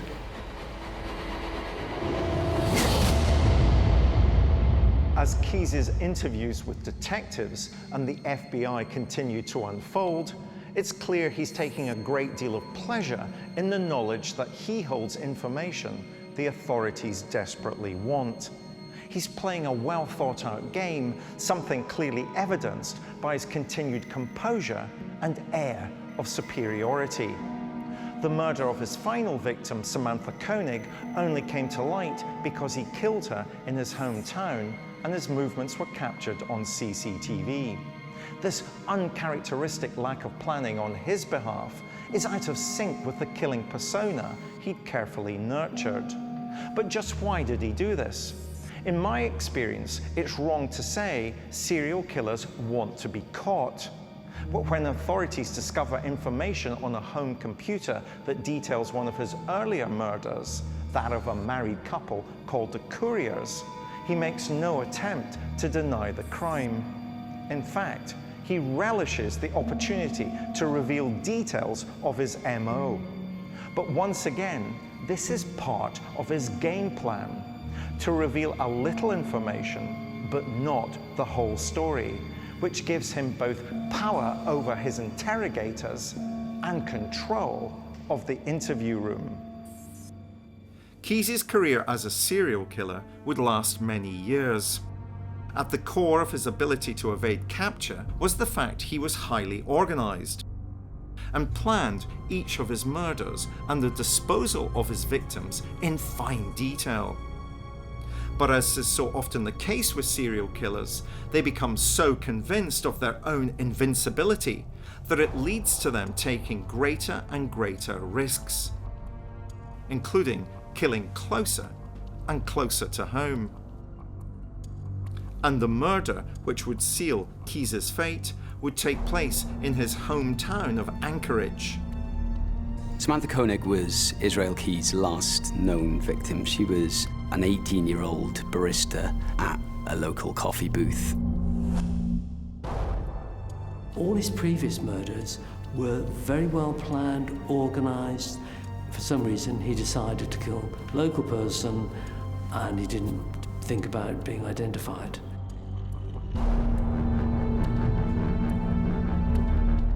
These people become emboldened. They get almost a sense of invincibility. And he probably in his own warped mind thought, why should I travel all the way to Texas when there's a girl down the road that will do just as well? Or maybe the opportunity was presented to him in his home environment and it was just too good an opportunity in his eyes to actually walk away from. While he was able to lead this secret life and stay one step ahead of everybody and live this high-octane, risky life of murder and robbery. He felt probably empowered and quite enriched by the whole experience. His one mistake, of course, is to murder somebody on his own doorstep. Keyes took Koenig to a remote cabin location. Once there, she was bound and gagged to prevent her escape. And then she was subjected to an unrelenting series of sexual assaults.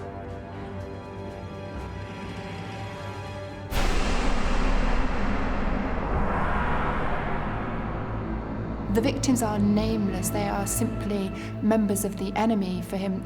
Who they are as people matters not. What matters is that they are part of the enemy, part of legitimate targets for his campaign.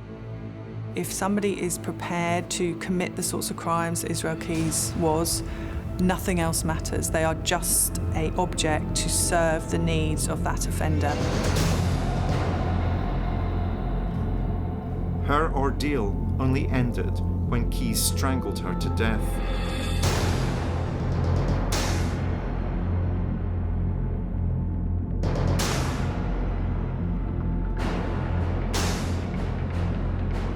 The murder of Samantha Koenig broke every rule of Keyes' own killing codebook.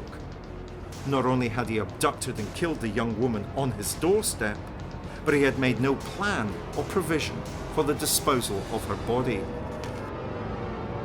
Believing the isolated cabin to be a secure location to store her body, he used whatever was at hand to create a makeshift cover for the corpse before locking the cabin up.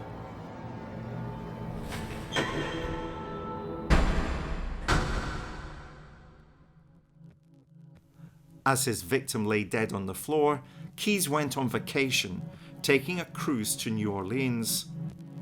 But Samantha Koenig was soon missed by those close to her, and a nationwide search ensued. And CCTV was soon released, showing a disguised Keyes abducting her from the coffee shop where she worked. When Keyes returned from his holiday, he believed he could profit from Samantha Koenig's disappearance, and the fact that no one other than him knew she was dead. He returned to Samantha Koenig's body. Despite the fact it had started to decompose, he staged her so that she appeared to be alive, and then photographed her next to a current copy of the Anchorage Times newspaper. He proceeded to send the picture to Samantha's parents, and using her phone, demanded a ransom from them if they ever wanted to see their daughter alive again.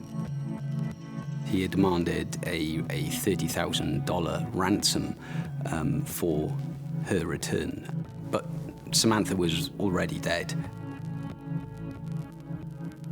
Samantha's parents, desperate for their daughter's safe return, didn't alert the authorities and followed Keyes' instruction to deposit $30,000 into their daughter's account.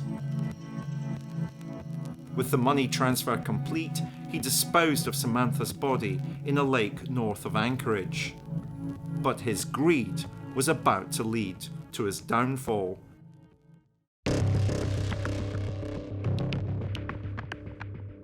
Then stupidly went on a spending spree effectively across the southern states, taking money out of bank accounts. He's filmed taking money out of the ATM using her card. He's also filmed when he rented a car, so they were able to link up the two photographs and show who it was.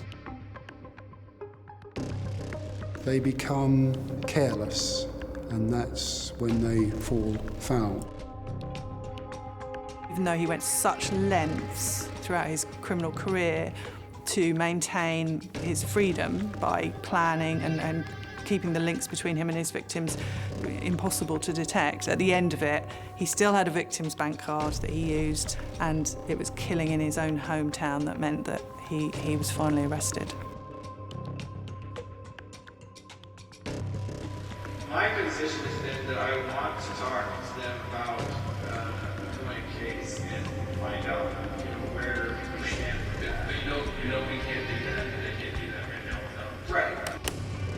Now, that for me is very interesting because, of course, this last murder is completely and utterly different from his first sequence of murders. He's killed a local girl, for one thing. Does that for you suggest, because lots of people when they talk to us think that that means that they're trying to be caught. Is that what's going on? He believes he's going to be caught if he behaves like this? Not necessarily, but I think we are into an area of speculation because there isn't any form of indication of why he's done it. So if we're speculating, then we know that he's a person who likes adrenaline, then actually is this the next challenge? And we know that with serial killers, it's the excitement. Was he trying to do something a bit different? So the challenge, if I pick you up rightly, is that he no longer becomes this geographically transient serial killer, but a stable serial killer. He's going to target the Koenig girl in Anchorage itself, and indeed he's going to be caught on CCTV using her credit card. Do you think that's just about a challenge, or do you think that's because he thinks by this stage he is so powerful he can get away with it? He's miscalculated. He didn't know he was going to get caught by using the bank card, and that there'd be a video camera there recording that, and also picking up the car rental plate. So that wasn't a factor in his calculations.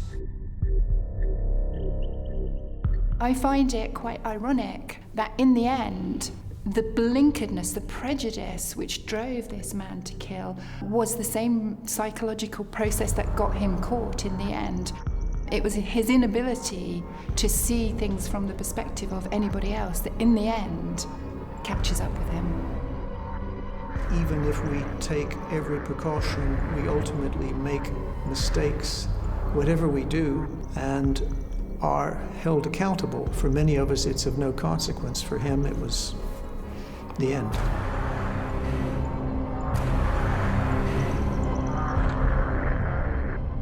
Keyes' frustrating tactic of offering officers a little information only to withdraw his further cooperation has now set a dangerous precedent for his interrogators. He's clearly playing a one-sided game with them, and it's headed for checkmate, because unlike most killers who get caught, Keyes seems unconcerned about his fate and makes no attempt to plea bargain. The reason for this only becomes clear when you realize that he had no intention of standing trial and would take his own life before going to court. The only thing he seems preoccupied with is his own reputation and not wanting to be viewed in the same light as other serial killers who've made the headlines. He considers himself to be more important than them, and his killing to have been carried out for his own secret and higher purpose. And so he issues his final ultimatum. He wants his own name to be kept out of the press if he's to give the authorities any more help as to the whereabouts and identities of any of his other victims.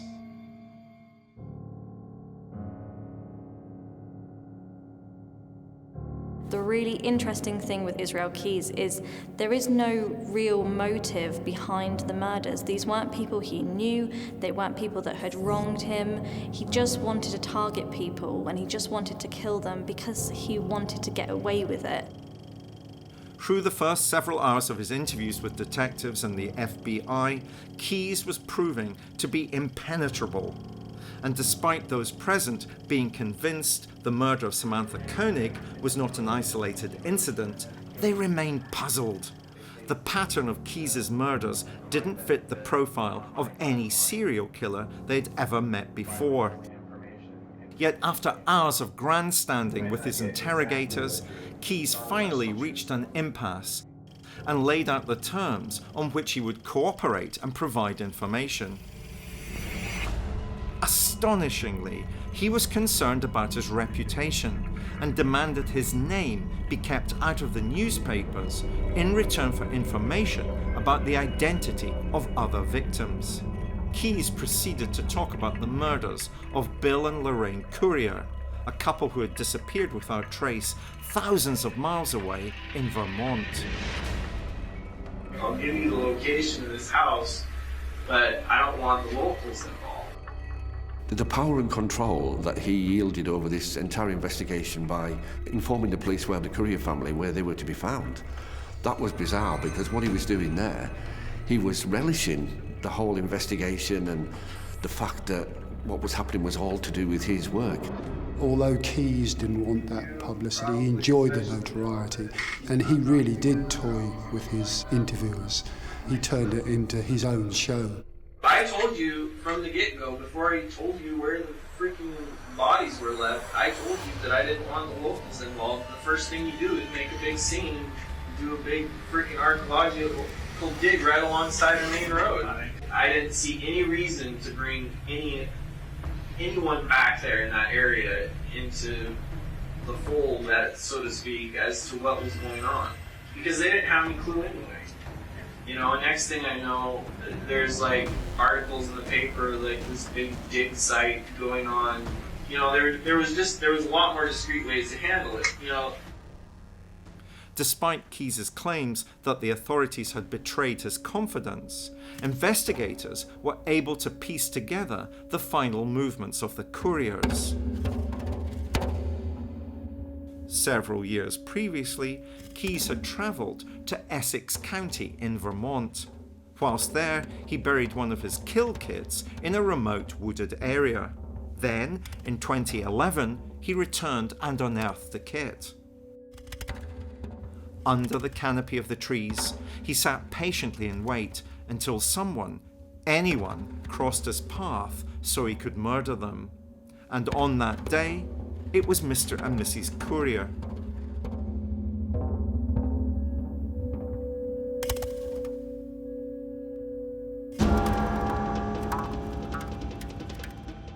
He openly admits he used what we call a blitz approach, not all guns blazing, but certainly gun waving, rather than having any contact or building up a confidence with them.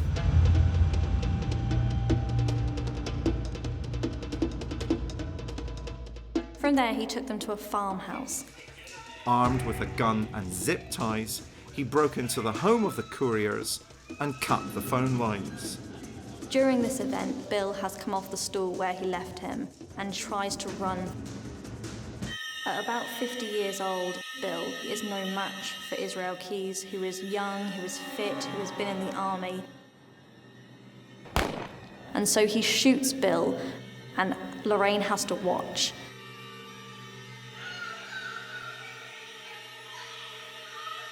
After he's done that, he sexually assaults Lorraine and then he kills her.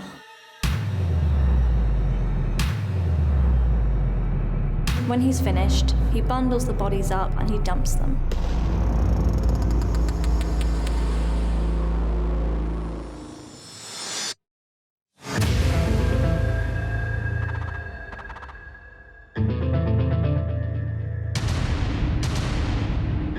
You know about Lake Crescent in Washington?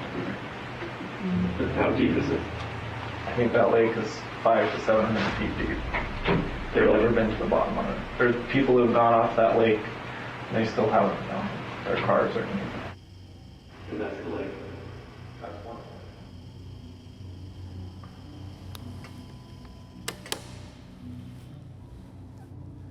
one. That's actually quite chilling, I think, because this is about his abduction and murder of the couriers who disappear. This is really what brings him to national attention in the United States. Does he make a mistake, Michael, in your view, about talking so openly about the lake? Because is that revealing to us, or revealing to the detectives, potentially where there might be other victims? Well, it could be, but he's only talking about a case that he knows that detectives have knowledge of. So he's just talking around things that they're familiar with. But there's also the question is, would he have actually led them to the right place? We know from other serial killers that they think they know where it is, they think they can lead the police there, the police dig, and there's nothing. So the police can't always rely upon what serial killers say. So there's this idea again of trying to only allow the kind of information that he wants to be given, this idea that he wants to be in control of the process, even over how the bodies of the couriers would be found. Okay, let's listen to the next tape. Like I've said from the beginning, there's certain aspects of the things that I've done that I would prefer never became public. If something else were to get out, and especially in a different area or something, you know, and now there's the whole Nia Bay aspect of it now too. You know, it's like my kids living in Nia Bay now, and gossip is the town pastime. So he didn't want the local community to know that he was involved. This idea of protecting his reputation, protecting his image, even though he's arrested for murder. That kind of moral double standard seems to be riven through a number of murderers I've worked with. But he also wants to present himself in a certain way. So he doesn't want to be seen in the way that the police are portraying him and the media are portraying him, whereas in fact that's the reality. So he wants the public to have a distorted perception of who he is. the problem is nowadays, the more stuff my name is attached to, the more likely it is that somebody's going to try to do some kind of stupid frickin' TV special. You know how it is nowadays, like with all this true crime that people are obsessed with. Now, that's interesting, isn't it? That sense in which a stupid TV special, that concern for his reputation, even though this is somebody who's committed murder. Where does that come from? Well, it may be that actually he's saying that, but that's not what he really wants. He really does want a TV series. He wants to be popular. He wants to be at the front and to have his story told. News of Keyes' involvement in the deaths of the couriers began to spread across the media. Yet he was still determined to maintain whatever little control he had over his life, and this included demanding that the state take it and execute him. Well, there's another factor that I just occurred to me recently with the sentencing portion is if whoever happens to be sentencing me knows that the death penalty is what I want. Well, that's why we're here negotiating. You have stuff you want, we have stuff we want. Yeah, can we promise you absolutes? No. You know, we're just both doing our best to try to come to some sort of resolution. He didn't see his life as something he valued beyond that love that he had of successfully killing. He sees himself as someone who has been caught by the enemy, and to kill himself is the only honourable way forward. He sees this as the only honourable course of action open to him. He cuts his wrist and he strangles himself with a bedsheet. Why does he commit suicide? Because in one sense he doesn't want to carry on living the life that he's lived. He knows he can't commit further offences. He doesn't want to spend the rest of life in prison, so he ends it. Is it the ultimate form of giving control back to him? He's going to decide that he'll take his life rather than a court, a judge, a jury. It is, and we know other serial killers who take their own lives because they want that ultimate control to determine whether or not they're going to live. Even when it came to his conviction, he was still in control. He still dictated the terms. He left a 3 or 4 page note, an ode to murder, which was blood-soaked under him. This is the last thing he did. This is the last thing he wrote. It was an ode to murder. If you want to be famous as a serial killer, you deny your offences, you go to court, they hear all the juicy, horrible details of what happened, people remember your name. If you admit to the crime, you don't get the same press attention, and if you commit suicide before trial, then you get even less attention. he stops the trial progressing. That way, he doesn't get the attention. During his lengthy interviews with the police, Keyes expressed no remorse for his crimes and utter contempt for the whole justice process. Under questioning, he also alluded to other possible victims. His final tally may have gone into double figures. Koenig and the couriers are the only victims named by Keyes because he knew that the authorities had tied him to their deaths. The names and the last resting place of the others he would take to his own grave, and in doing so, deny his victims any dignified burial of their own. Keyes wanted his interviewers to believe he was an enigma. But Keyes was no enigma. He was a narcissist who put the perpetuation of his own self-myth before the truth. And the simple truth is that he was a man who killed because he enjoyed it. Keyes' suicide left investigators frustrated by the many secrets of his crimes, which he took to the grave. But the FBI continued to replay his interviews and trawl through their records, looking at mysterious disappearances that he may have been connected with. One of these included a woman by the name of Deborah Feldman.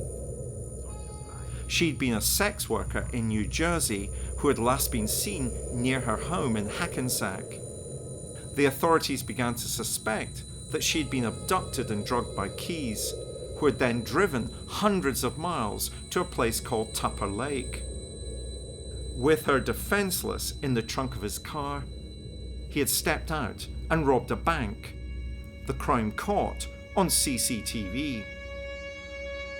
Investigators believe that Keyes then travelled to the lake, where after killing Deborah Feldman, he weighted her body and cast her into the water. During his interviews, interrogators believed he had alluded to an unnamed victim finding such a watery grave by asking and posing a series of questions about Tupper Lake. Yet once again, on being questioned about the details of the crime, instead of giving a straight answer, he delighted in toying with his interrogators. One of Keyes' most outrageous claims was that to elaborate on his crimes would only add to his notoriety, something he was allegedly against.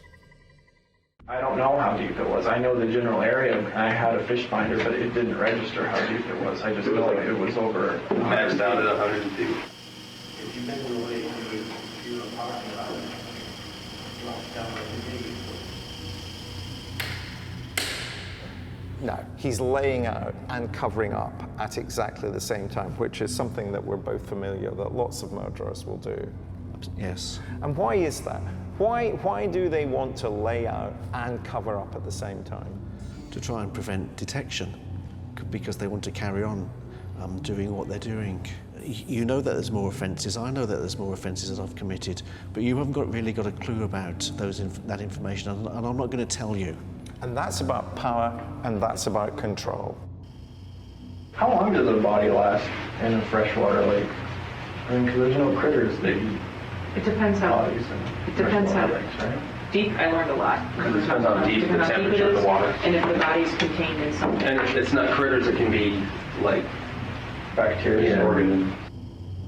Here we've got Keyes being incredibly interested in police work itself, in detection itself. What's going on there? He's wanting to know what the police really know, and does their knowledge correlate with his knowledge? So he would have known that if you put a body into water, it will decompose. What he's checking out is how long that will be for. Is the police understanding the same as his? Do they know more than him? But also, it could be connected with those other murders that he's committed, and how close are the police to actually tracking down those? He almost admits to doing other killings, apart from actually saying it, and then refuses point blank to give them any pointers as to where the bodies may be, or to make it easy for the police. He just used the situation to annoy and toy with the police. I almost feel guilty. Costing the taxpayers a lot of money to find this. Well, just kept my mouth shut. It is remarkable that when Israel Keys is told how much it's costing to excavate the bodies of his horrible killing spree, that his reaction is to say they should not bother. It shows just how deeply entrenched the prejudice is, that he genuinely sees these other people as the enemy, and therefore it makes no sense to spend any money on them, even when they're dead. And I've seen that in other cases where offenders have just never told, never spoken, no matter how much victims' families try to get that information, they hang on to it. And I think that psychologically is about power and control to the last.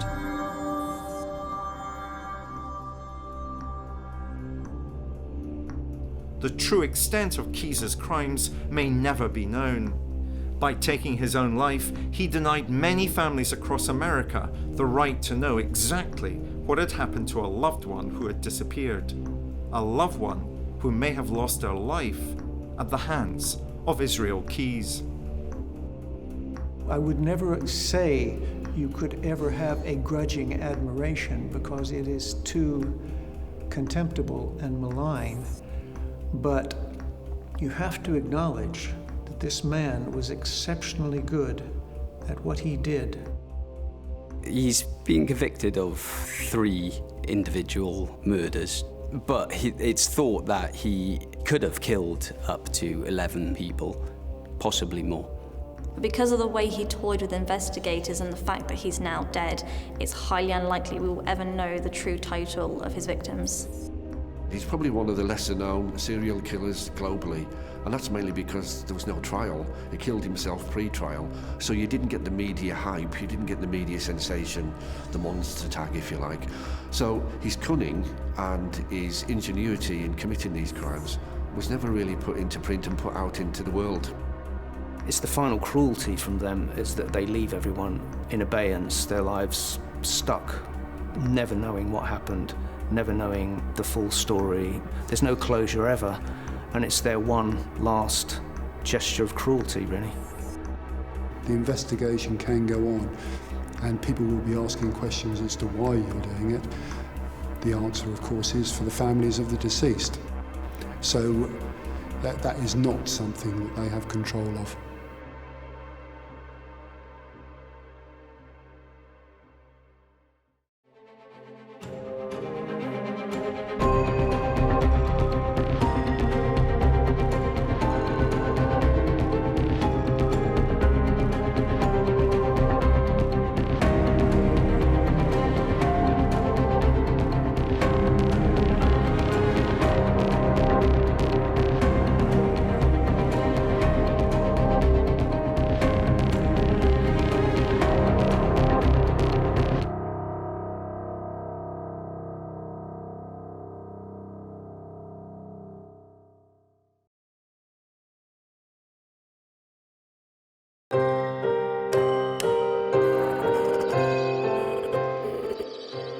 I'm Professor David Wilson. As a criminologist, I'm often asked, what's it like to interview a murderer? As you can see here, everything in this room is audio taped. To answer this question, I'm going to take you on a journey into the dark heart of the police interrogation room. Using cutting-edge lip-sync technology, we'll bring to life the actual taped confessions of some of the world's most notorious killers. I put tape on her mouth, held it there so she couldn't breathe. And bring you face to face with evil. I felt sick looking at him, knowing what he did. And along with forensic psychologist Professor Michael Brooks, I'll analyze their interviews in unparalleled detail. Her skull gave way a little bit. She was there immediately unconscious. Their wicked words, now seen spoken for the very first time, will never be forgotten. So I didn't suggest to him that we kill her on Sunday, but I knew that she had to be gone.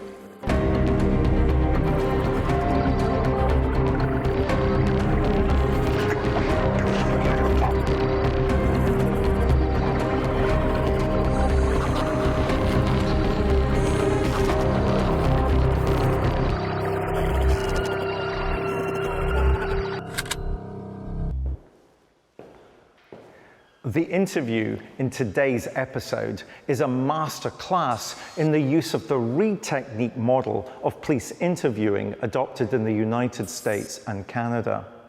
In the Reid technique, interviewing is an accusatory process where the investigator tells the suspect that the results of their investigation clearly indicates that they did indeed commit the crime in question.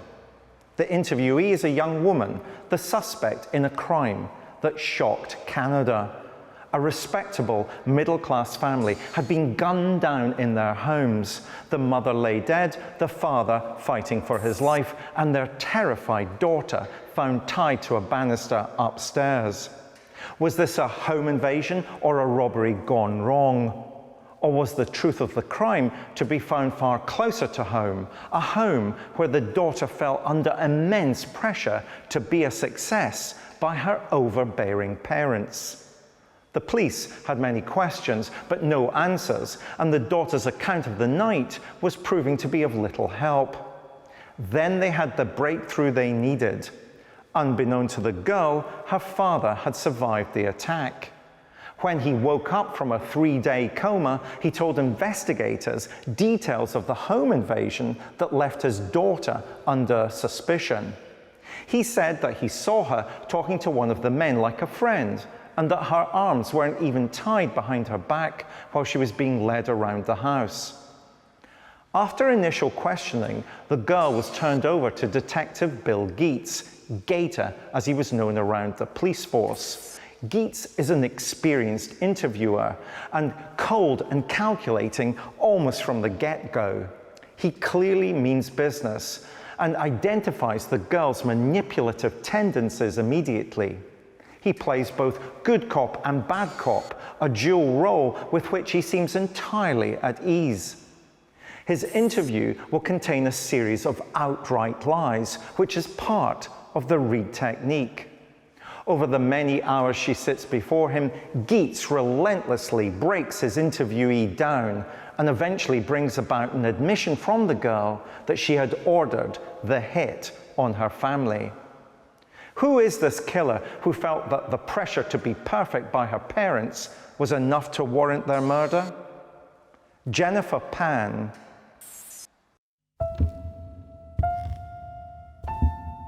Exactly 2 weeks after Jennifer Pan's mother, Bisha Pan, was killed by gunmen, and her father, Han Pan, was shot and wounded, Jennifer faced questioning by York Regional Police in Canada. She claimed she was the lone victim left standing in the home invasion at her Markham residence on November the 8th, 2010. The police were suspicious, but had little evidence.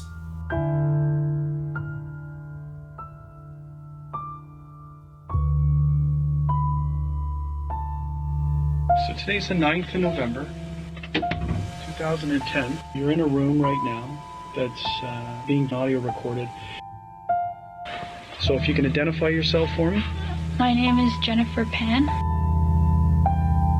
Jennifer Pan's parents had emigrated from Vietnam to Canada, and they had built their life from the ground up. They had worked so hard for everything they had, and they wanted Jennifer to do well in life, and they had wanted for her to become a doctor. She's been given all the opportunities to succeed, but academically she's challenged. She can't actually meet those expectations. And as a result of that, and the fear of failing in her parents' eyes, she then begins to spin a web of deceit and lies. She made this very early decision to start to create a new reality. She wanted to keep it from her parents. She started to forge her report cards and give herself, so she looks like she had straight A's. And then once she was on that journey, that train, there was no getting off. She faked it for years, getting straight A's. She claimed to have a place at university. The university declined to take her because she didn't match their entrance requirements. She went to enormous lengths to maintain that facade. She'd go and get books on pharmacology and also look at YouTube or clips on videos to get her write up lecture notes to show her parents. She even claimed to have graduated from the University of Toronto and got an internship at the Children's Hospital, a very stiff competition to get a place. So of course her parents were very proud of her. Actually, she was working as a waitress and she was teaching piano to other children. When there's so much pressure to achieve, as there was with Jennifer Pan, this pressure takes the form not just of a focus to her life, a central goal to her life. It becomes actually the only reality she knows. So the only way that she understands, evaluates herself and her life, her whole existence, is against the measure of achievement that her parents present for her. In somebody young and vulnerable, this goes beyond just producing a sense of being stressed. It actually defines their whole world. And I think we see this with the way in which Jennifer saw her only possible response to failure was to do everything she could to conceal it. When her family found this out, they were so angry at her, and she had to explain that actually she'd failed the exam she needed. Basically, all hell broke loose at family home. Her father apparently wanted to throw her out and was disgraced and everything else. It also emerged that she had a boyfriend, Daniel Wong, who she'd known for many years from school days. Her parents insisted that she gave up the boyfriend, B, that she completed a high school education, and C, that she became a much more dutiful daughter and restricted her very much in her social life, so that she wasn't allowed to go out. She was very much confined to home or to work. She ended up staying with her family, and she tried to not have any contact with Daniel, but it's very evident that this wasn't the case. The two did continue to talk and did continue to have a relationship. But because it was a secret, Daniel then found someone else and he fell in love with another girl.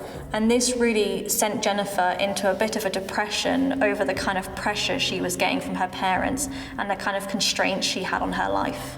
She's clearly a young woman who was living this double life because of the sort of stern parenting that she'd had from her mother and father. And so early on you can understand and sympathise with her to some extent, that she's obviously really been put through the ringer by this relationship in which she's kind of expected to achieve so much all the time. And from her point of view, you feel that it's probably not a very loving relationship that she has with her parents. On the other hand, the way she tries to escape from this relationship in the end is quite chilling and cold. We are investigating a murder. Do you understand the criminal consequences of making a false statement? Yes. Do you understand the importance of telling the truth? Yes, I do.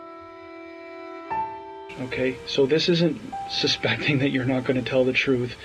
This is more of a feature that you understand the importance of telling the complete truth. You have nothing to apologize to me for, Jennifer.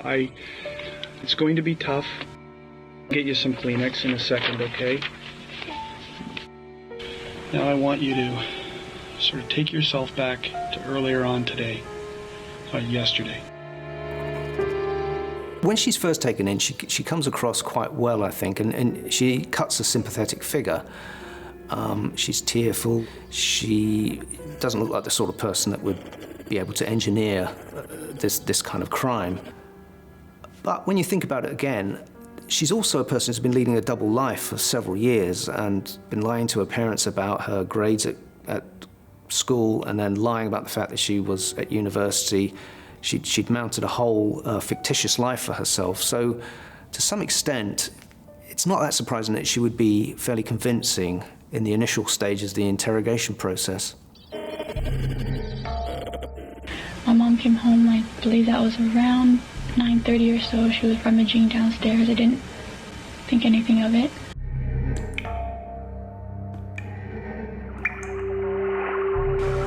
And then suddenly I just heard my mom calling for my dad to come down, and that's when I lowered the volume on my TV.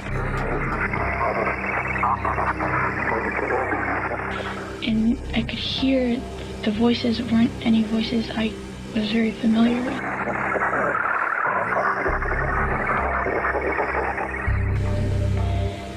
And so I was scared and I couldn't move. I just sat in my room for a while. A guy was there and he came at me and had string in his hand. Take your time. Take your time. All this is very important, so take your time. They dragged me down the stairs and made me kneel at the bottom, telling me to face down on the floor while the other guy had a gun behind my head and asked my mom where her purse was. My mom kept trying to get up and they kept telling her, sit down. They took me up the stairs and they tied me to the top of the banister.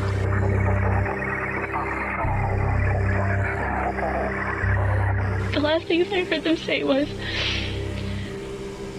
you lied to us, you lied to us. And then I heard 2 pops. My mom screamed. Most people, when they've been witness to a traumatic experience, such as the attempted killing of their parents, are very traumatized, can't remember things, and over time, they start to recall more and more information. She apparently, according to the police, had a ready-made story. She knew all the answers to the questions. That straight away makes people suspicious of her. During a witness interview, if you have suspicions in the back of your mind that this person maybe have a role in the offence, you have to caution them under the Police and Criminal Evidence Act. And if you do, you then have to stop that interview and re-interview them as a suspect.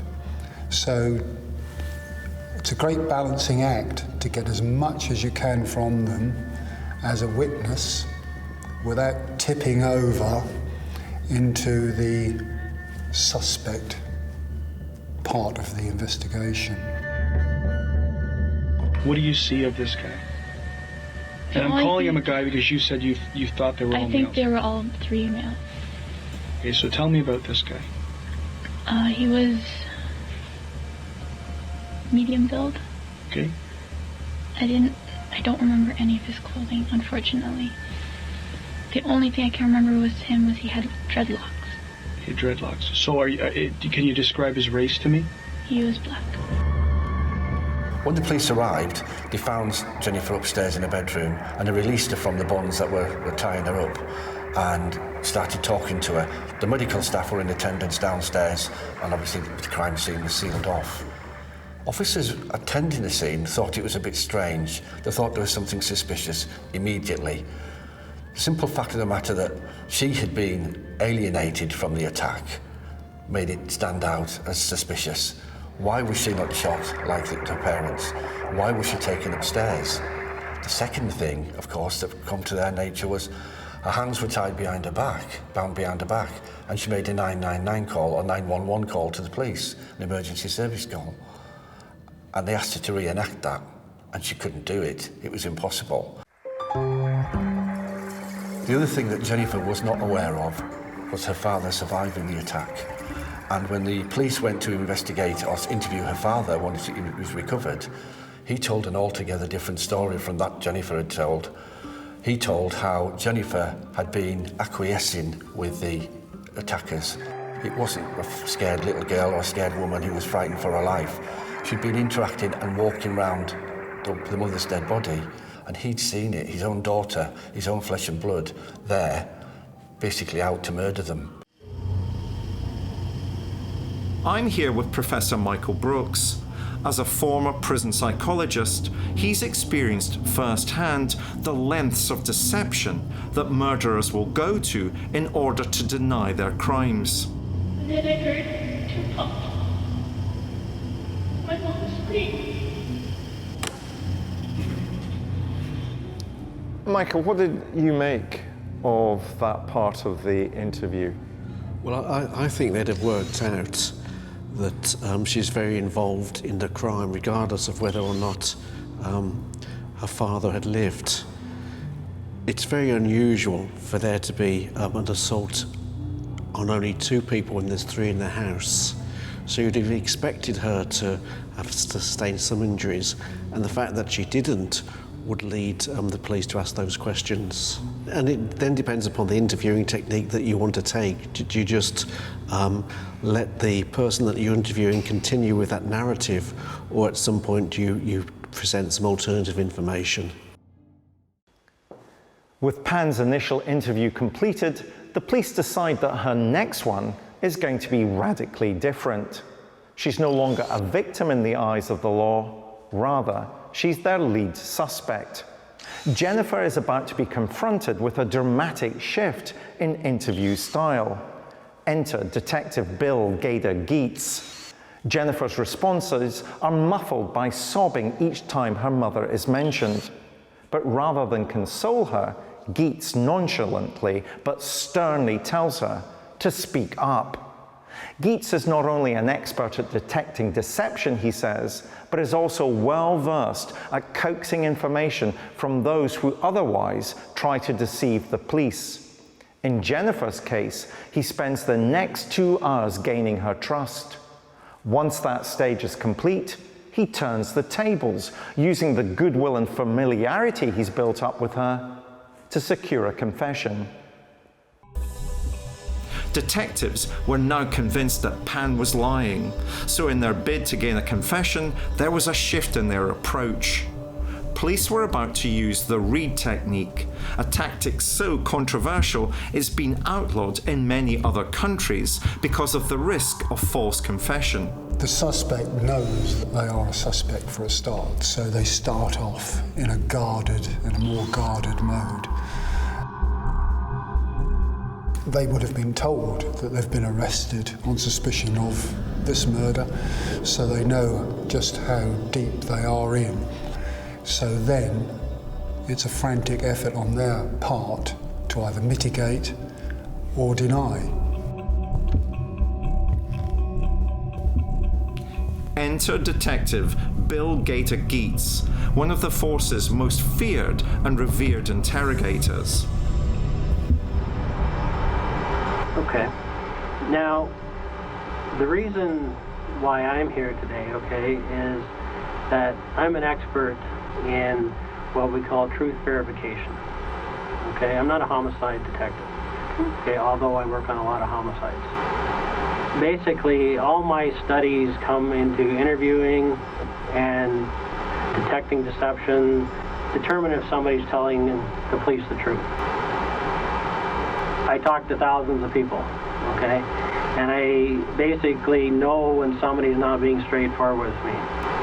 And people are trained to speak in a certain language, okay? And when they are not being truthful, that shows up in their language. They don't even know they're doing it, okay? We have computer programs.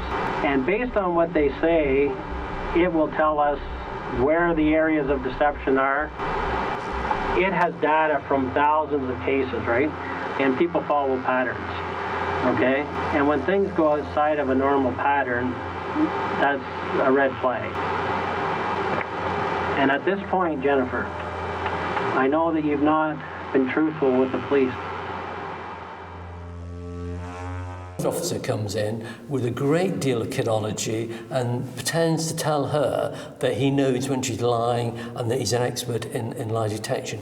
Now, we know from all the research worldwide that most police officers aren't that good at detecting lies. But somebody walking in and saying, I'm an expert, I can tell you you've been lying, is kidology. But from what we know in the case, it worked. And you've got to admire the police officer for having the gumption to do that.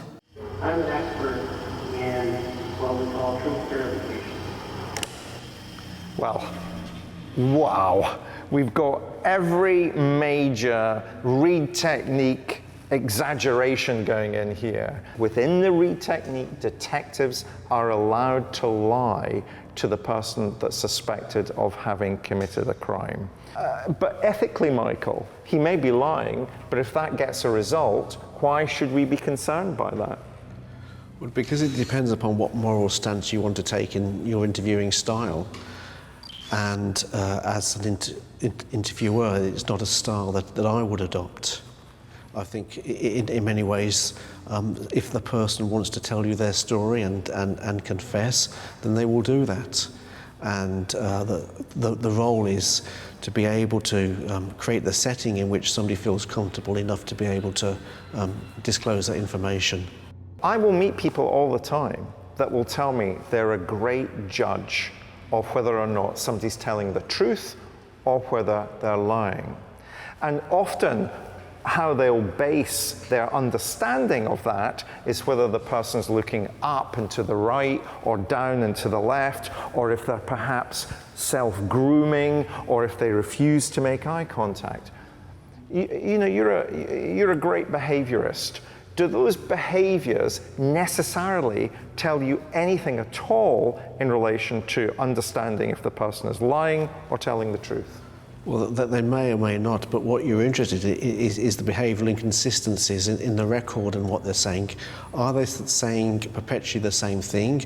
Because if somebody lies, then there'll be variations in the story that they tell. They won't be able to keep the same story consistently. And those are the bits that you want to focus on. You may use sort of the non-verbals as guides, as an indicators, but you'll then want to follow that up in terms of the conversation that you're having. You've not told us everything that you know, purposely, okay? And that you've left information out, okay? There's a number of inconsistencies in what you've told the police. One of the things you have to remember is that your dad was there, okay? And your dad had a front row seat to all of this. It's an old-fashioned style, I would term it. The trouble is with a style like that, if you start off that way, there's no going back. You can't then undo it and try and play a sympathy card. You're stuck in that mode. So it makes it very rigid. I know that you've not been truthful with the police. This is not an interview technique, this is interrogation. And we always have to, I think, question the efficacy of interrogation. And do you really get the information that you want? Or are there alternative ways of drawing out information from the person that you're interviewing?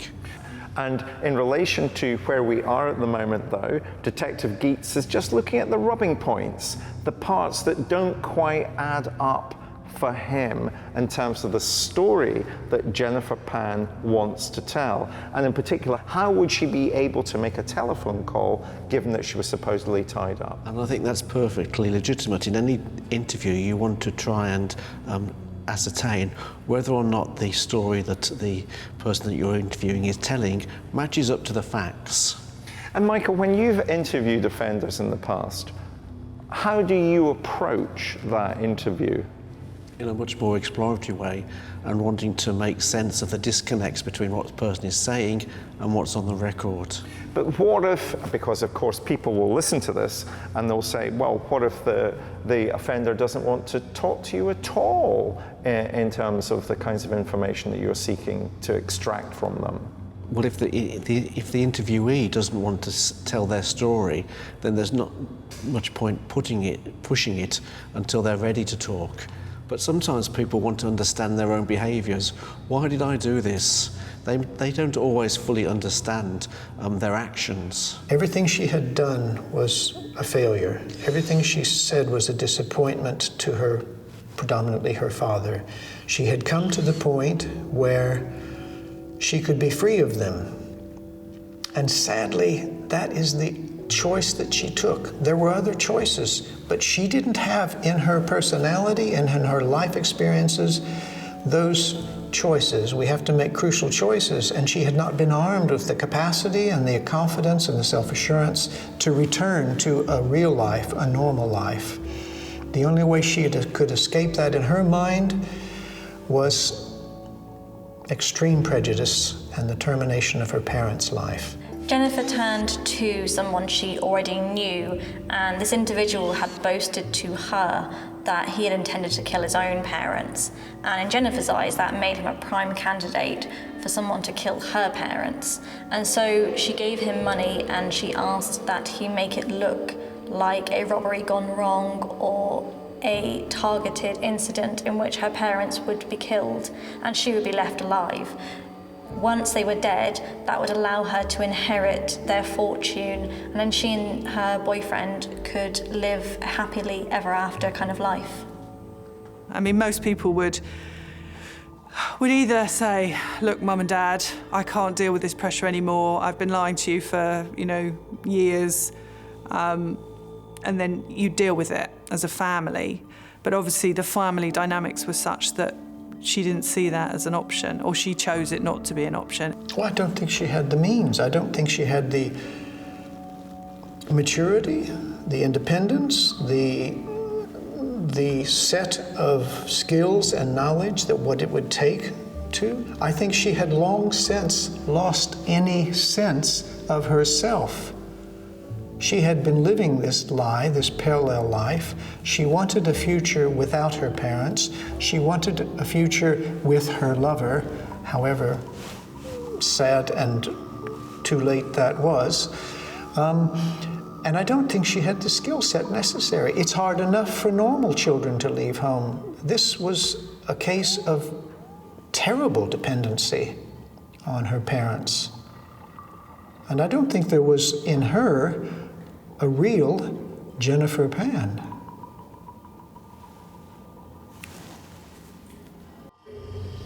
You lied to it. You lied to it. Why do children try to kill their parents? Why would she want to engage in that kind of behavior? Well, I think that there's two elements. The first is that, according to one account, that she hired other people before that, but for just very a small amount. And then she went back to her boyfriend, and at some point, the idea of inheriting the money that her parents had came into play. So inheriting the money for instrumental reasons. She's killing them for instrumental rather than psychological reasons. I think it becomes more complex, because that's the second part of the story. For the first part, it was just killing her parents and had some way of resolving the conflict that was within herself, or having to perpetually lie about what she was doing and then being found out. How does she deal with that? To then going back to her boyfriend, and it then moving on to saying, actually, we'll hire somebody professionally to do it, and we might be able to inherit the money as well. So I think the story is much more complex than sort of it appears on the surface. So we've got a web of different things going on here, and so let's try and break them down. We've got the idea that she's constantly having to lie to maintain this fiction that she's more successful than she actually is. Which then gets exposed. And therefore, killing her parents is a way of resolving the fact that that fiction is seen at last for what it is, simply a lie. Is that right? Yeah.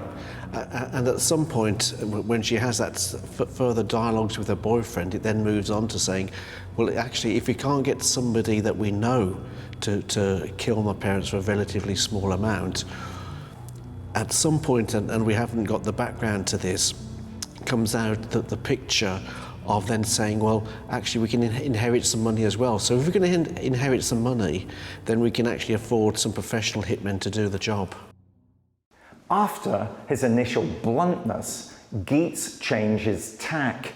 He eases back in his chair, drops the cop speak, and focuses attention solely on Jennifer, making her bleak outlook appear rosier.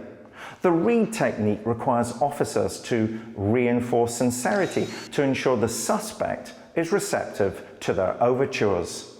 Hence, Geets shares with Jennifer his own experiences. When he reminisces about his time playing the piano, he inaccurately refers to the ballet Swan Lake as Swans on the Lake. The conversation focuses not only on her achievements, but her struggles, as if she's reminiscing with someone who really understands what she's been through. But his empathy doesn't last. The conversation slowly shifts back to her behaviour in the lead up to and on the night of the murder. Who knows what goes through people's minds in these states? It's an extreme state. We mustn't forget, although they are, some of them, terrible people, they've committed terrible crimes, they do have the same feelings as everybody.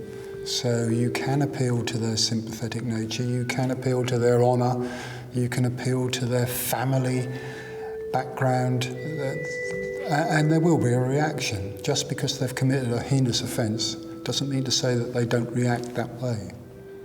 And they try this process whereby they say to her, look, we're on your side, you were an abused young woman, why wasn't it good enough that you could be a piano teacher, not a doctor, anyone would crack in your situation, but you've got to tell us what happened. You helped set this up, so you've got to come clean on this. You need to tell me what went on. Because you know who was in that house that night. You do, Jen. There's no question about that, okay? You have actually given an improper description of the person you were dealing with. You falsified the whole description of that person. Be honest with me, Jen. Give me that. All right? Look at me, Jen. Let's be honest with each other. Now, I do a lot of reading, and over 300 kids in North America every year are involved in their parents' deaths, okay? And when we look into those cases, there's always a common factor, that those kids have had to live up to expectations that weren't reasonable, that they weren't being treated the way a human being should be treated. You have spent your whole life trying to live up to expectations that you can't meet, and that stress the hell out of you. You're a 24-year-old woman being treated like a 15-year-old. It doesn't feel good, does it? Jen? It doesn't feel good to have secrets, does it? No. But I can tell you one thing is that we already know, so you can't change that. Then why did it stop? I know you did. Let's get back to how they got there, why they got there, okay? But what happened to me? Well, I don't know at this point. But I can tell you one thing. I'm going to sit here as long as it takes for you to get this off your chest, okay? Do you know what I mean? Let's do it. What's that? Okay, that's good to hear. That's so positive. We know that you weren't the one that pulled the trigger. We know that. Something we can. Let's be honest with each other. Michael, this clip really reveals a great deal about the interviewing technique of the detective. It's almost as if he plays good cop and bad cop at the same time. And what we're seeing is actually, in this particular case, it's not effective, that you needed a continuity of style, and that switching style leads to confusion. One of the things that we should make clear is that this technique is the technique that's taught to Canadian and indeed American detectives to this day. What is it for you that's inconsistent and not helpful, given the fact that ultimately Jennifer Pan is going to be found guilty of the murder, an attempted murder? Well, it's not. It's only helpful if you get the information that you're wanting, or if you're being able to answer the questions that you have, that you're inquiring about. And actually, if it's leaving somebody confused, then actually it's not being successful in fulfilling your objectives of answering the queries that you have. And there's a danger with that technique is that at some point, if somebody feels so intimidated, they all just go along and say whatever you want them to say just to end, as you used earlier, the word interrogation. So what he's trying to do, Detective Geets is trying to do, he's testing out information that she's telling. He's trying to make her feel relaxed and then trying to make her feel uncomfortable. So this idea of going back and forth, relaxing and then putting the person under pressure, does that not work in your experience? Well, it all depends upon the person that you're working with, and you have to vary your technique according to who it is that you're interviewing. So there is never one standard approach which works for every individual. Everybody is different, everybody is unique, everybody needs to be approached in a different way, and you need to have a range of techniques and skills which you call upon and which you utilise in that particular moment when you're interviewing somebody. So it relies a lot upon professional judgment rather than just adherence to a script about saying this is the way that you do it. It may well work in some situations, but it may well not work in others. Any hopes Pan may have had of gaining the confidence of Geets are dashed when he sheds his friendly and engaging demeanour and begins to become assertive. Step 1 of the Reed technique, direct confrontation. The Reed technique clearly states that an interrogator must try and discourage the suspect from denying his or her guilt. True to form, Geets refuses to let Jennifer get a word in edgeways. She speaks little for the following 60 minutes, but he eventually offers her a way out. As Geets begins to accuse Jennifer, he inches his chair closer and closer to her until the pair are almost touching, his burly stature bearing down on her. He warns, "You're involved in this, I know that." The results he gains are astonishing and will condemn Pan for the crime of matricide. And in the final moments, he brings Pan as close to confession as her sense of honor and shame will ever allow. Okay, you need to tell me how you got involved in this. We know that, Jen. You want to be a part of the solution, not the problem? You want to be a part of the solution here? Jen? Okay. What do you think should happen? What would you like to see happen in this case? What's that? Justice for your mom. Okay. Well, if I could stop it, I would have stopped it. Okay. Did you try to stop it that night? Yes. How? I wanted to go be with my parents. I wanted to go be with them. You want to be a part of the solution, not the problem? I particularly like the idea that Jennifer Pan is in a seat very much like ours that's in one particular position, but Detective Geets's chair is on wheels. He can get closer and closer and closer to the person that he's interviewing. What does that do when he physically becomes closer to the person that he's interviewing? What is that serving to help reveal? Well, it all depends upon the person and their reaction to somebody coming closer to them and whether or not they feel intimidated. Some will just capitulate, others will become more resolved and argumentative perhaps, in that not wanting to actually engage and finding a challenge, and will push back. But some people might react by seeing that closing of the space as making a more intimate environment, and that intimacy might facilitate greater confession. Well, it might or it might not. It depends all upon the person's personal space boundary. Different people have different personal space boundaries. Some individuals are quite happy for other individuals to come quite close to them, others aren't. But it is sort of a risky technique. You have to be able to judge how close to get. Why didn't they stop for you? I didn't know who they were. You have to tell me that part, and then we're going to work through it together. So you're supposed to take the whole family in? No, just me. Okay, so tell me how that happened then. No. Why did it change? I don't know. Okay, what do you know? How come it was supposed to be you? Because I didn't want to be here anymore. So deeply entrenched is Pan's sense of shame, a sense of needing to avoid shame, that even faced with incontrovertible evidence, she still will not admit to her parents' murder. To admit to it would be essentially self-destruction.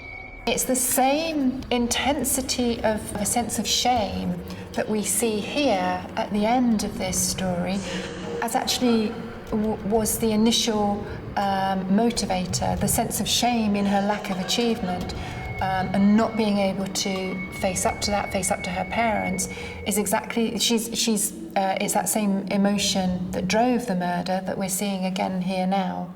There's a bitterness possibly in the realization that the wrong parent died, and that's quite telling because her father was her tyrannical tormentor that she could never satisfy, and she probably was genuinely grieving for her mother, and I believe that.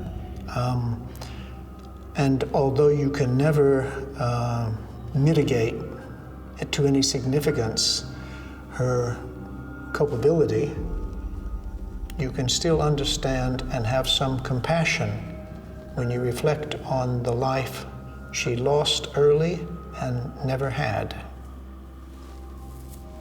I think for a lot of people it's very difficult for them to actually admit they want somebody to be killed. And in this case, it's easier for her to say, oh, I'm the target and they're fixating on me and they got it wrong, rather than say she's actually encouraged other people to kill her parents. And it's this disconnection, because quite clearly they didn't come to kill her. They made no attempt to do her any harm. They clearly came in to do harm to the parents. There's no way she can justify that or rationalize it, because clearly that's not what happened.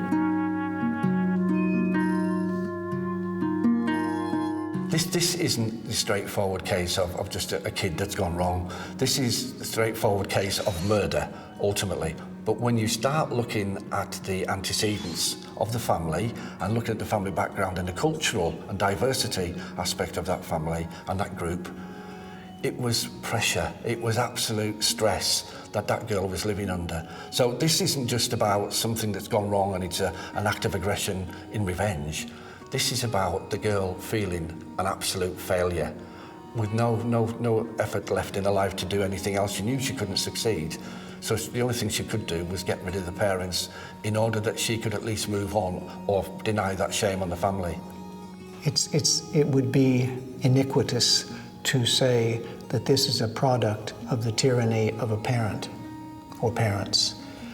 But this young woman does not strike me as being a murderer. And yet she was. And there's no getting away from that. And I do believe that she had an ulterior motive of financial rewards as well. And in that sense, she's culpable. I think that was part of her motivation. But the dynamic here of central impact is the father-daughter. And there has to be some burden of responsibility on the father.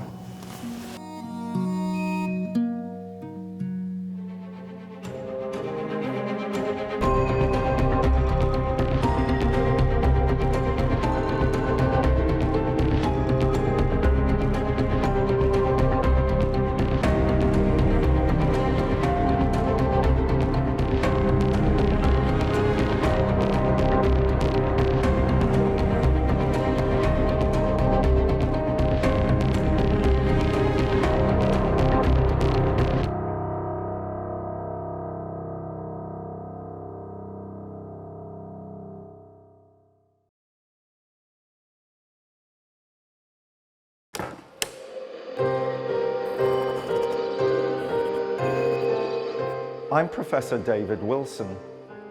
As a criminologist, I'm often asked, what's it like to interview a murderer?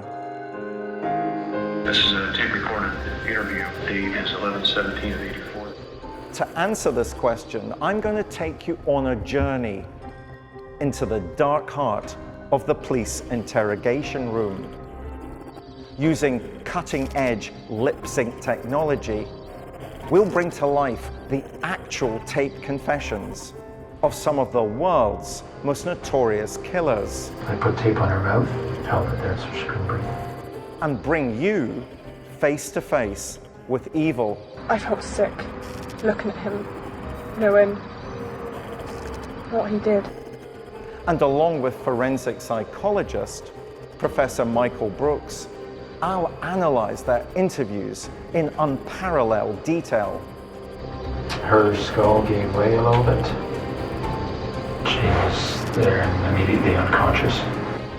Their wicked words, now seen spoken for the very first time, will never be forgotten. So I didn't suggest to him that we kill her on Sunday, but I knew that she had to be gone.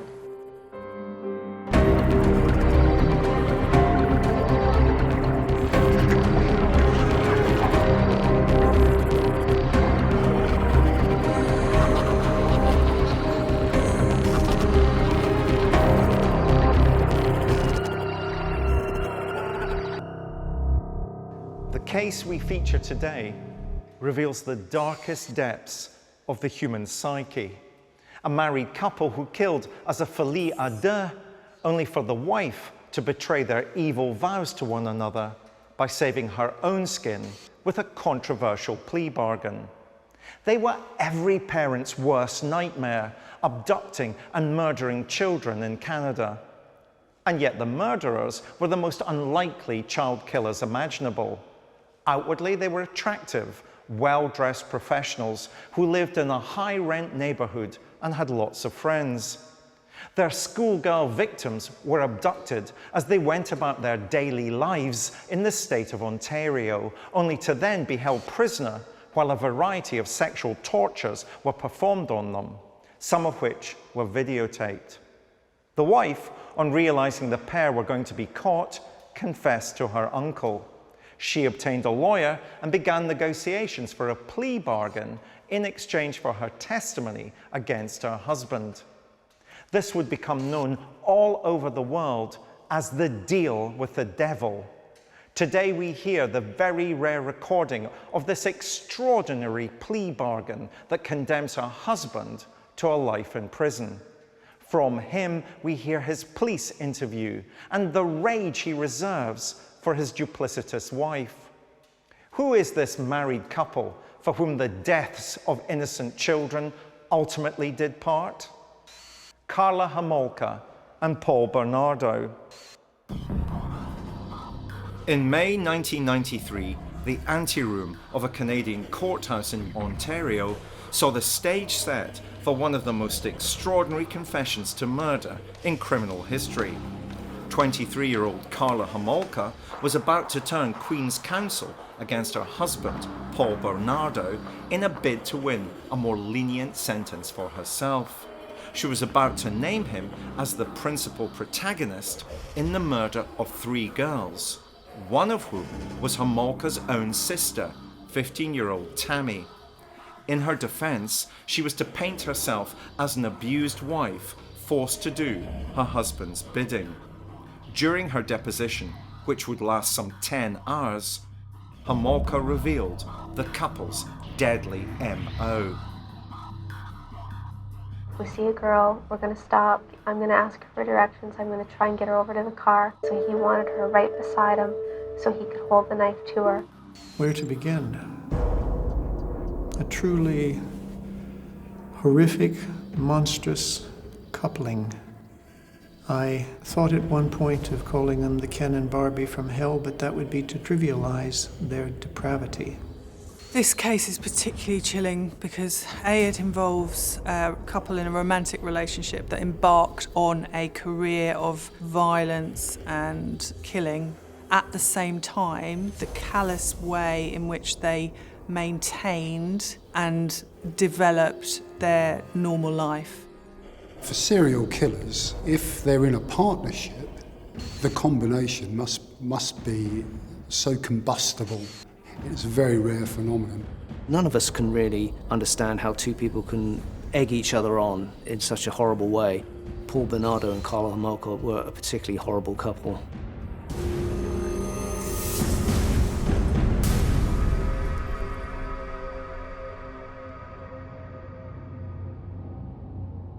Her feet were tied with that electrical cord that he used to kill Leslie. There was electrical cord around her neck. He anally raped her and then he strangled her after he was done. It stands out really clear in my mind because the night before I left him, he did the exact same thing to me, only he didn't kill me. Well, Karla Homolka is setting out her stall. This is a plea bargain. These are her depositions, and if this plea is accepted, she doesn't spend the rest of her natural life in prison. And the story she tells is of being an abused wife. To what extent should we believe that? Well, there's elements of truth in there, but what she does is she minimises her involvement. So she's going to give the prosecutors, the interviewers, as much information as she thinks that she needs to, that she can get as light a sentence as possible, while at the same time holding back significant aspects of her involvement. Determined to deny her own culpability, Homolka painted herself as a woman who lived in total fear of her husband. If I didn't say the right thing, he'd hit me. He held knives to my throat. He told me I better watch my back. He said, always watch your back with me. She's got to sell herself to the authorities. She's got to make out that she's being domineered by him. She's acting in fear of her own life. She's got to sell herself as having useful information that they can use against her husband. As Homolka sought to control her own destiny through her deposition, on the other side of town, her husband Paul Bernardo found his fate totally at the mercy of the Canadian police. His inquisitors were two of the force's most experienced detectives, and as well as Homolka's deposition, they had an array of damaging evidence to support the case, which put Bernardo in the frame for 3 murders. My name is Detective Brad Hoover. My badge number is 6188. I'm with the Toronto Police Service Sex Crimes Unit. Who's going to by yourself? Paul Jason Teal, a.k.a. Paul Bernardo. As we move forward through these clips, Michael, how should we best judge this folie à deux, this madness shared by two, this killer couple? How should we best judge who's in charge, who's subservient? So we know that these situations occur in which there can be a dominant male and a female can establish a relationship with that dominant male and become involved in some quite horrific acts and be responsible for pain being inflicted upon others, if not themselves, actually inflicting the pain. So we have that history, we have that record, and we know that these are possibilities. But sometimes we need to track back to the beginning of the relationships, to the expectations within the relationships, to understand how it could get to that point where she does those things.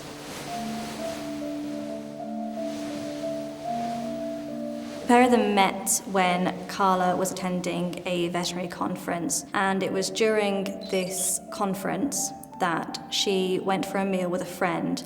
And that evening, when she was dining with the friend, Paul Bernardo walked through the door, and almost instantly the pair were attracted to each other. It was this kind of love, lust at first sight. It's a case of two worlds collide. Automatically, something chemical and physical and emotional happen between them. They have sex on the first occasion they meet, and they form a bond over their indulgence in sadomasochism. There was this animalistic passion between the pair, and they became very much inseparable. Karla's family loved Paul. They thought he was a perfect choice for a husband. He had been to university and he had studied accountancy. He was a really good-looking, charming man who was going to sweep Karla off of her feet. They were seen as the perfect couple. When they had the wedding, it was all dressed in white, very flash, very showy wedding. It really looked like a fairy tale wedding, but there were rumours that people thought this was a bit of a farce. Although they looked happy, there was some speculation that things weren't quite as they seemed. On the couple's wedding night, Bernardo had revealed a dark and deadly revelation to his new bride. He confessed to being a notorious sex offender that the police had been trying to catch for many years. To the press and the media, he's known as the Scarborough rapist and has committed at least 13 rapes, which are all pretty brutal and horrible, involving humiliating and physically abusing his victims. And he had this obsession with taking female virginity. In many ways, Bernardo was continuing a pattern of sexual abuse that had defined his own childhood. His father, Kenneth, was a convicted child molester who had also abused his own daughter. Bernardo's own mother withdrew from the outside world and would end her days living as a recluse in the basement of the family home in Scarborough in Toronto. By the time Bernardo was in his 20s, he was a prolific sex offender linked to over 15 violent assaults on young women. He acted like he didn't care that we got married. He told me that he was a Scarborough rapist, and it just was not like the kind of wedding night that those things would happen.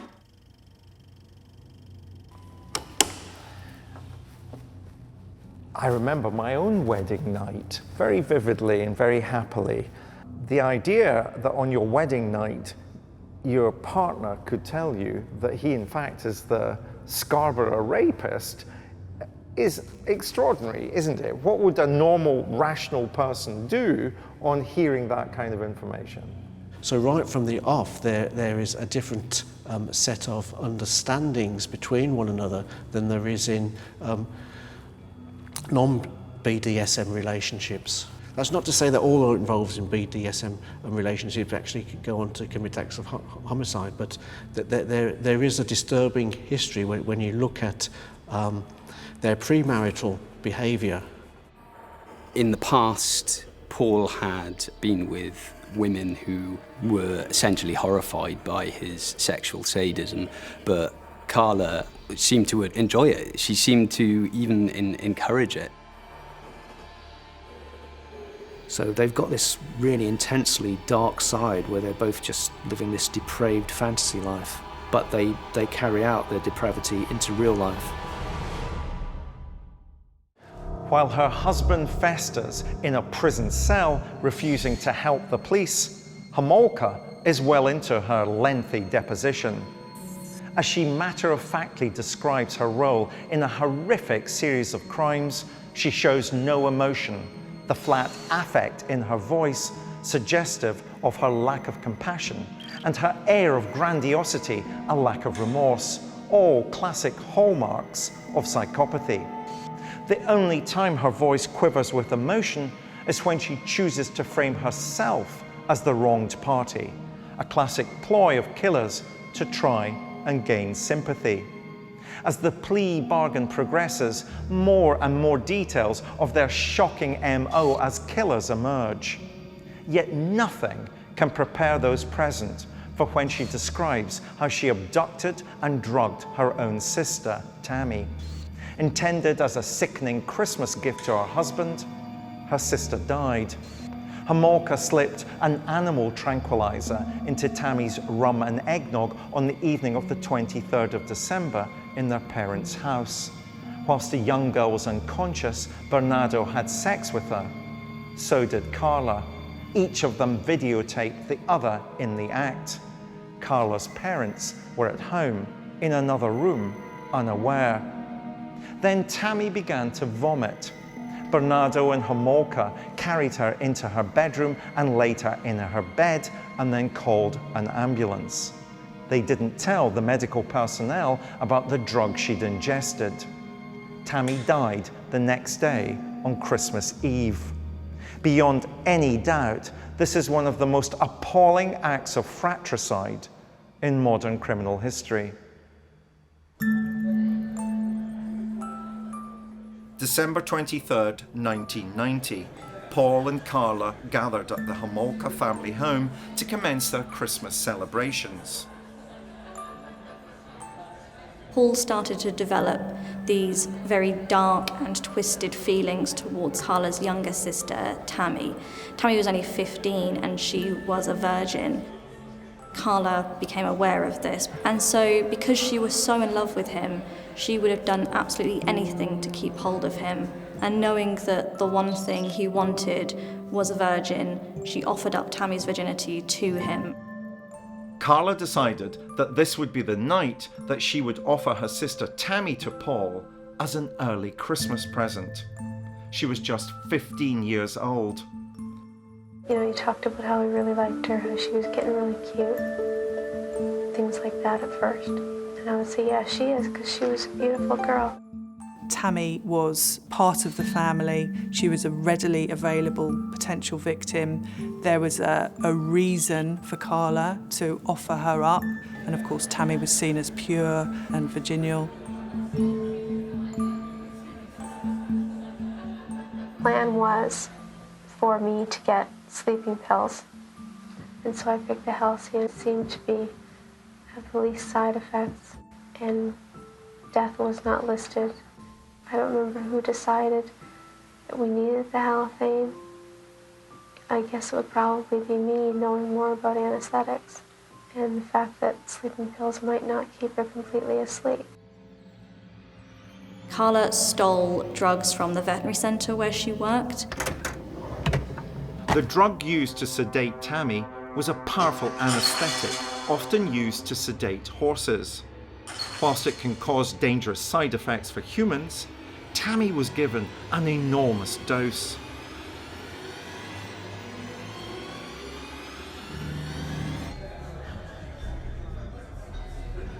What they had done was slipped her the drugs into her drink, and as she drank bit by bit, the drugs took effect, and eventually Tammy passed out. They applied a cloth to her face with more anaesthetic.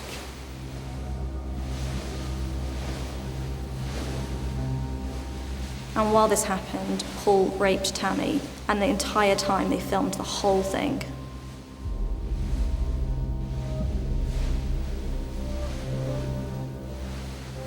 As one of the most horrific sexual assaults imaginable was unfolding, the rest of the family were totally unaware. The couple, fearing they would be caught and wanting to prolong their twisted pleasure and Tammy's torment, took the youngster downstairs to the basement in order to prolong the abuse.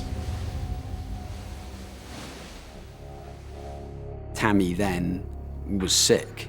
She vomited and she choked on the vomit. The drugs and alcohol in the 15-year-old's system caused her to choke on her own vomit, and her internal organs eventually failed. The two of them then just cleaned up and made it appear as if Tammy had drunk too much. Before the pair would call 911, they quickly made sure that everything was as it should be for this to look like an accident.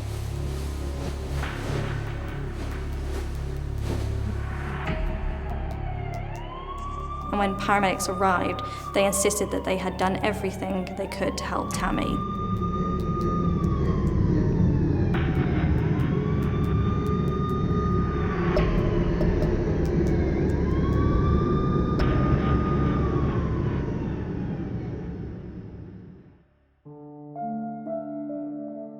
The Homolka family spent an agonizing night in hospital at Tammy's bedside. Tragically, on Christmas Eve, she was pronounced dead. Homolka and Bernardo played the part of grieving relatives to perfection. No one suspected them of playing any part in her death. Everybody assumed that she had died from a vomit and not from the overdose of the drug, which is used to anesthetize animals. And the hospital actually believed this story, despite this burn mark that was on her face. The hospital had it explained by Paul that Paul had been dragging Tammy's body up the stairs, and this was a carpet burn and not, in fact, a chemical burn from the anaesthetic. When quizzed about the burn mark that had occurred on her sister's face, Homolka denied any part in administering the halothane anaesthetic-soaked rag over her mouth, and that Bernardo had done it without her knowledge. Those burns are possibly chemical in nature and antemortem. The only chemical that was near her was the halothane. It was not placed on her face directly. It was held, as I said, like this far away. I don't remember who decided that we needed the halothane. I guess it would probably be me, knowing more about anesthetics. Michael, help people understand this idea that you've alluded to once or twice of cognitive dissonance. What does that actually mean? So that's the situation in when you act in a way that goes against what you think is the right way to act.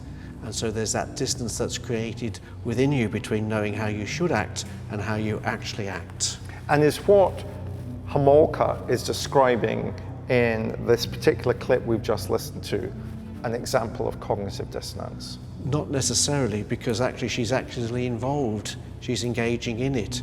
But actually that is more than just cognitive dissonance. What would you characterize it as? It's active participation within this homicide.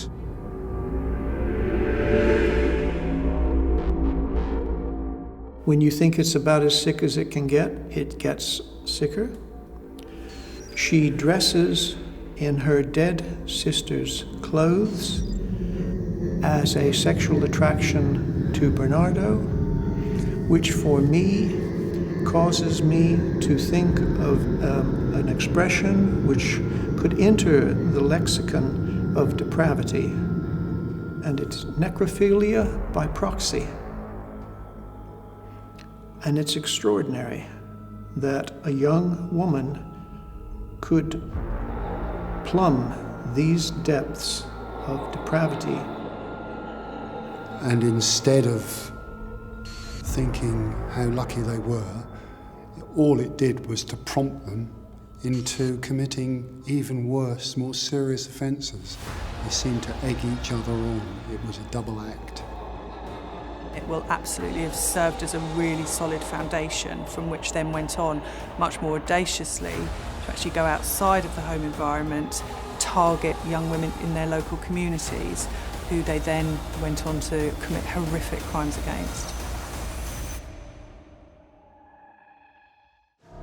With his wife making the so-called deal with the devil, Bernardo is left with only two choices: confess and condemn himself forever as a child murderer and rapist, or refuse to cooperate with the police and label Homolka a liar. During his police confessions, he has none of her cool or thoughtful composure. He wavers wildly from being arrogant and excitable to glib and grandiose, with considerable vitriol reserved for his wife. The contrast between the two as personalities and as performers is extraordinary, and perhaps more clearly than anything demonstrates how crucial Homolka was as part of the killing couple. The power they had over each other was considerable, but when combined, the power that they had over their victims was insurmountable. It was clear that as a couple they were going to escalate, that they had very violent sexual fantasies that would only be satisfied by killing.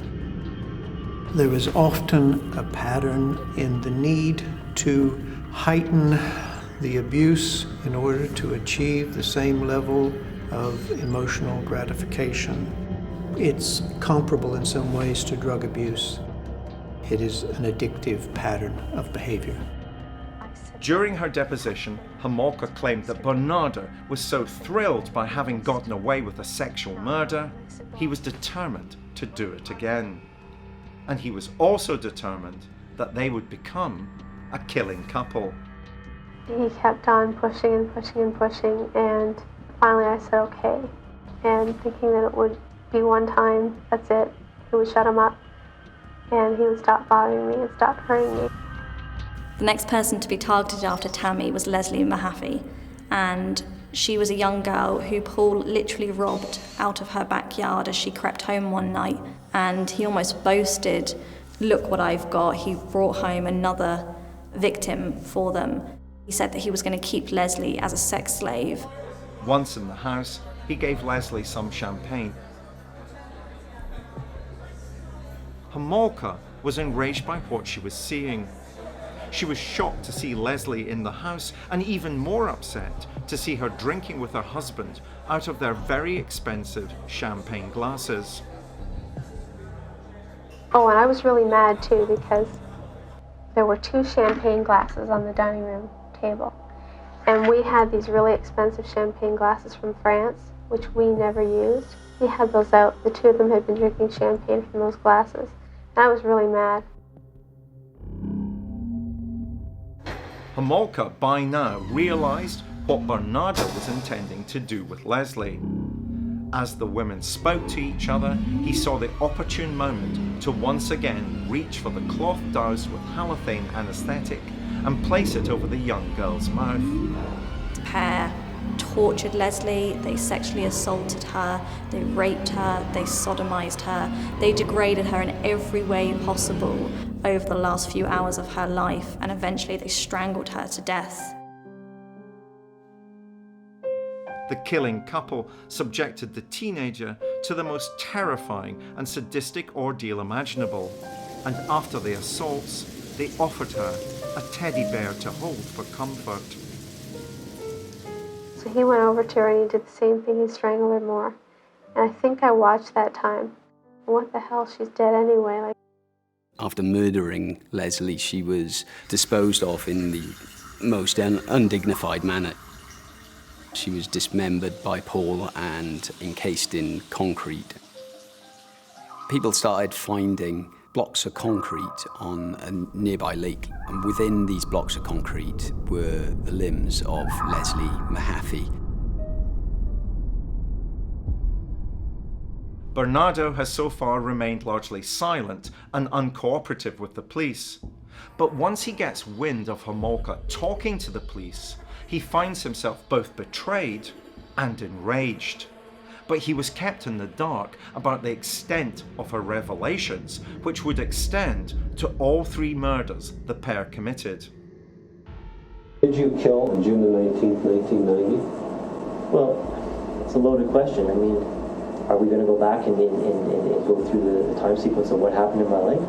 I mean, I could just give a yes or no answer, but you know, there's a lot of issues about that. Did you have anything to do with her disappearance? No. Had you ever met her?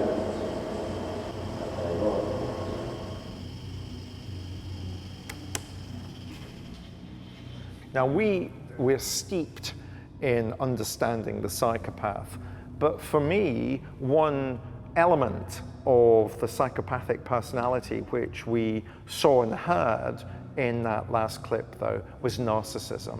He is absolutely enjoying all the attention that's coming his way, is he not? So you have to balance this need to preserve some sense of self and some sense of identity set against this narcissistic tendency, an aspect of his personality.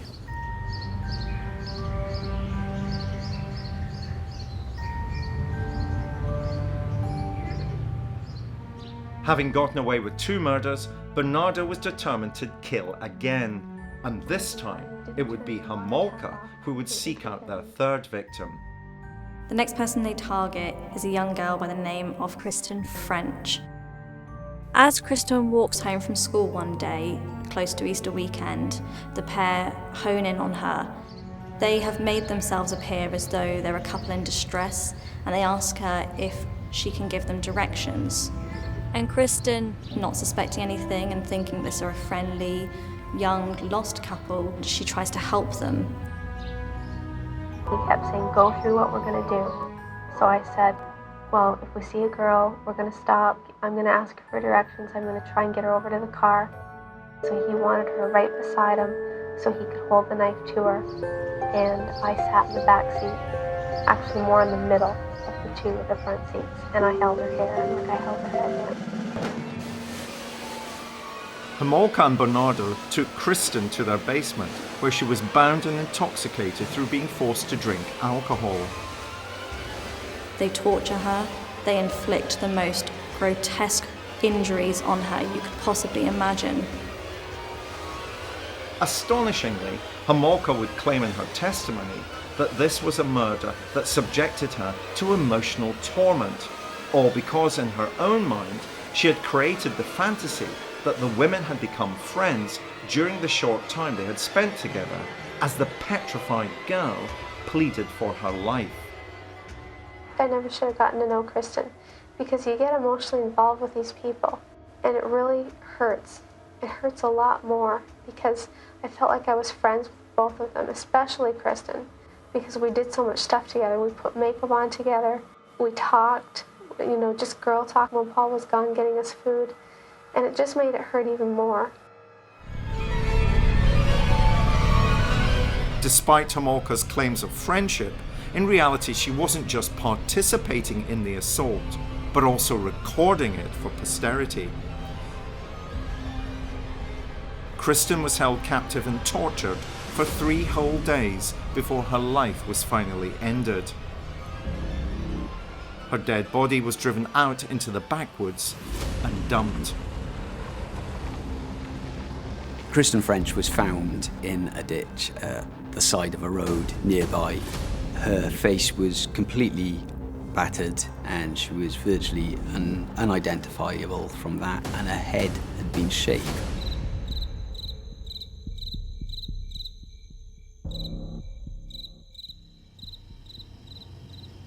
I never should have gotten to know Kristen, because you get emotionally involved with these people. We talked, just girl talk when Paul was gone getting us food, and it just made it hurt even more.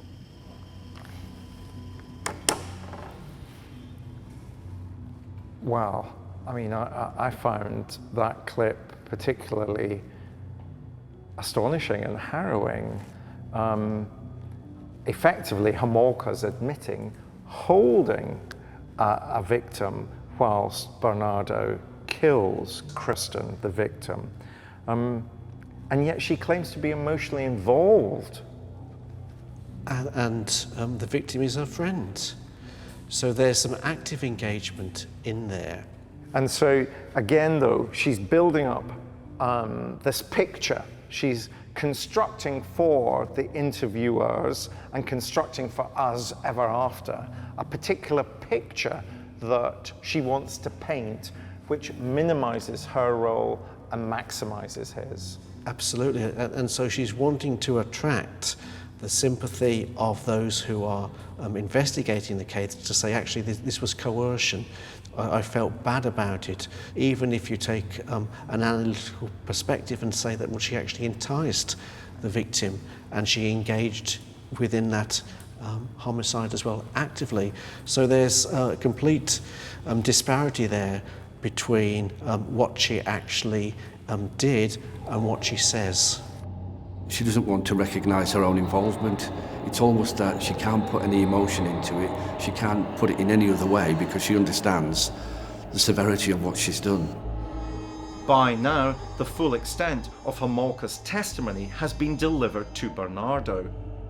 As he sat confronted with the reality at being forced to spend the rest of his life behind bars, Bernardo was forced to reflect upon the reasons his wife had betrayed their deadly pact. In the months leading up to her going to the police, tensions at home had escalated, with incidents of spousal abuse becoming increasingly commonplace. Paul's ferocious attitude towards Karla had started to gather momentum. You wanted more sexual activity, you wanted more fun. And that, over a while, started turning into domestic violence now. And he was beating her black and blue, and he was really becoming very violent. If I didn't say the right thing, he'd hit me. He held knives to my throat. He told me I better watch my back.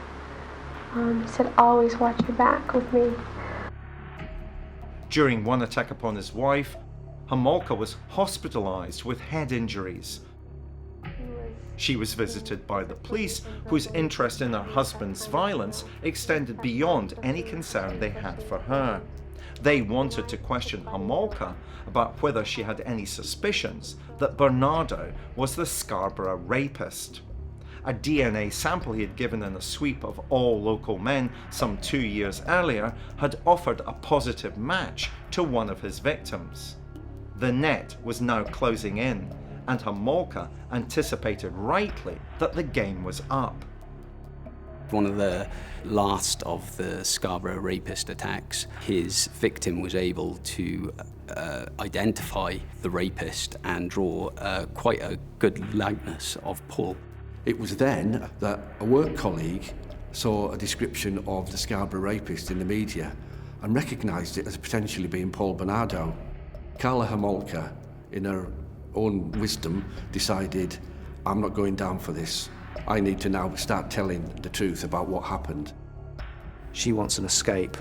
There's no way that she wants to share his fate.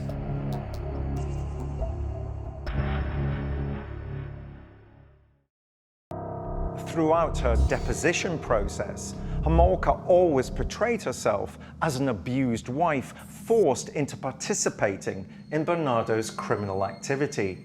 It wasn't until the videotapes that Homolka and Bernardo made were turned over to the police by an ex-lawyer of Bernardo's that it became clear that Homolka enjoyed herself with their victims, and the truth of her involvement in the crimes came to light.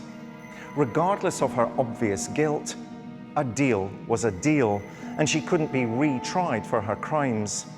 Ultimately, she would serve just 12 years in prison. Bernardo ended up being convicted on all counts of rape and murder, and he received a life sentence on the 1st of September 1995.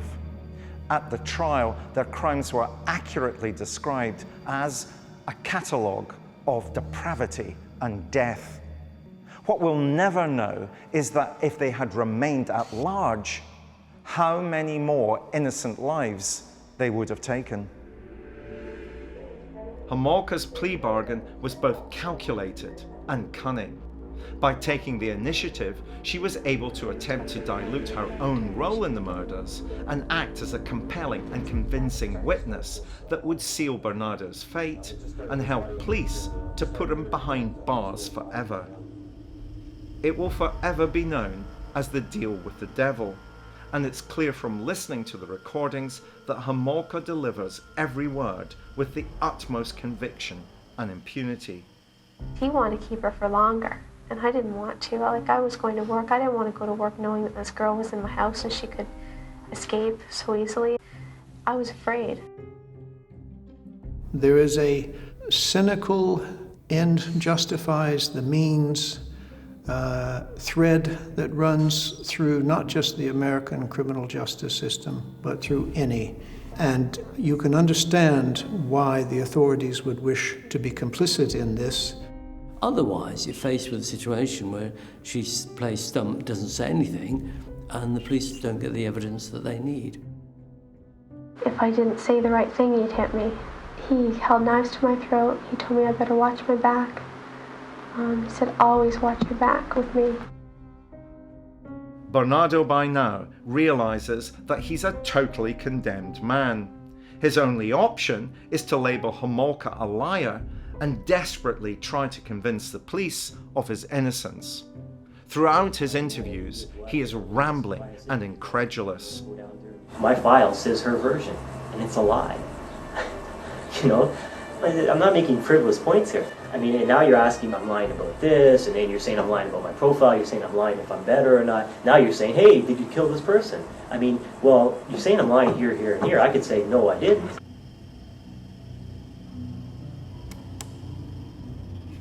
Does he have a legitimate complaint that everybody seems to believe her and disbelieve him?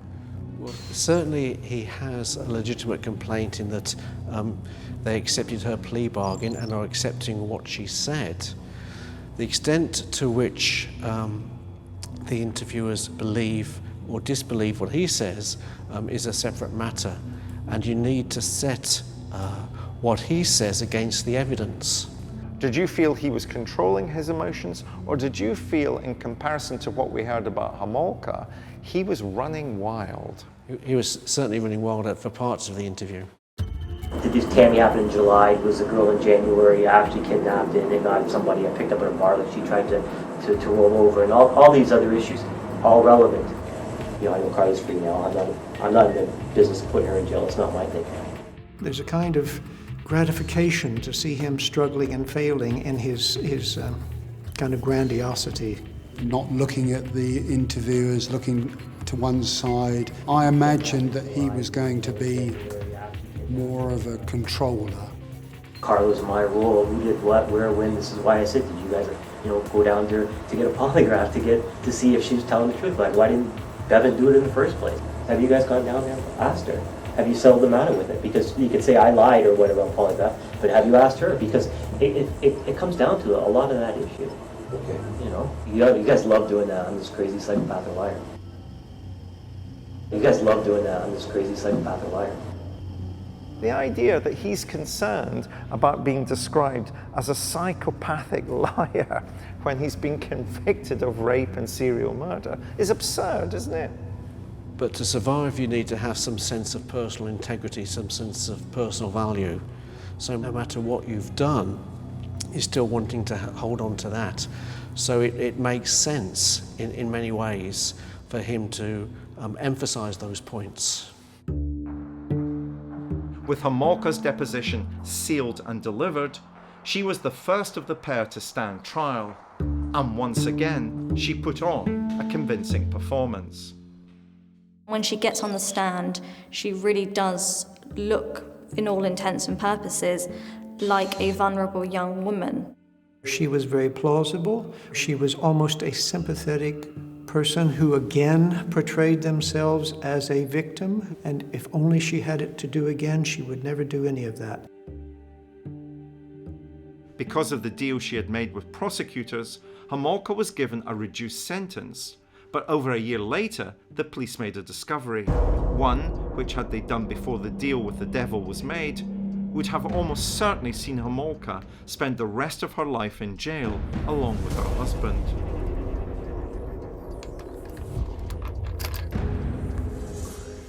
Police found videotapes of the murders that the couple had made, and the tapes demonstrated that Homolka was not only an equal participant, but also derived equal pleasure from the commission of the crimes. When they were shown, people were disgusted. They were absolutely aghast. Not only was she participating in these, she didn't come across as the battered woman that she had portrayed herself to be. She seemed to be, in some cases, even more brutal than Paul was. She was already a fully paid up member of the perverse conspiracy. She was a willing accomplice. She was completely engaged and involved and enjoying it. So I didn't suggest to him that we kill her on Sunday, but I knew that she had to be gone. She played a very clever game. She actually got the deal for 12 years. Compared to the offences, she walked scot-free. I mean, her life is ruined, but not as ruined as the lives that she was in touch with.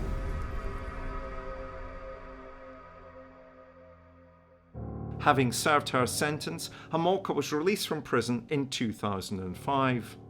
She married her lawyer's brother and started a family. But Bernardo was sentenced to life imprisonment for his crimes and was denied parole in 2018. Rehabilitation, I think, is not a possibility for most serial killers.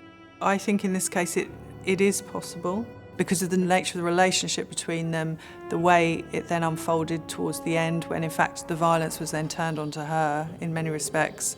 And I think the toxicity for her was in the relationship with him. Now the problem is she going to end up with either another dominant partner or somebody that she wants to dominate? Is she going to repeat that, or has she had enough insight to know that she's got to go for Mr. Boring and go for normality? But the danger is that she might want to go back to a more exciting life. Even though there was this extraordinary transformation and was released, and has apparently had what many people would regard as then a totally unjustified normal life subsequently, I believe that that flawed potential remains.